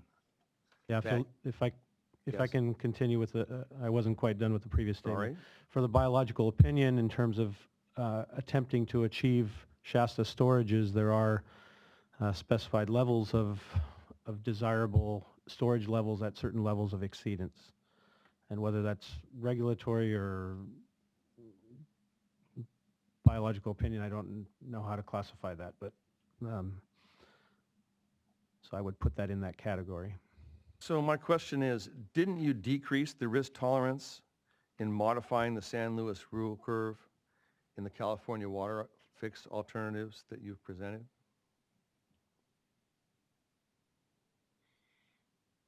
No, I don't think that is the case. The way I would describe it is the ability to export water at the time of that water being available is an improvement in the operations. And what we evaluate is, did we increase the risk upstream and the reservoirs? And what we had shown in the previous testimony was that by and large, the reservoir levels have similar risk or probabilities of exceedance with the no action as with the WaterFix. Doesn't the change in the San Luis rule curve actually reduce the risk tolerance? No, it does not.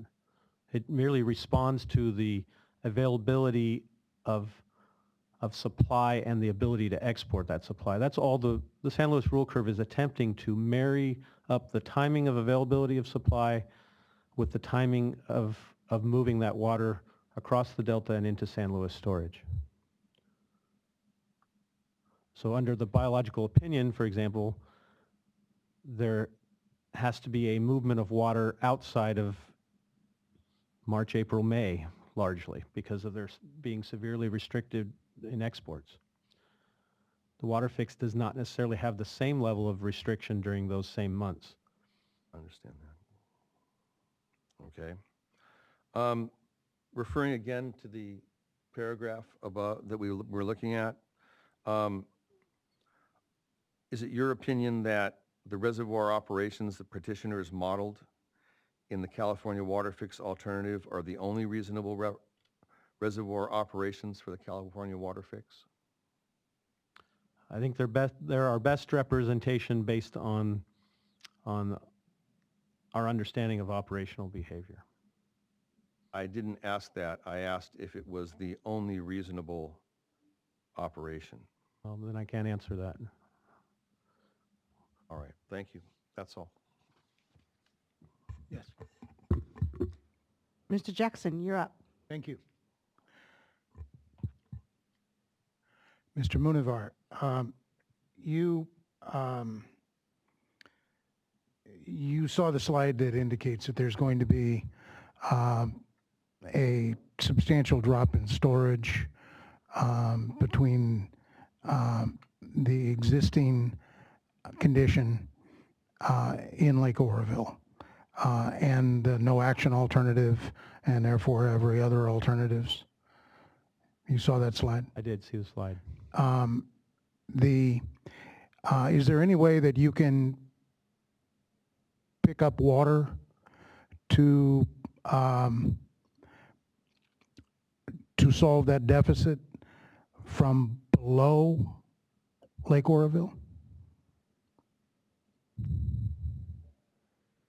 So my understanding is most of that impact, that drop in storage that you're referring to, is associated with the climate change which was not in place in the existing scenario, which is in place in the no action.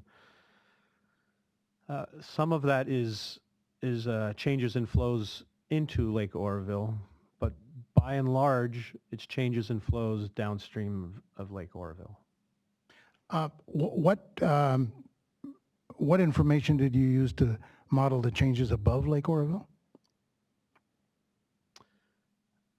So the changes in flows between the existing and the no action, yes. we ran hydrologic modeling with alternative climate futures and characterized the changes in flows with historic climate, and then compared that to the changes in simulated flows with future climate change, our Q5 scenario. Did you get information from Pacific Gas and Electric about conditions up above and to determine the actual flows that are that have declined since you built your reservoir? I'm going to object to this question and anything else that delves further into what might have been done based upon scenarios that are already tangential to Mr. Munever's rebuttal testimony. We're now 3 or 4 degrees away from what he's actually testified about. And we're again seeing a pattern of using an answer to one question to launch into a new line of inquiry. Mr. Jackson? Well, you know, obviously the fact that the lake is receiving less inflow is reflected in the difference between in the biologic, in the EIR-EIS, which is the environmental document for this change petition. And so I'm trying to decide, I'm trying to find out from the expert whether or not the difference in the water levels that they are projecting into the future can be fixed by the California WaterFix in the Delta. Because of their statement that the WaterFix provides them with additional flexibility. Yes. Correct. All right. The additional flexibility that was referred to in the testimony was based upon the North Delta intakes, not based upon reoperation of the upstream reservoirs. That's a point that's been covered ad nauseum. Reoperation of the upstream reservoirs, which is a point we've covered quite extensively in the cases in chief. Mr. Jackson's attempting to go back to the case in chief and recross people on topics that are well beyond the rebuttal. Mr. Jackson, perhaps if you could be more direct in asking your questions without referring to those upstream reservoirs, we might get some answers faster. Well, the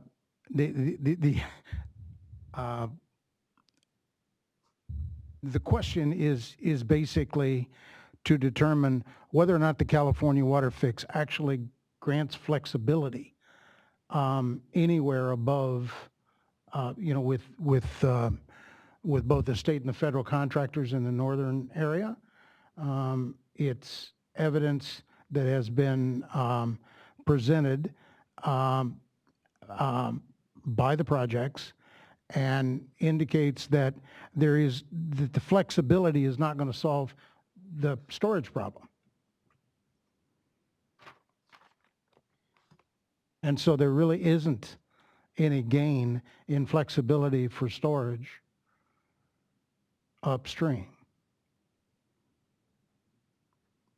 I'm not sure that their focus on flexibility is targeted in terms of increasing storage upstream. Is that the question you're trying to find get? out whether it would increase storage upstream in any given year. All right.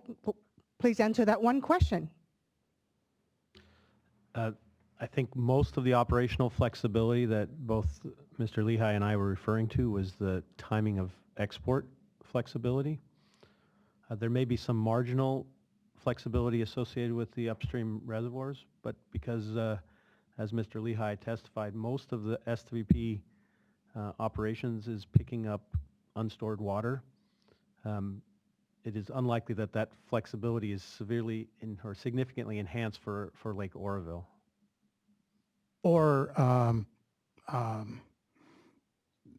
Ms. Parker, for Lake Shasta?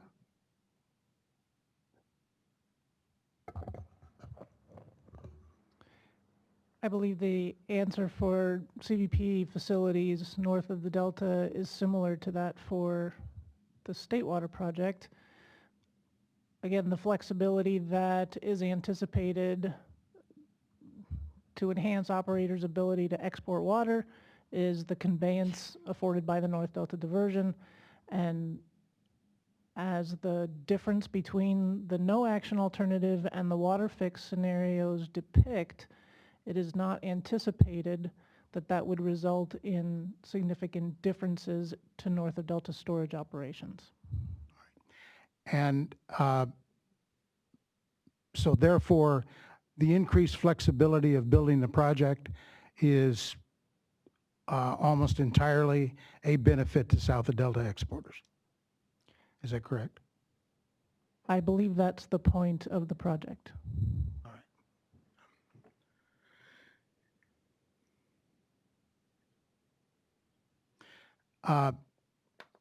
Mr. Munivar, the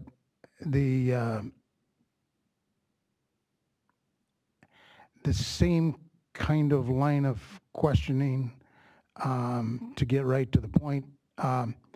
The flexibility that you see from your modeling in the California WaterFix doesn't apply to anyone in the Delta, does it?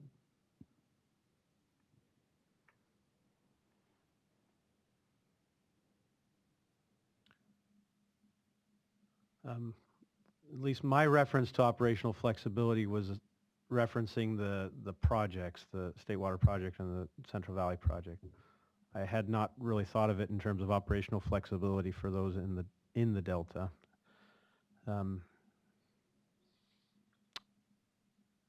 Now that I'm thinking of it from a operational flexibility in terms of achieving the flows that are targeted in terms of the California WaterFix and the operations, it's likely to have increased benefit for achieving those flows as well. The increased benefit you are discussing takes into account the fact that as much as 2.5 million acre feet of water would now be in a tunnel and not going through the Delta? Yes, it does.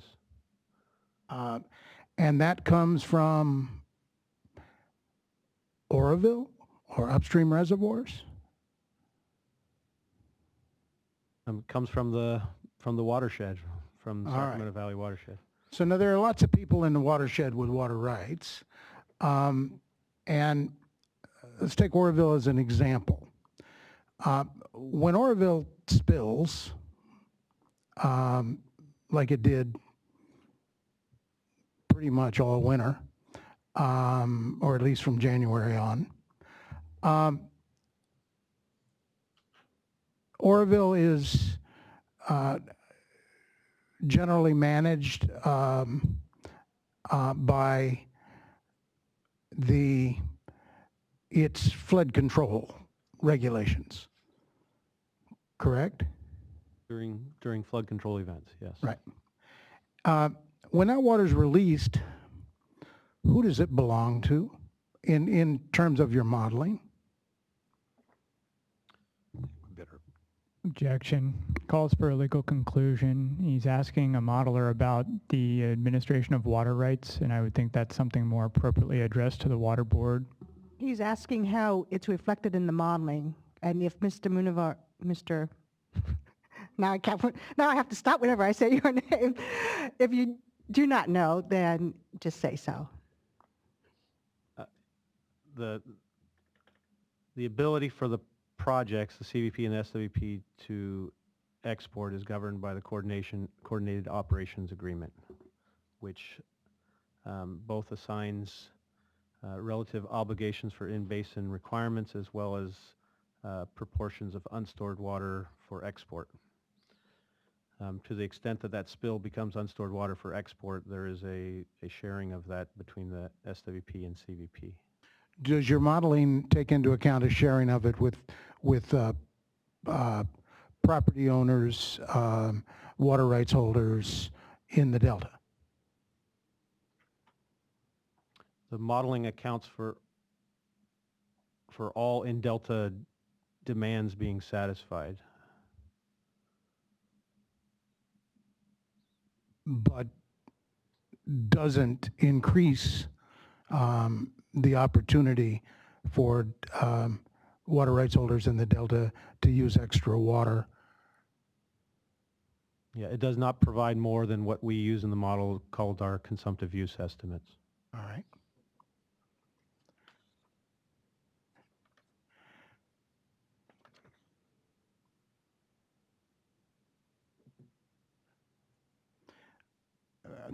Could we move to page 31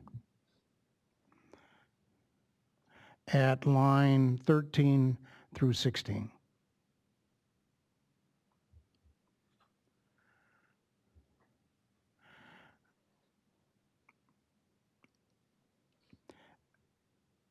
You indicate that there is in stressed water supply conditions, you indicate that CalSIM2's model shows instances where you can't meet the regs, right?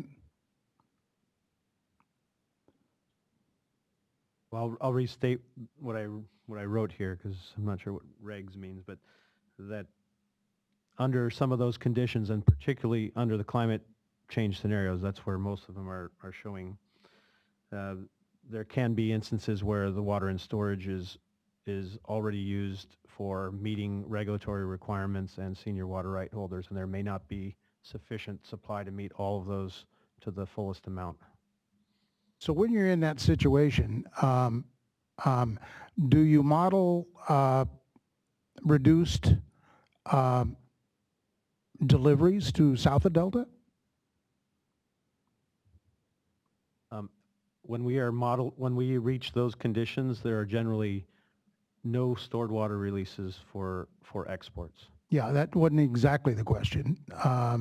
The question was, when you reach a condition that you can't meet minimum in-stream flows, regulatory flow and salinity requirements, or deliveries to senior water rights holders, wherever they may be, but they're usually upstream.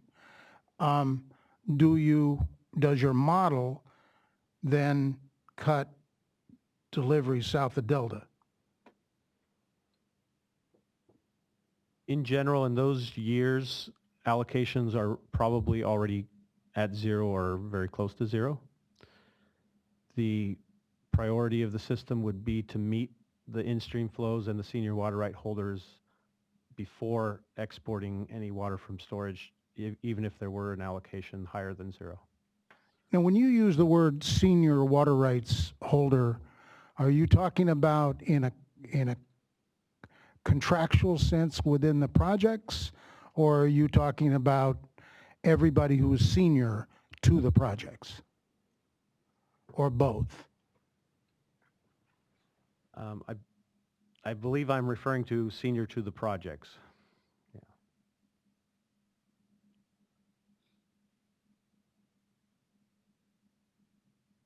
I have one more. Could we go to page 25?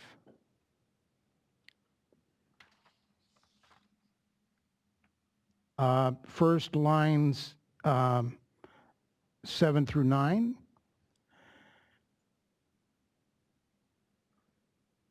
You included a footnote in the Delta outflow requirement section that relates to what you call unsubstantiated assertions of Tom Cannon testifying for CSPA. Do you see that? I do.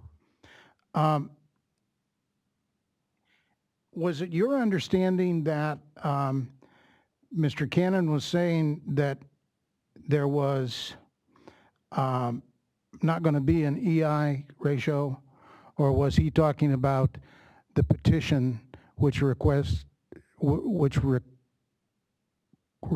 moving the point where the EI ratio is determined in terms of inflow? I don't recall the specific statement from Mr. Cannon. Well, you recalled it enough to call it unsubstantiated. Objection argumentative. Yeah, it was. One of my main failings, I guess.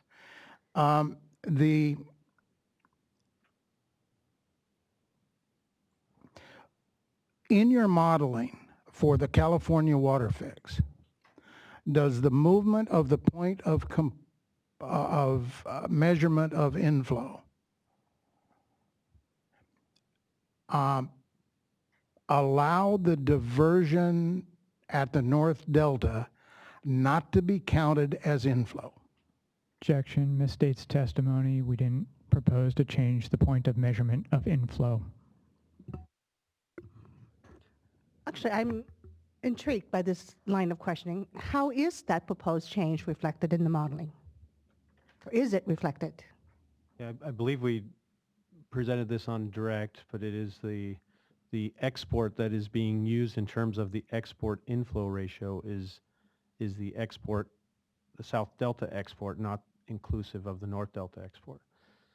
And wasn't that the point Mr. Cannon was trying to make? Well, there are two aspects of this. So there is an export inflow ratio that was part of D1641, which was large when there was only 1 point of diversion. Then during the biological opinions, there was a San Joaquin inflow export ratio. Right. And so what we've have in the WaterFix now are essentially bypass flows at the North Delta diversion, which we believe are protective of fish. And we have a San Joaquin IE ratio and OMR requirements at the South Delta facilities, which were put in for fishery-based requirements. Well, without getting hit with a gavel, we're not supposed to be talking about fish. What I'm talking about is how does your,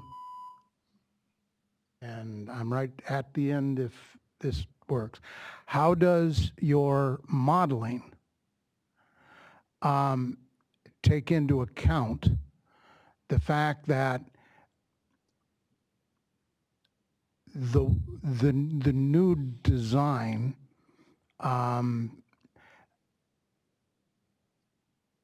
essentially makes what you divert no longer inflow?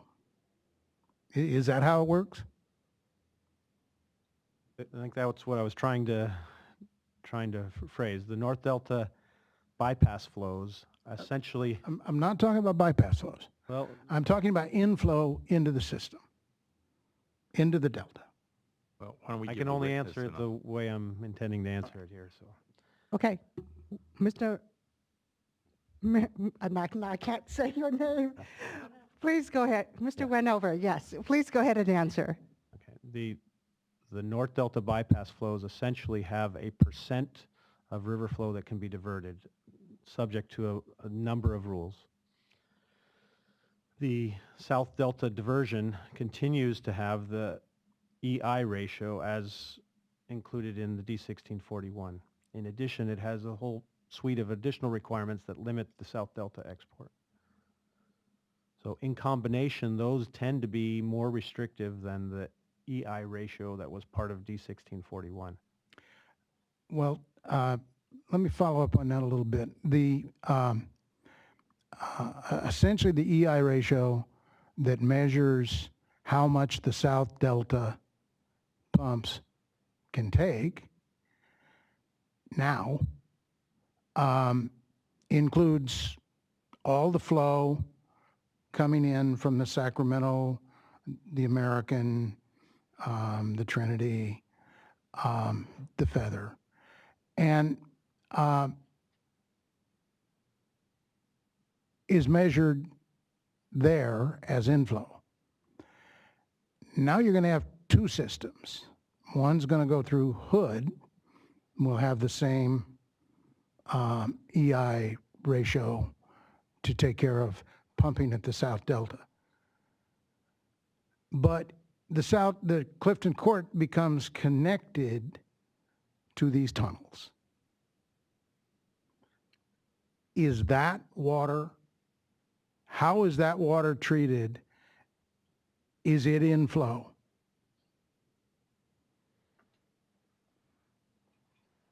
The point of measurement of inflow is unchanged from the current operation. The export as in the California WaterFix, that's part of the EI ratio, is the diversion from the South Delta channels into Clifton Corridor, the modified version thereof. Does not include the diversions from the North Delta because they are part of the, essentially it is the point upstream that represents inflow. So it is not part of the calculation. The North Delta diversion is not specifically part of the export term in the export inflow ratio from 1641. Thank you very much. That's my last question. Thank you, Mr. Jackson, Mr. Schutz, and Mr. Jackson, for the record. Even though I've been tempted many times, I've actually never hit anyone with the gavel. And I do apologize. I guess because I now get to go to my anniversary dinner. I'm going to give you congratulations, so you don't have to give them all again. Why don't we stand up and stretch for a little bit, maybe take a short 5-minute break, and then ask E.B. Mudd to come up to conduct their cross-examination. So we'll continue at 3:55.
All right, please take your seats.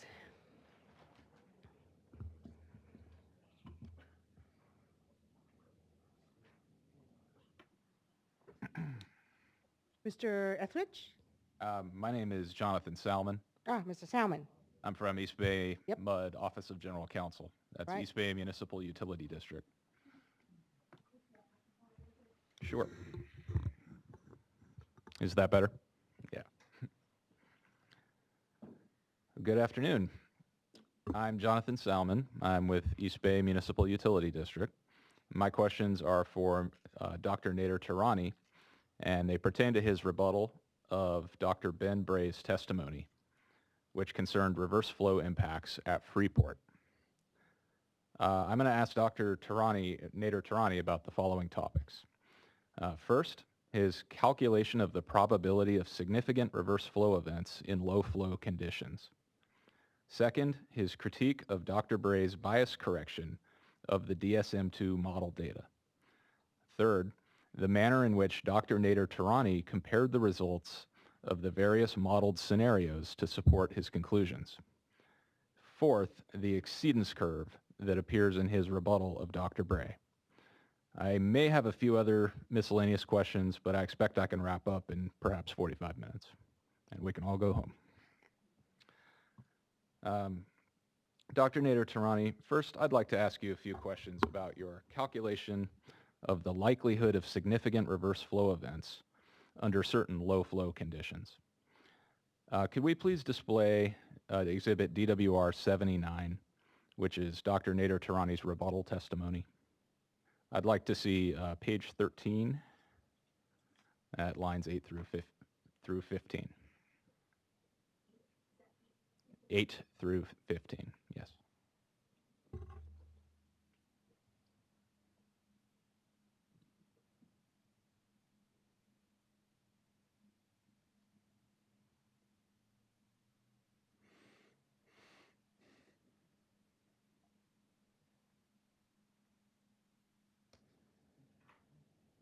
That was page 13, 8 through 15.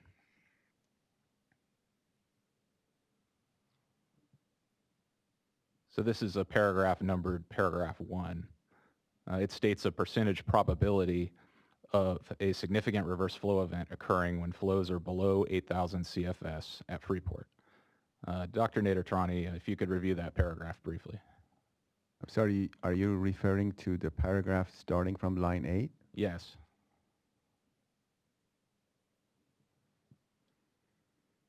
Go ahead, yes. Okay. Dr. Nader Tarani, your testimony used the term SRFE to mean significant reverse flow event. Are you using that term in your rebuttal testimony in the same sense as Dr. Bray used it in his testimony to mean a reverse flow event at Freeport severe enough to require a shutdown of the Freeport project intake? I used the definition, as I understood it, as a significant reverse flow event to mean having a flow event leading to an upward, advective distance of about 0.9 mile, as I understood from Dr. Bray's analysis. Okay, thank you. In this portion of your testimony, you express an opinion that there is a 1 in 92 probability, or 1.1%, that there would be an SRFE when the average daily flow at Freeport drops below 8,000 CFS. Looking again at that paragraph, did you calculate that percentage by dividing 4 SRFE events by 371 days? Is that how you got to 1.1%? Yes, that's correct. Mm-hmm. Okay. So when you performed that calculation, did you assume that there were only 4 days on which SRFE events occurred during this time period? And that's the time period described in that paragraph. I believe I was relying on the East Bay MUD witness Eileen White. Okay. Were you aware of the testimony of Eileen White, who is East Bay MUD's chief operator, in Part 1B of this hearing that there were actually 8 SRFE-caused shutdown events of the Freeport project during this time period? I would, no. Okay. Were you aware that Ms. White testified that her count of 8 shutdowns only occurred or only includes the SRFEs that occurred while East Bay Mud was operating the Freeport project intake during this period? No. Did you consider the possibility when you calculated this probability that East Bay Mud did not operate the Freeport project intake on a daily continuous basis between April 2014 and December 2015? No, I did not. Okay, let's assume that East Bay Mud did not operate on a daily continuous basis during that period. Is it possible, if you make that assumption, that SRFEs occurred on days when the intake was not in operation that would have required the Freeport project to shut down had the project been operating? I can't comment on that. Not knowing the exact nature of how East Bay Mud operated its facility. If 8 shutdowns actually occurred during that period, for example, and not 4, you would expect the probability of an SRFE to be higher than what you calculated, correct? Would be double that, 2.2%. And so that would be equally true if even more than 8 occurred, that it would increase in proportion with the number of SRFE events. And again, I just want to make sure we all understand this is a very low flow. This is a very low flow period, and so I would expect a higher probability during a very low flow period, whereas in higher flow periods you would expect a much lower probability. Yes. Okay, understood. I'll ask you a bit about that a little later. So you counted 371 days during this time period with average daily flows below 8,000 CFS at Freeport. That's correct. When you made that tally, did you look at the daily gauge data for all days during that time period? Again, this is something I asked my staff to do, and that was my instruction to them, yes. Okay, as far as you're aware, that's what they did? I asked them to look at the daily average flow at Freeport. On all days during that time period? On all days, the entire time period? In that time period. What was the question? You okay? During that time period, yes. So similarly, when you were choosing which days of gauge data to examine, you didn't consider the possibility of any Freeport project downtime during that period, correct? No, I did not. When you did the probability calculation, you looked at historical daily average flow data at Freeport to identify the number of days with flows below 8,000 CFS. Is that correct? I'm sorry, what is the question? When you did the calculation, specifically when you were counting the number of days with flows below 8,000 CFS, you were looking at historical daily average flow data at Freeport, correct? Correct. And in contrast to that, Dr. Bray's analysis focused on the number of months below 8,000 CFS, correct? That's correct. Is it possible that some of the 371 days that you identified with flows below 8,000 CFS occurred during months that had an average monthly flow above 8,000 CFS? Technically, yes. Mm-hmm. Would you agree that a Freeport monthly average flow below 8,000 CFS is a relatively less common event than is a Freeport daily average flow below 8,000 CFS? Can you repeat the question? Yeah, please? I can ask it another way. Mm-hmm. What I'm asking for is, of these two things, do you know which one is more extreme? Which one represents a more extreme flow condition? A monthly average flow below 8,000 CFS at Freeport, or a daily average flow below 8,000 CFS at Freeport? I know there are more days than months, but Right. I'm asking, comparing apples to apples, which one is more extreme? I'm not sure. Okay. I'd like to move on to the topic of bias correction. Could you please display Exhibit DWR 50, which is Dr. Nader's summary of his rebuttal testimony? And I'd like slide 29.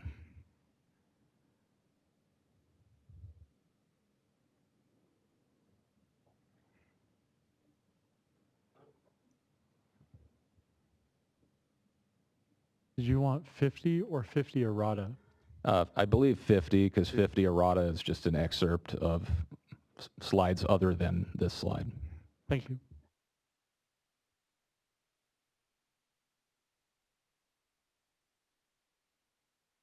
So Dr. Nader Tarani, this slide, at least the graph on this slide, is taken from Dr. Bray's direct testimony, correct? That's correct. So we discussed what this shows then, so we don't need to recap all that in detail. In general, would you agree that the graph on this slide plots the velocity of flows at Freeport during part of February 1991 and compares does that by comparing observed gauge data with uncorrected and bias-corrected DSM-2 output data? That's correct.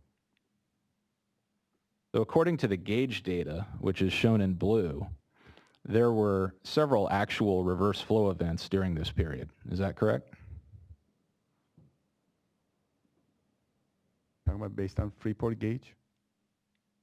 Based on what this chart depicts. I understand this chart to depict gauge data at Freeport during this period, among other things. Is that your understanding? Yeah, that's correct. So based on Freeport gauge, I do see some days that there are reverse flow events, but not necessarily an SRFE. Okay. Did any of the actual reverse flow events shown on the gauge data, the blue line, did any of those reverse flow events show up in the uncorrected DSM-2 output that's plotted on the dotted red line?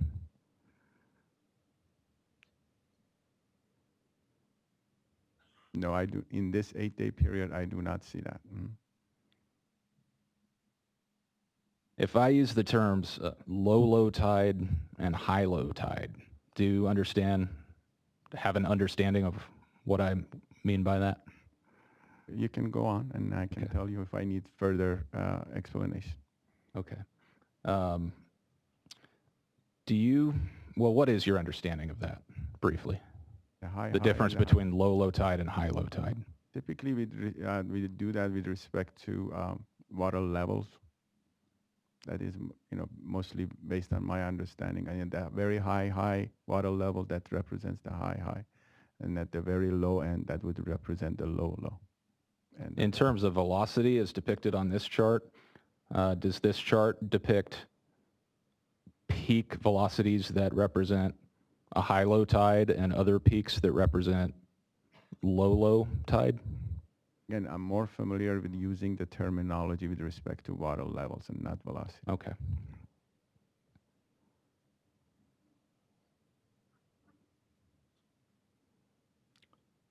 Do you agree that the uncorrected DSM-2 velocity data on this chart, again, that's the dotted red line, underpredicts the magnitude of the actual low tide velocities in every case on this chart these days? In this 8-day window, yes. Okay. And to clarify your written testimony,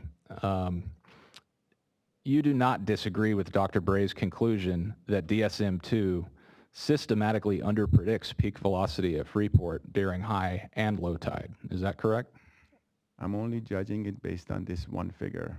And so I don't necessarily agree with his conclusion based on this 8-day window. Yes, that seems to be correct. Do you have any knowledge in your experience other than this chart of a systematic underprediction of peak velocities in the DSM-2 model? Not at this location.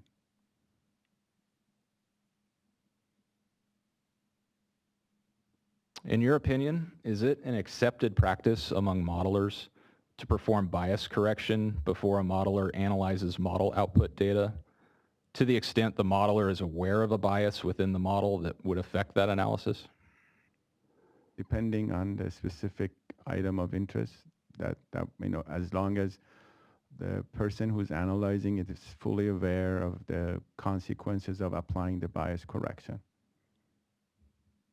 Dr. Bray testified that he calculated an optimal offset for DSM-2's velocity output data by minimizing the sum of square error. That's sum of square. That's SUM. So. Yeah. Between the model simulation and historical data. Do you believe that is an acceptable method for correcting bias within model output? For this particular,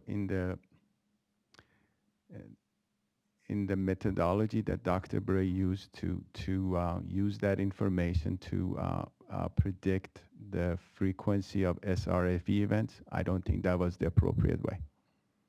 And what is the basis for that opinion? Exactly what I wrote here, because by doing so, he introduced events that were falsely identified as reverse flows in an 8-day window, and I specified the days where they occurred. And you believe that, assuming that you're correct that it does that, you believe that that results from the method that he chose, the sum of square methodology? In order to predict the frequency of the SRFE events, I believe the method of using the sum of square would not have been the right way of doing it. Okay. Do you agree, however, that the sum of square methodology uses a mathematical approach to identify an optimal offset and does not require a modeler to subjectively estimate the offset? I'm very much aware of that methodology, and as such, one would understand that at times you would underestimate and you have lower error, and at times you would have overestimate. And because the SRFE events, by definition, requires a low enough negative velocity, therefore, it is my conclusion that by introducing a simple bias based on the sum of a square methodology, you would have a higher population of those events that would lead to a conclusion that would be considered an SRFE event. Well, let's look again at this graph, and specifically the peak velocities during each day's low tide. And by that, I mean the lowest peak low on each particular day. Do you agree that the bias-corrected DSM-2 output on this graph approximates the actual measured velocities more closely than the uncorrected DSM-2 output?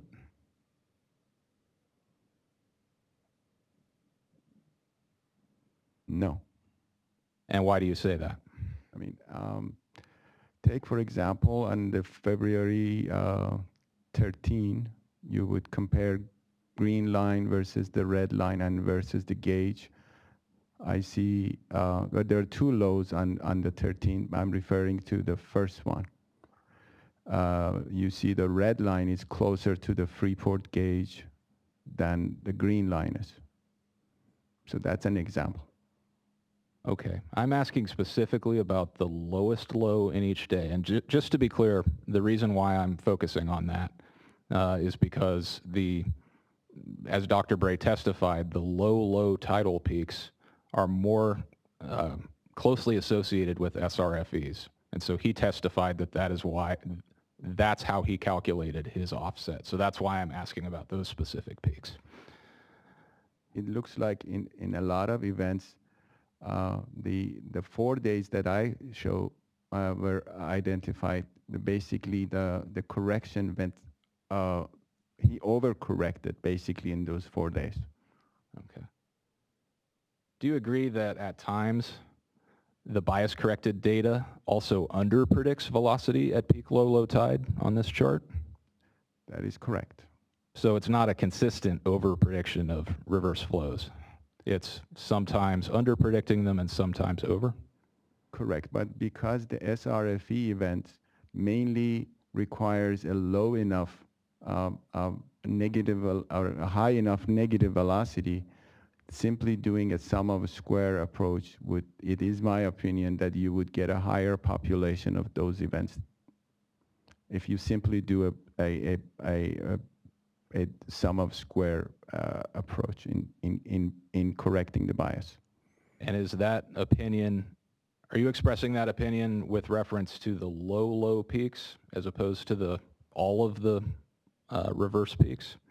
I'm basing that opinion on the 4 days I identified that truly they were not reverse flows, yet the bias correction made them look like a reverse flow. So you point to 4 specific events in your... This is in an 8-day window, so we're talking about 1 out of every 2 days. I understand. And do you know whether any of those 4 events would meet the criteria to qualify as a significant reverse flow event that would require the Freeport project to shut down?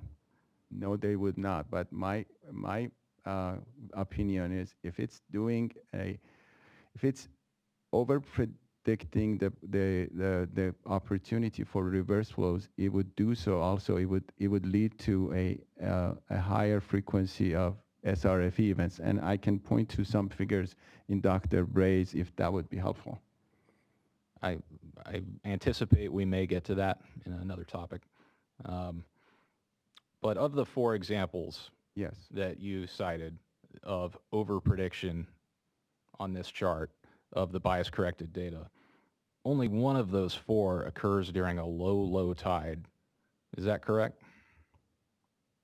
Well, let's look at each one individually. On the 11th of February, you see the green line going below 0, and that happens at the lowest velocity in that day. Do you see any other examples? Okay, so let's move on. So now the 14th.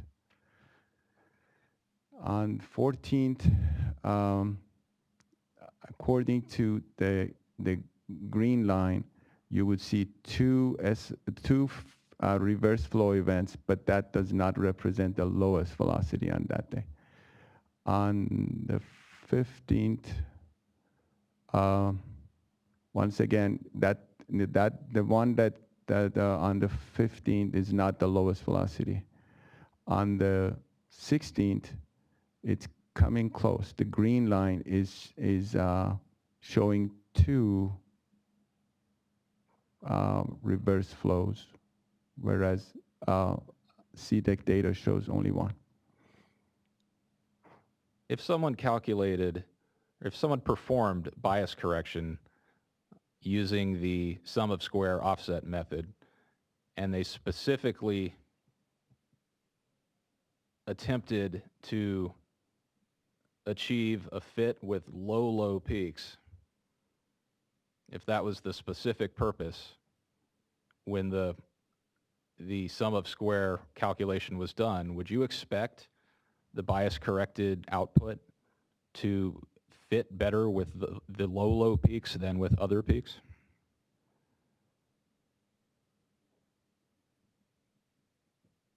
I'm not sure. Okay, I'll move on. I'd like to ask you about some opinions in your rebuttal testimony regarding the appropriate use of model results. Can we look at page 17 of your rebuttal testimony? Again, DWR 79. In lines 4 through 9 of page 17, you wrote that Dr. Bray's bias-corrected DSM-2 data shows 82 SRFEs per year in 1976-1977 period, even though there were, in your opinion, 2.3 SRFEs per year during 2014 and 2015, which you call an almost equally dry period. And I think you referred to this concept earlier, this comparison. That's correct. And you conclude here that Dr. Bray's estimate is at best extremely questionable. It seems that in this part of your rebuttal, you've compared DSM-2 model results with recent historical data with actual occurrences. Is that correct? I was comparing Dr. Bray's predictions as far as what he believes the frequency of the significant reverse flow events are to what I believe to be the frequency of the SRF events based on actual observations in the 2014-15 period. So to be clear, you were comparing model output data to actual occurrences. My attempt was to show that the high degree of difference between the two to illustrate my point. Okay, so that I understand why you did it, but that's a yes then. I was comparing Dr. Bray's analysis based on what his method of using bias correction with the actual observed data of a different period, but I would consider that to be a very dry period, similar to 76, 77, almost.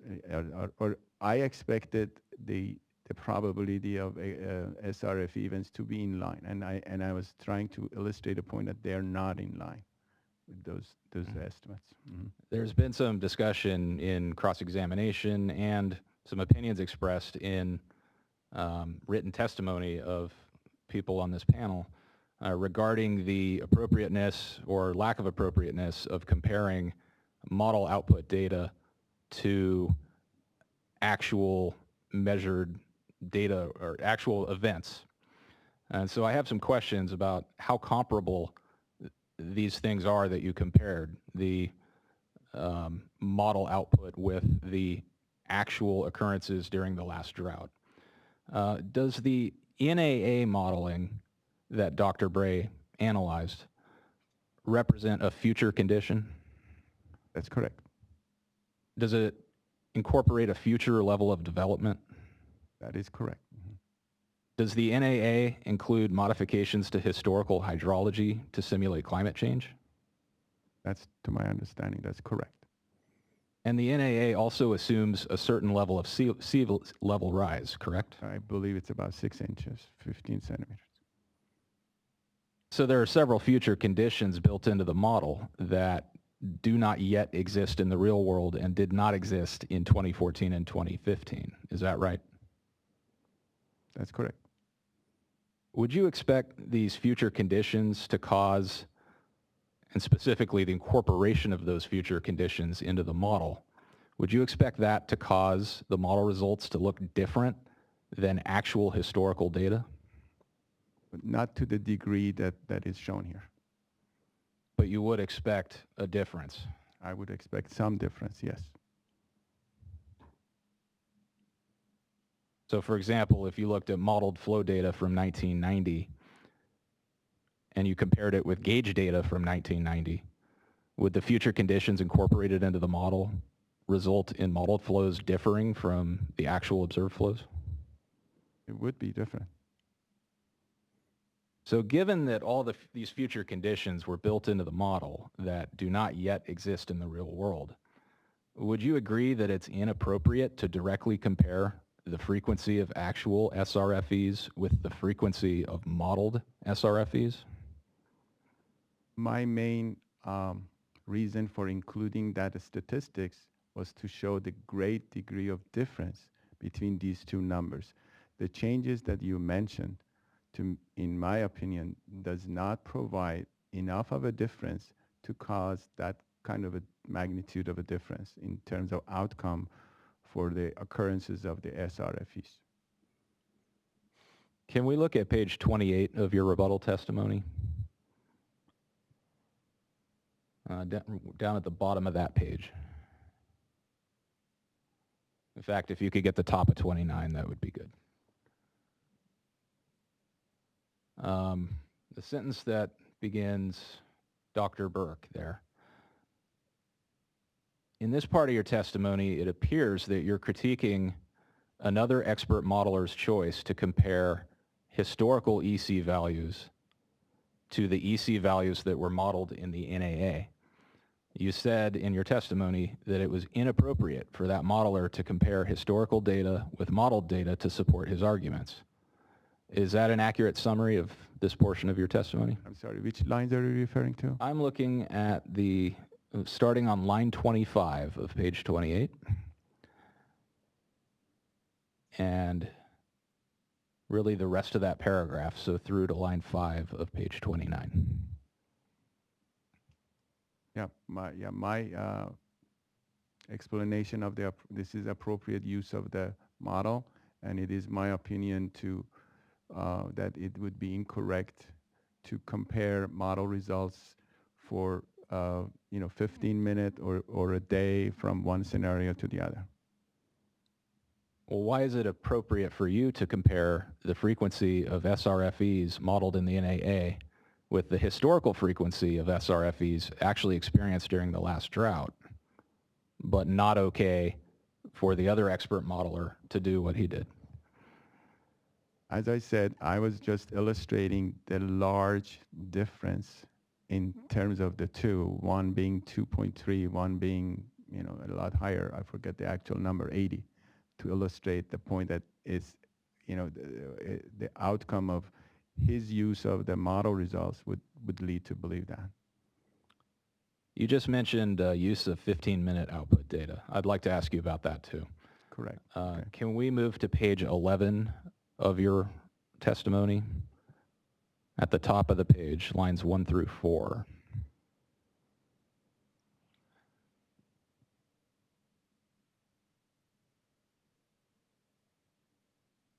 The key phrase there is, it is inappropriate to compute differences between two planning scenarios, 15-minute output. Is it fair to say... Can you scroll up a little, please? Oh, sure.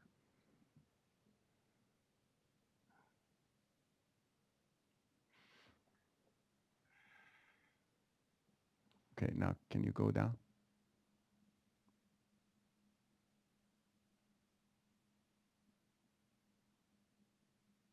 Yes, go ahead. Is it fair to say that as a general matter, you believe that DSM-2 15-minute output data in any scenario should not be compared to 15-minute output data for a different modeled scenario? One, it all depends on what purpose, what use. So I would not make that general statement. But in general, when you're using DSM-2 model in conjunction with calcium-2, it would be inappropriate, generally speaking, to compare the model output for one scenario at a given 15-minute to the other prediction for the same time step, 15-minute of another scenario. Do you believe DSM-2 output should be averaged on a monthly basis before being compared to other scenarios' output when calcium-2 input data is used? I was also cautioning against the use of the model in terms of even a single month. The appropriate uses that I was recommending, it was either long-term averages based on water year type, or probability distribution types plots. Can you identify SRFEs by looking at long-term or monthly averages of DSM-2 velocity output? No, you can't. So this would be an exception. In the case of analyzing SRFEs, would it be appropriate to look at 15-minute DSM-2 output? In predicting SRFE event, by definition, because the meaning of SRFE, as I understand it, would be one that would lead to a tide with an advective reverse distance of 0.9 miles. The only way to achieve it would be to use the 15-minute output from DSM-2. So it would be appropriate to do so. Then what happens, and then you have to compare the frequency of one scenario to the other. But as you're doing so for example, for a given month, one scenario may say 4, the other scenario for that same may say 3, then it would be, at that point, it would be inappropriate to compare those single months. From there on, you really have to look at the probability distribution across the whole period. Moving on, we've talked a lot about exceedance curves lately, and I have a few questions about the exceedance curve on page 14 of your testimony.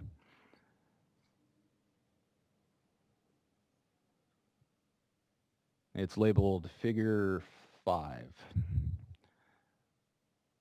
Is this curve essentially a plot of the modeled flow at Freeport for every month during the 82-year period? This is the model output from calcium 2 for the entire 82 years. That's correct. And it's a plot of months? Monthly average flows. Monthly average flows. And it plots the NAA and all 4 operational scenarios, correct? That's correct.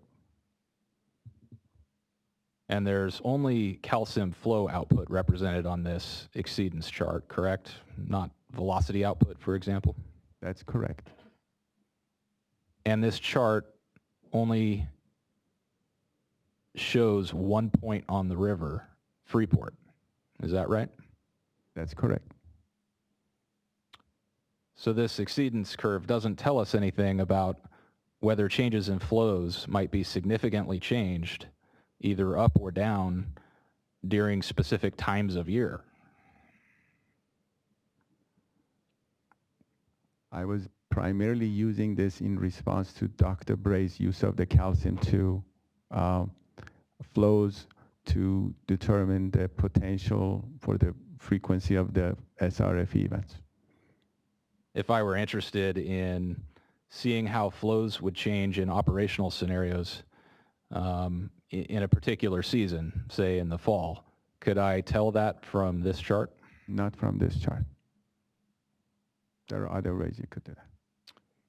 So even though this particular curve does not show large flow changes at Freeport, is it possible that similar flows at a location farther downstream, or a similar plot of flows for another location downstream, would show greater flow changes under the operational scenarios? Can you define by downstream? Any point farther downstream. I'm just asking if it's possible that if measured at a different location than Freeport, that the exceedance curve might at that location show a wider variation among the modeled scenarios in flows. I only use this location because Dr. Bray used the same location and it's the closest proximity to the Freeport facility. But the answer to your question, yes, it could be different. Okay. Different. The flows at other location downstream could be different. If there were a greater reduction of flows in operational scenarios at a downstream location as compared to the NAA, is it possible that that would affect the velocity at Freeport? Could it affect the upstream advective transport distance? Advective transport distance. As I said, the only reason for me to show this plot was in response to Dr. Bray's use of calcium model output. That's the only piece of information I get from this plot. I understand. I did not use this to mean that imply that what this frequency of this SRFEs would be in relationship to this distribution. Okay. I was just trying to understand what we can use this chart for and what you would not use this chart for. I understand that you're representing that this curve shows a minimal impact on flows at Freeport in the operational scenarios, and I'm trying to understand whether there could be impacts not shown at specific times a year or in other locations that might affect Freeport. And DSM-2 would be the right tool to do the more accurate analysis. I just have a few more questions on a couple smaller topics. On page 13 of your testimony, lines 1 through 3, you wrote that Dr. Bray testified that he didn't do any statistical analysis for this approach. And if we scroll, I guess we should scroll up a bit so we can see what that's referring to.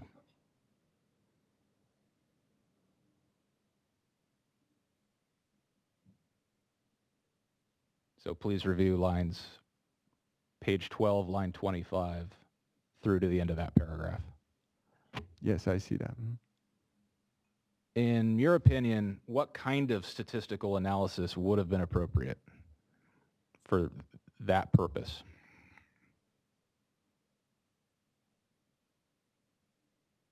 In his approach, he was trying to use flow at Freeport as the only indicator, but he did acknowledge the fact that there are other factors that are important, specifically the strength of the tides.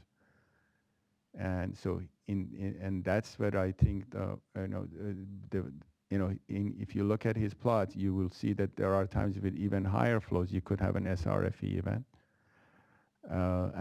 but often you require flows that are low. So just because the point I was trying to make is just because you have a flow that's below 8,000, that there is still a very low probability of having a SRFE event. Dr. Bray himself acknowledges in his testimony that he believes the SRFE events are rare. Is there any kind of statistical analysis of CalSim-2 data that you believe could or should be done to inform the type of analysis that Dr. Bray was performing?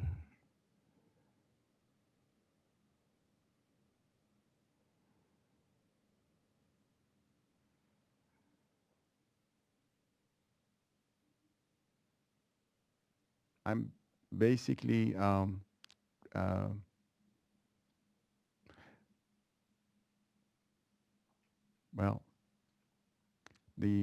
my testimony yesterday showed that even if you take Dr. Bray's analysis, what you would see is that you still would not conclude that there are higher degree of SRFE events. That's his conclusion. You look at all the tables. That you would not reach that conclusion even based on the methodology he used that I felt was incorrect.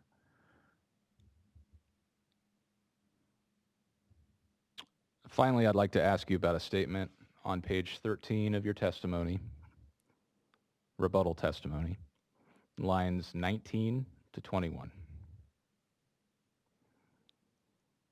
Here you wrote, quote, "Any general analysis based on CalSim-2 results should be based on the entire 82 years of record." Now, I know that Ms. Nickel asked you what you meant by that. My question is, didn't Dr. Bray do that? Didn't he apply his monthly flow criteria to the entire 82-year CalSim-2 period? The flaw, I believe, in his approach was he identified the months where a flow at Freeport at any one of the operational CWF operational scenarios were lower than no action and lower by 20 CFS. He did not look at the opposite of this, whereas we're looking at the flows at times when the flow at Freeport is higher under California WaterFix, but being lower than 8,000. That's where I think the flaw is. Yes, he did use the entire 82 years, but he only reported the months where he believed the flow at any single one of those operational scenarios were lower, but not the opposite. The injury in question here, SRFEs, occur and are associated with low flows and reductions in flows. Is that correct? That's correct. I have no further questions.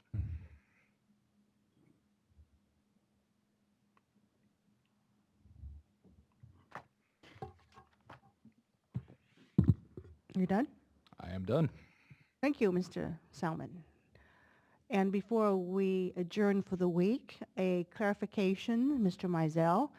In response to Mr. Schutz's request for those documents, I take your answer to mean that you will make that document available to the entire service list and not just to Mr. Schutz, correct? Yes, what I will likely do, if it's not objectionable to the hearing officers, is I will assign it DWR 902 so that we have something to identify it by and submit a revised exhibit index along with that, serve it on all the parties. All right. And Mr. Schutz, if I forget, next week, I'm sure you or Mr. Jackson will remind me if you have additional follow-up question based on those documents. Okay. Is there anything else, Mr. Berliner? Yes, one point of some housekeeping, if we could, before we break. Earlier, you had asked folks that were in attendance who would have an interest in our last panel, and I noticed that some of them are still here. By my sort of rough calculation, we probably have 5 to 7 hours left with this panel, which sounds like it'll pretty much take up all of Tuesday. Dr. Thornburg, who's on our last panel, has to travel. So I'd like to tell him to be here Wednesday morning and be prepared to testify. And so since some of the folks who want to cross-examine him are here, if we could just set that so they know when he's going to come. And it, you know, if we go over into Wednesday a little with this panel, that's fine. I'm not seeking to cut anybody off. It's just we would tell him to be prepared to be here Wednesday morning and be prepared to testify. And it sounds like we have 4 or 5 people who want to cross them, so I would think. Yes, and we also have Ms. Desjardins, who also submitted a not a late, because we haven't gotten to her yet, a request to conduct cross-examination as well. So I would concur with you, Mr. Berliner, that we will likely need most of Tuesday to complete this panel, if not more. So I would say that Wednesday is a safe bet. Okay, thank you. We'll have him here Wednesday then. Thank you very much. Mr. Hitchens. Yes, Hearing Officer Dodick, I just wanted to let you know I did confer with my colleague Kelly Tabor, and she estimated about 15 minutes for this panel of cross-examination. So that's group 22 will have 15 minutes. Yes. Thank you. Thank you. Thank you for doing that. All right, seeing nothing else, we are adjourned for the week, and we'll see you on Tuesday for a nice 4-day week of WaterFix hearing.